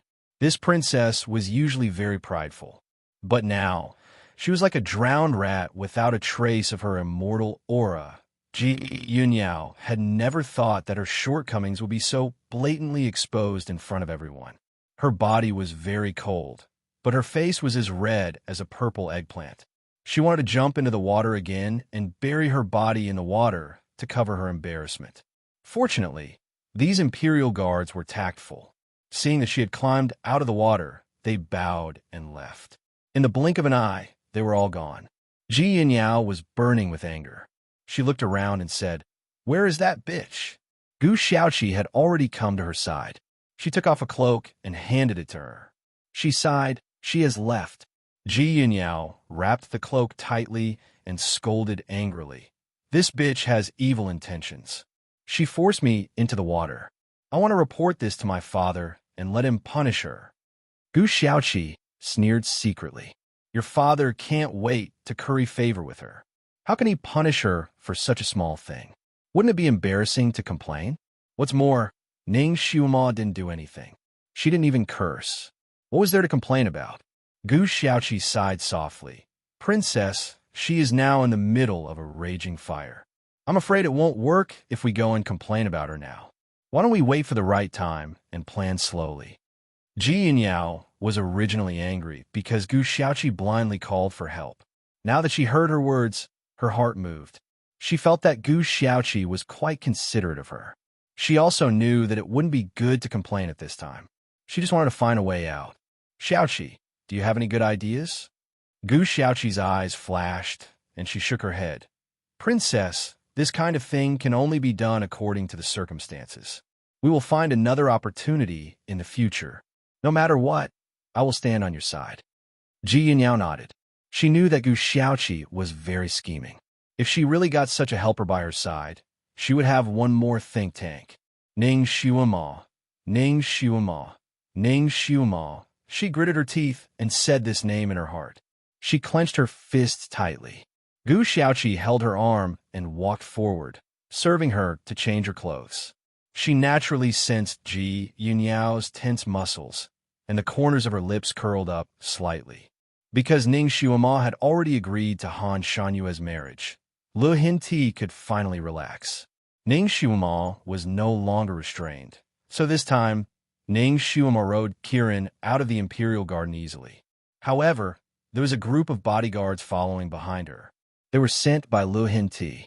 In name, they were there to protect her, but in reality, they were afraid that she would run away before the wedding. Ning Xuema rode Kirin in the front, followed by 18 elite palace guards in a fan-shaped formation. As they walked along the long street, they naturally attracted the attention of countless commoners. After so many things in the capital, most people already knew that she had a Kirin. Since that was the case, Ning Xuema felt that there was no need to hide it anymore. Kirin was especially majestic today. Its blue scales shone like pearls under the sunlight. It walked forward with its head held high like a lion king, looking proud of its success. It attracted countless exclamations from passers-by. Some children followed behind curiously. Kirin, so this is a Kirin? So majestic. No, it is beautiful. Look at its two horns, so delicate. I guess it must be a female Kirin. Chapter 411. Kirin almost tripped when it heard the curious guesses behind it. One ignorant kid. It was a male, not a female. The little Qilin fiercely swung its tail and shook its ears, allowing its horns to be more fully exposed. It was a male Kirin, and its horns had 3 forks. However, a female Kirin only had 2 forks. Look, Kirin is wagging its tail. It must agree with me. It is a female. My ahe always wags its tail when I guess its meaning correctly. The kid was very happy. Kirin wanted to slap him with its tail. I'm a male. Kirin's roar was magnificent. It attracted more onlookers, and the discussion became louder. Wow, it can talk. It can hear us talking. That's great. Yes, its voice sounds so young. I guess it is only 7 or 8 years old. Such a young Kirin. The question of Kirin's gender is clarified, but because of its response, there were more guesses and discussions. It was even more lively than before. Some even began to guess that Kirin was an illegitimate child, and that was why it was wandering alone in the world. It had to be said that people's spirit of gossip was endless, and their imagination was huge. While Ning Xuema rode the little Qilin back home, there were already many different versions of the story. The most ridiculous version was that Kirin was Ning Xuema's illegitimate child in her previous life, and Kirin was looking for its mother, so it didn't mind that Ning Xuema recognized him as its master. Kirin's ears were very sharp, and it heard most of the discussions. It was speechless. There were too many wild guesses, and it couldn't clarify them one by one. Master, did you hear what those people said? They're not right at all. Ning Xuema raised her hand and rubbed Kirin's head. Good boy. They're talking about you, which means that you're very attractive to them. Why didn't you hear them talk about it when you were a cat? But I don't like them making wild guesses. I want to clarify, little apple, they're not talking about you for the truth at all. If you clarify this, they'll soon guess that it's that. There's so many people and so many mouths. Which one will you clarify? The more you clarified and argued with them, the more interested they would be. Even if they didn't want to guess, they would join in the discussion because of your response. Actually, they don't have any ill intentions towards you. They're just curious. You don't have to worry about it. Kirin seemed to understand, but he was still unhappy. But many of their guesses are wrong. Well, It's enough that you and your friends know the truth. You don't have to explain it to everyone. Kieran seemed to have understood something and stopped talking. This conversation was between Ning Xiuma and Kieran using telepathy. No one else could hear it. The leader of the guard behind Ning Xiuma was Shi Tianlong. He was ordered to follow beside Ning Xiuma and looked at her with a complicated gaze. He admired this girl very much, but he also unintentionally did a few things that hurt her, such as capturing her at the banquet last night and monitoring her today. Although he was forced to do so, he still felt sorry for her in his heart. He felt guilty. Ning Xiuma finally returned to the Marquis Jing Yuan's mansion. Ning Xiuma turned around and bowed to Shi Tianlong. General Shi, I have returned to the mansion. There's no need to send me off. Chapter 412. Shi Tianlong blushed and said, Marquis Ning, I'm sorry. His Majesty asked me to stay here and protect you for a few days. I dare not disobey the Emperor's orders. It was just as she had expected. It seemed like Emperor Lu Xian was afraid that she would change her mind and run away midway. Therefore, he sent people to monitor her residence until the day of the wedding. Ning Xiuma nodded and didn't say anything else. She rode the little Qilin into the palace. Shi Tianlong waved his hand and the guards dispersed. They must be looking for a good place to hide. Shi Tianlong braced himself and followed Ning Xiuma into the house. Ning Xiuma was a little puzzled. Old Zhong was a very good person. Every time she came back, he would lead a group of servants to welcome her at the door. This time, she did not know what was going on. She had already entered the house, but he did not come out to welcome her. She did not even see anyone else. She faintly felt that something was wrong. When she entered the hall, she immediately felt uncomfortable. There was a person sitting on the main seat in the hall. His black hair was loose, and his green robe was tattered. There were a few orchids on his green robe that danced with his movements. Han Shangyue, why did he come to her house? He even sat on the main seat without any hesitation. Ning Xiuma's eyes fell on the bottom of his green robe. He was wearing a pair of wooden clogs. He looked very comfortable and casual. Old Zhong was instructing two maids to wipe the furniture in the hall. They wiped it until it was spotless, and even a fly would slip on it. Of course, there were no flies in the hall. When Ning Xiuma came in, Han Shangyue looked up at her and said, You're finally back? He sounded like the male owner of the house. Why are you here? Ning Xiuma's tone was not good. The Taoist master's residence is being repaired. I've been here for a few days. Han Shangyue answered naturally. I didn't invite you. Ning Xiuma was not polite. You are my concubine. Your residence is my residence. Why'd I need you to invite me? I'm not your concubine now. She might not be in the future, very soon. Han Shangyue answered casually, but it hit Ning Xiuma's weak spot. Ning Xiuma took a deep breath. She was a calm person. She was not angry. She was not angry. Damn it, it would be strange if she was not angry. Master Han, even if I marry you in 10 days, we're still not married yet. According to the customs of Vast Sky Empire, unmarried couples are not allowed to see each other 1 month before the wedding. Ning Xiuma tried to reason with him. She had to chase him away so that she would have a chance to escape. I'm not from Vast Sky Nation, and neither are you. There's no need to follow the customs of Vast Sky Nation. Furthermore, we are not engaged. You are only my concubine. Han Shangyue stretched out his legs and rested his chin on his palm. His fingers tapped on the table in boredom. His posture was indescribably lazy, yet indescribably attractive. The maid who was wiping the utensils in the hall would sneak glances at him from time to time. Her eyes were almost sparkling. Ning Xiuma wanted to curse. Concubine, your sister. Master Han, you are wrong. Although you are not from Vast Sky Nation, I am from Vast Sky Nation. Since I have to follow the rules of Vast Sky Nation. Are you sure you are? Han Shanyue's eyes were fixed on her body. Ning Xiuma's heart skipped a beat. Could it be that this person knew something? I am. She was not confident when she said this. Han Shanyue seemed to smile and did not talk to her anymore. He turned to old Zhong and asked, Is my residence ready? Chapter 413. Old Zhong looked at his master, then looked at the seemingly lazy but powerful master Han Shangyue. He was slightly troubled. I'm already packing it up. Ning Xiuma's face darkened. Old Zhong, did I say I wanted him to stay? Old Zhong coughed and said sincerely, Master, since he will be your husband sooner or later, then he's the master of the house. You don't have to care so much. He was actually really happy for Ning Xiuma. Ever since the name Heavenly Calamity Star spread throughout the capital, Old Zhong had been worried about Ning Xiuma's future marriage. He was really worried. If Ning Xiuma could not get married, how could he face Marquis Ning and his wife after 100 years? He did not expect that this Master Han Shangyue would take in his master. Although she would only be a concubine, it was still better than his master being a spinster for the rest of her life or marrying a blind or bald man. Moreover, this Han Shangyue was so famous that his status was even higher than Ji and Huang and the others.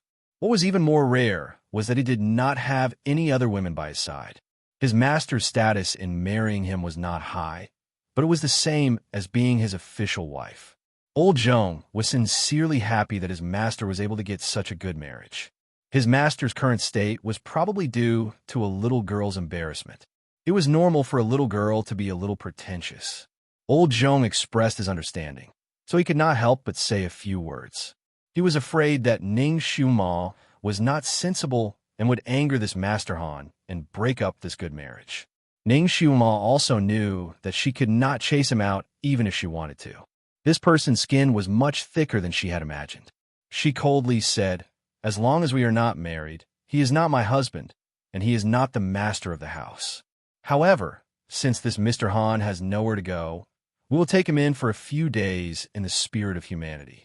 Clean up the cold fragrance courtyard for him. It is suitable for him to live there. Old Zhong was a little troubled. Master Han has already chosen a place to live. It is at the Tide Listening Pavilion. The cold fragrance courtyard is not suitable for people to live in. Master was too negligent. The cold fragrance courtyard had a nice name, but it was actually a deserted courtyard. There were many weeds inside, and many old furniture was left in the courtyard. Even ordinary guests could not be entertained there. Not to mention a guest like Master Han. Tide Listening Pavilion. Wasn't that right next to where he lived? Ning Xiuma's expression turned even uglier. Before she could say anything, a maidservant ran in and reported, Heavenly Master, the Tide Listening Pavilion has been cleaned up. As per your orders, everything in the pavilion has been replaced with new ones and cleaned 6 times with clean water. Han Shangyue nodded slightly and finally stood up. Without looking at Ning Xiuma, he walked out. Ning Xiuma really wanted to kick his butt. How dared he come to her house and be so misophobic? She secretly clenched her fists. Kirin sensed her emotional fluctuations and hurriedly comforted her. Master, calm down. You are not his opponent. You will only be at a disadvantage if you attack him. Besides, you have so many houses here, one more person won't be a big deal. Just treat it as if you are raising an extra pig. Ning Xiuma was originally so angry that she wanted to explode, but when she heard the little Qilin's telepathic message, she almost burst out laughing. Yes, just treat it as if we are raising an extra pig. Just as they were talking, Han Shangyue, who had already walked to the door, suddenly turned around and his gaze landed on Kirin. Chapter 414. After all, Kirin had a guilty conscience, so it looked back at him warily. Little apple, right? Yes. What can I do for you? Kirin tried its best to remain calm. It did not know why, but it had a bone-deep fear of this man, as if it had been taken advantage of by him before. Since you have recognized her as your master, then I will be your master in the future. I have prepared a gift for you. Han Shanyue's voice was still kind. Kirin was still a child, so when it heard that there was a gift, its eyes lit up. What gift? Han Shanyue waved his sleeve, and a faint white light flashed. A rectangular crystal trough appeared on the ground, sparkling and translucent. It was quite beautiful. Little apple, this is a gift from me. You can use it to eat in the future. After saying this, he turned around and walked out. Kirin looked at the crystal trough and felt that there was something strange about it, but it could not pinpoint what was strange about it. It had a curious personality, so it could not help but sniff it and touch it with its little paws from time to time. Ning Xiuma's lips twitched. Wasn't this a trough for pigs? But it was made of crystal. But even if it was made of crystal, it was still a trough for pigs. She kindly explained to the little Cheelin, and the little Cheelin immediately jumped away and stayed far away from the crystal trough. Too hateful. He actually wants to feed a dignified Kieran like a pig. It suddenly thought of something and asked timidly, "Master, could it be that he can eavesdrop on our telepathic conversation?" Did it even need to be said? Ning Xiumon nodded solemnly. How powerful was this person's kung fu? He could actually hear the telepathic conversation between her and Kieran. Ning Xiumon never underestimated her opponents, but she realized that she had underestimated this person. His kung fu was like the deep sea, and she could not measure his depth at all. She could not help but raise her hand to rub her forehead. It seemed that it would be difficult for her to escape in the future. She and Kieran looked at each other and saw the words difficult, difficult, difficult in each other's eyes. Kieran's gaze suddenly landed on Ning Xiuma's face. Her large eyes filled with curiosity. "Master, why is there a cinnabar mole on your forehead?" "Huh?" Ning Xiuma raised her hand to touch between her eyebrows. She didn't feel anything, so she immediately looked for a mirror. She looked at herself in the mirror and was stunned. There was indeed a small cinnabar mole between her eyebrows. The cinnabar mole was hexagonal and shaped like a snowflake. It was neatly placed between her eyebrows and added a lot of color to her small face. The cinnabar mole wasn't visible on the surface of her skin, but rather seemed to have been drawn on with a brush. Ning Xiuma raised her hand and rubbed it. It was still slightly warm.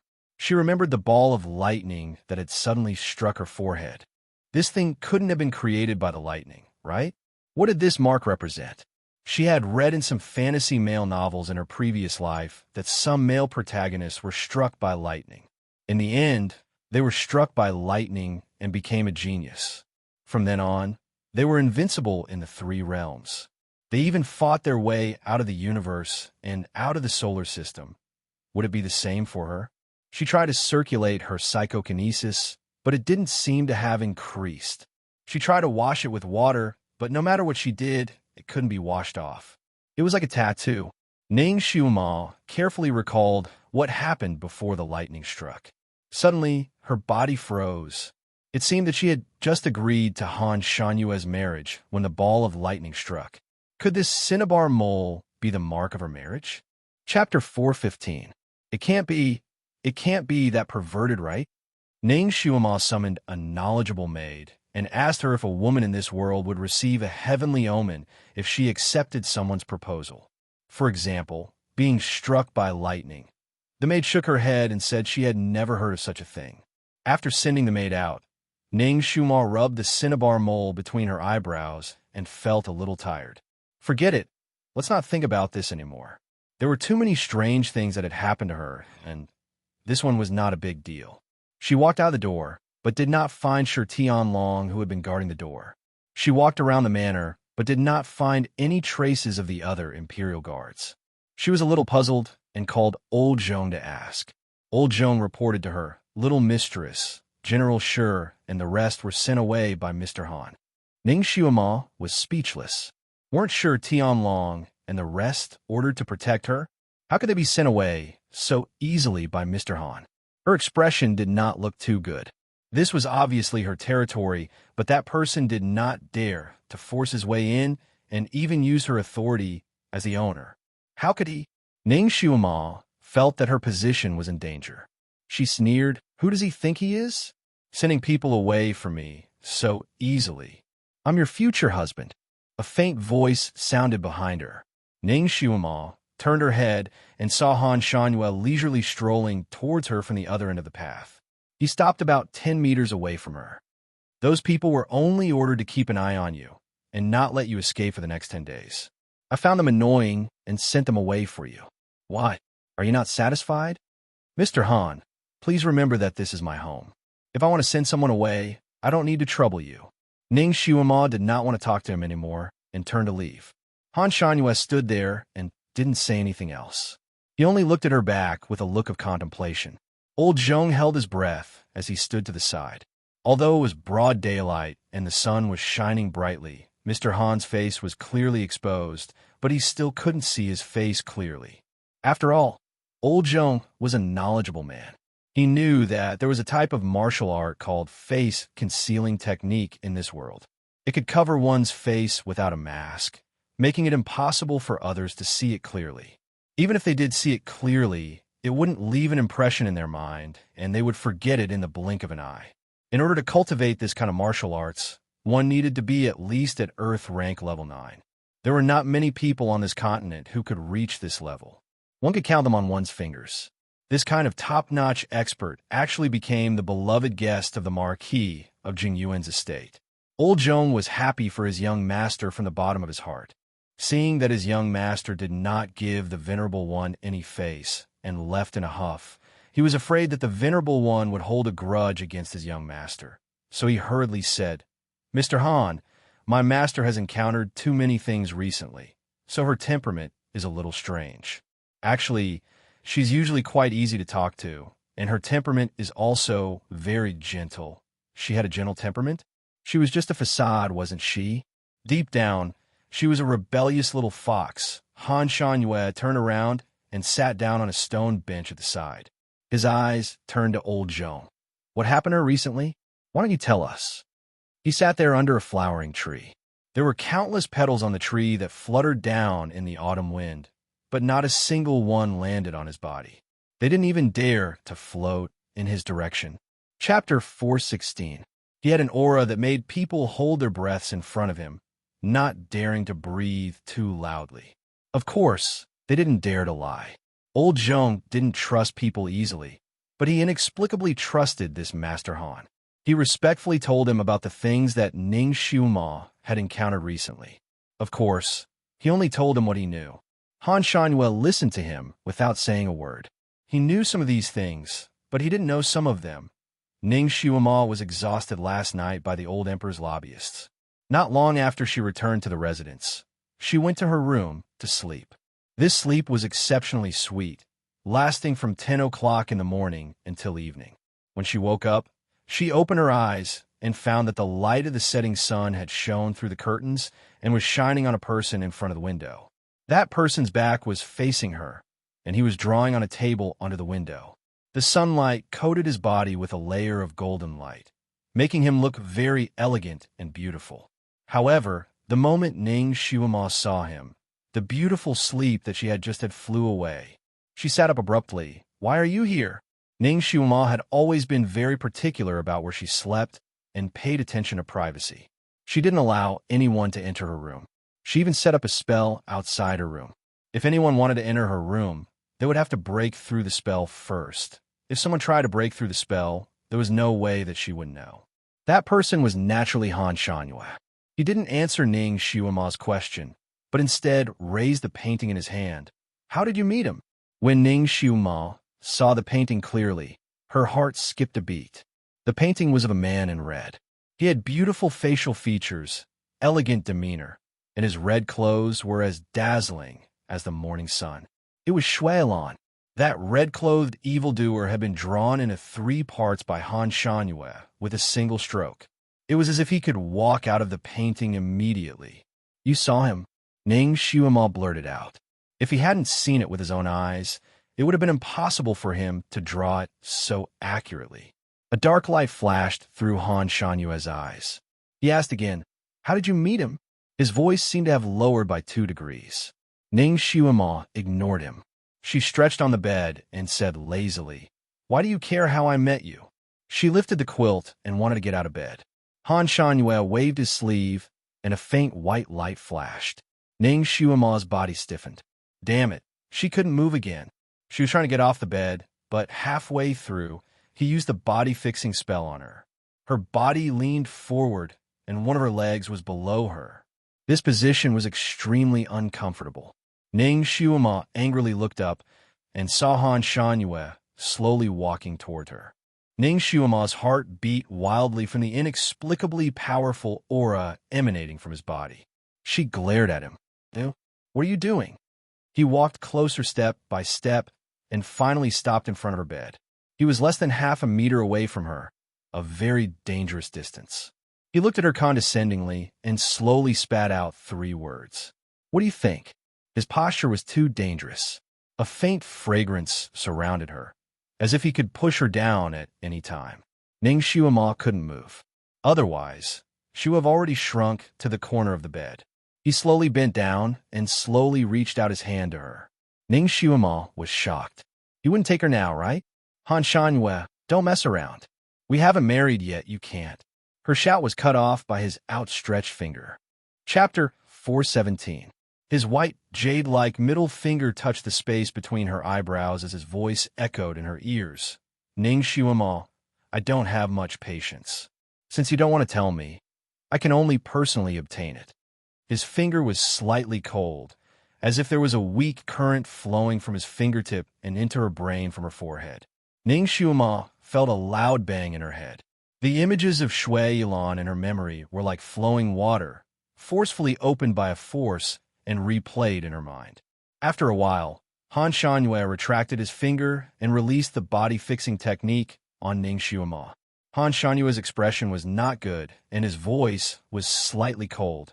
So that's how you release that scourge. You really are a troublemaker. If I had known earlier, I would have. He suddenly stopped talking because Ning Xiaomo was rushing towards him. The cold light in front of his eyes was dazzling as it went straight for his chest. Han Shangyue didn't seem to expect that she would suddenly attack him. His body leaned to the side, and with a flip, he dodged her blade and grabbed her wrist. Are you crazy? Ning Xiaomo did not say anything and used her other hand to hit his head. Bastard, go to hell. Han Shangyue had to restrain her other hand as well. The difference in their kung fu was too great.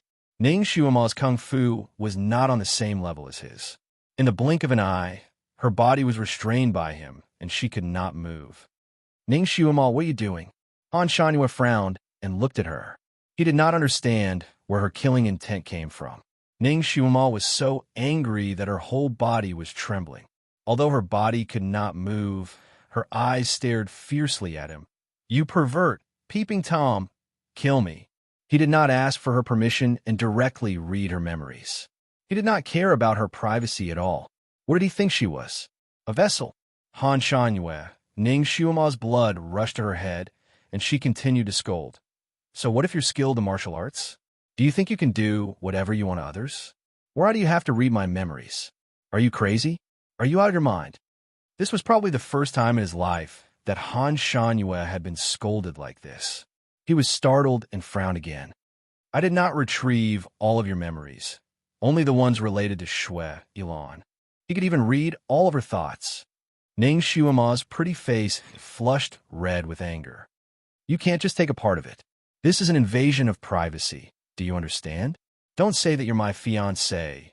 Even if you're my biological father, you can't do it. She was already feeling aggrieved when she was forced to agree to this marriage. Now that this matter had become the fuse, she simply exploded. Not only was her face flushed red, but her eyes were also misty with tears. Seeing her like this, Han Shangyue paused for a moment before saying, in this world, the strong are respected. If you don't want your privacy to be violated, then become strong. He turned around and walked out. When he reached the door, his footsteps stopped again. I'm not interested in your privacy. I won't do it again in the future. His sleeves fluttered, and in a moment, he was far away. Not long after, Ning Xiaomo finally regained her freedom. She slowly sat down on the bed and closed her eyes. She had to think of a way to escape. Otherwise, she would be invisible in front of him in the future. She sat on the bed for a while, and her rationality slowly came back. Thinking of her outburst just now, she suddenly shivered. Chapter 4:18. She actually lost her mind and scolded this powerful person in front of him. She even stabbed him with a knife. Master Han's martial arts were too high. He could kill her with just a raise of his hand. When she was scolding him, she could even feel the killing intent from him. It was too irrational for her to provoke him like this now. Ning Xiaomo was not someone who could be easily angered, but she didn't know why she couldn't control her temper in front of this person. She sat for a while and suddenly thought of something. She ran to the door and her heart sank. The array outside her door was still there, untouched, but he just walked out like he was taking a stroll in the park, treating her array like it was nothing. It seemed that he could come and go as he pleased. There were no more secrets in her room. Ning Shuima's veins on her forehead throbbed in pain. This person's temper was too unpredictable. What if he came to her room in the middle of the night? She shivered. Ning Shuima obviously worried too much. From that day onwards, Ning Shuima did not enter her room. In the residence, Ning Shuima rarely bumped into him. Even if she bumped into him, he would just nod slightly and walk past her. Just like the saying, mutual respect was as cold as ice. These few days, Ning Shuima's life was relatively peaceful and orderly. Every day, besides refining medicine, practicing martial arts, and reading books, she also liked to go out shopping. He traveled to the east, strolled to the west, shopped to the pharmacy, shopped to the clothing store, shopped to the utensils. There was no place that she couldn't go.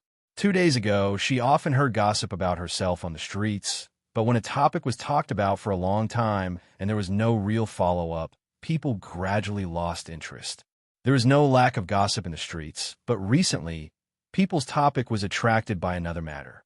Recently, there were often young girls going missing in the capital.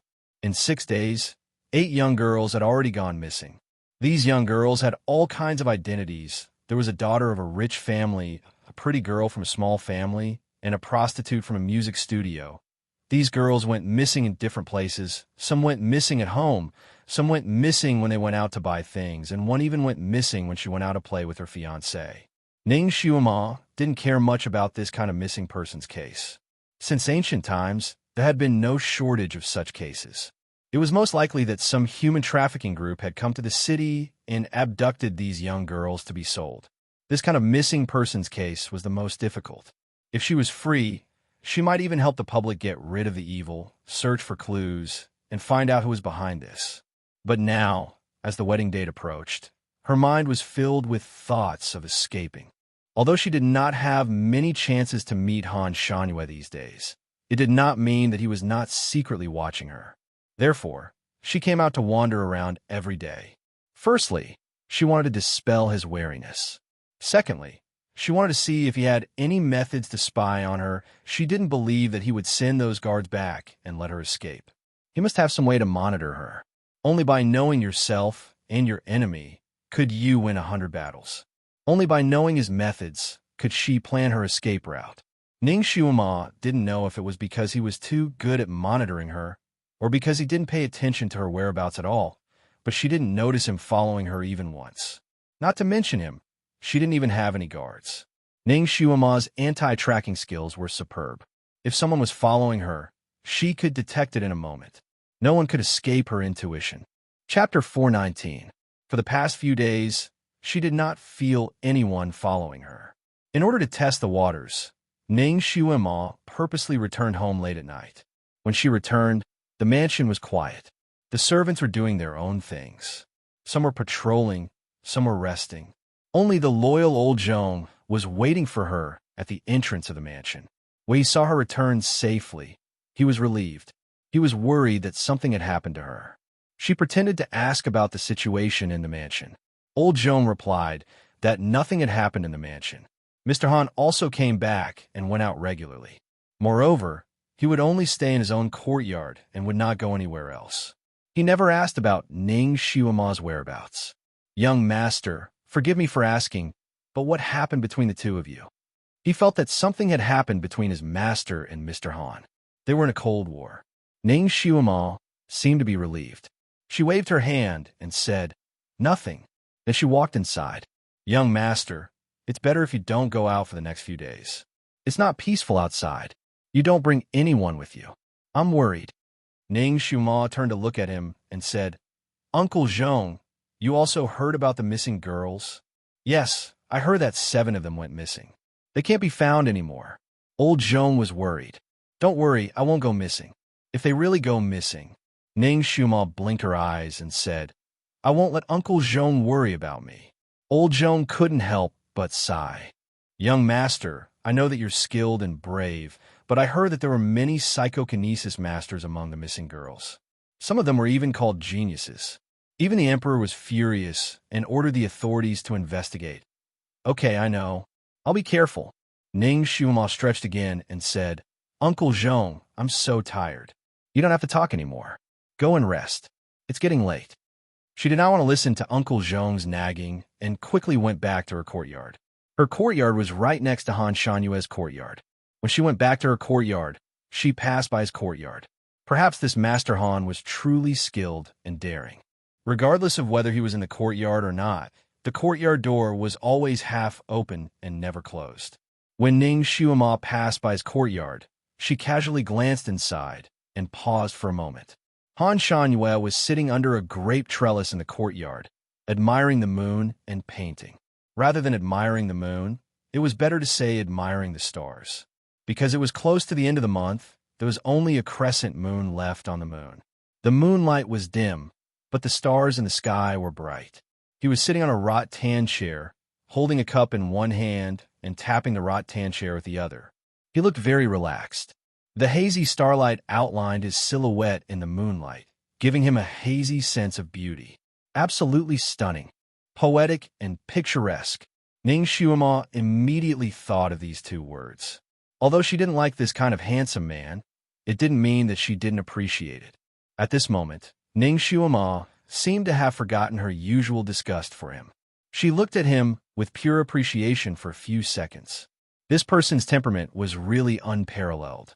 Just by casually lying down, he was like a pleasing painting. No wonder so many girls were crazy for him. He really did have some capital. If he wasn't so hateful, she might have been attracted to him. She was suddenly shocked. What was she thinking? She didn't like this type. How could she be attracted to him? Chapter 420. She shook her head and was about to leave when Han Shanyue, who was half lying on the rattan chair, seemed to have sensed something and suddenly turned to look at her. Ning Xiaoma's heart skipped a beat. Although she couldn't see his face clearly, she could feel that his gaze was on her body. Their gazes met for a brief moment. Ning Xiaoma calmly nodded her head at him, which could be considered a greeting. She then turned around to leave. Wait! The person in the courtyard suddenly spoke, his voice as cold as ever. What's the matter? Ning Xiaoma stopped, still standing outside the door. Come in and talk. Are you afraid that I'll eat you? It's late at night. It's not very convenient for a man and woman to be alone. Master, if you have something to say, just say it. Ning Xiaoma did not move. You still care about this? Han Shanyue's voice was flat, and she could not tell if he was happy or angry. But Ning Xiaoma felt that his tone was a little sarcastic. She was too lazy to pay attention to it and turned to leave. Her feet seemed to be pulled by something, and she could not help but fall back, directly in his courtyard. The force pulling her back was too great. She simply couldn't control it. In the end, when she was about to fall back to his rattan chair, the force suddenly loosened and disappeared without a trace. Ning Xiaoma almost fell on him. She hurriedly used a stake to stabilize herself. You! She looked at him angrily. At this moment, she was less than 2 feet away from him. It was a very dangerous distance, and she could smell the special fragrance on his body. We are engaged, so it's very convenient for a man and a woman to be alone. Han Shanyue said slowly and pointed to the stone bench next to him. Sit there. Ning Xiaoma secretly took a breath. The gap between their strengths was too big. It was not appropriate for her to fight with him face to face. She calmed herself down, sat down on the stone bench, and looked at him. What do you want?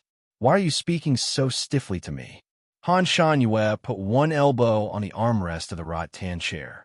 Half of his head was propped up, and his black hair flowed down like water. He looked less cold and more lazy. He dragged her in like this, and he still expected her to talk to him nicely? How shameless was he? Ning Xiaoma's voice was also cold. Then how do you want me to talk to you?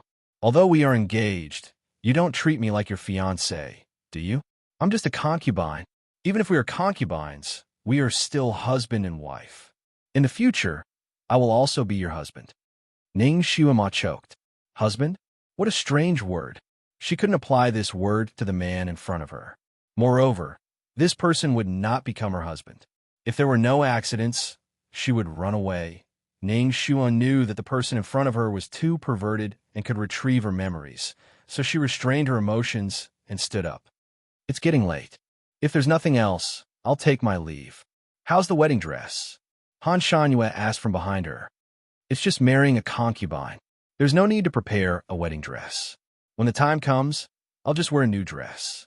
Ning Xiuma answered casually. Anyway, she wouldn't be the bride that day. You really didn't prepare anything? Han Shanyue's voice became cold again. There were only 3 days until their wedding day. She had been wandering around outside every day. Did she not prepare anything that the bride side of the family should prepare for the wedding? Of course she didn't prepare anything. She didn't want to marry him. Ning Xiuma was also afraid that he would be suspicious, so she blushed. This is my first time experiencing it. I don't know what to prepare. Then I'll ask old Joan to prepare for me tomorrow.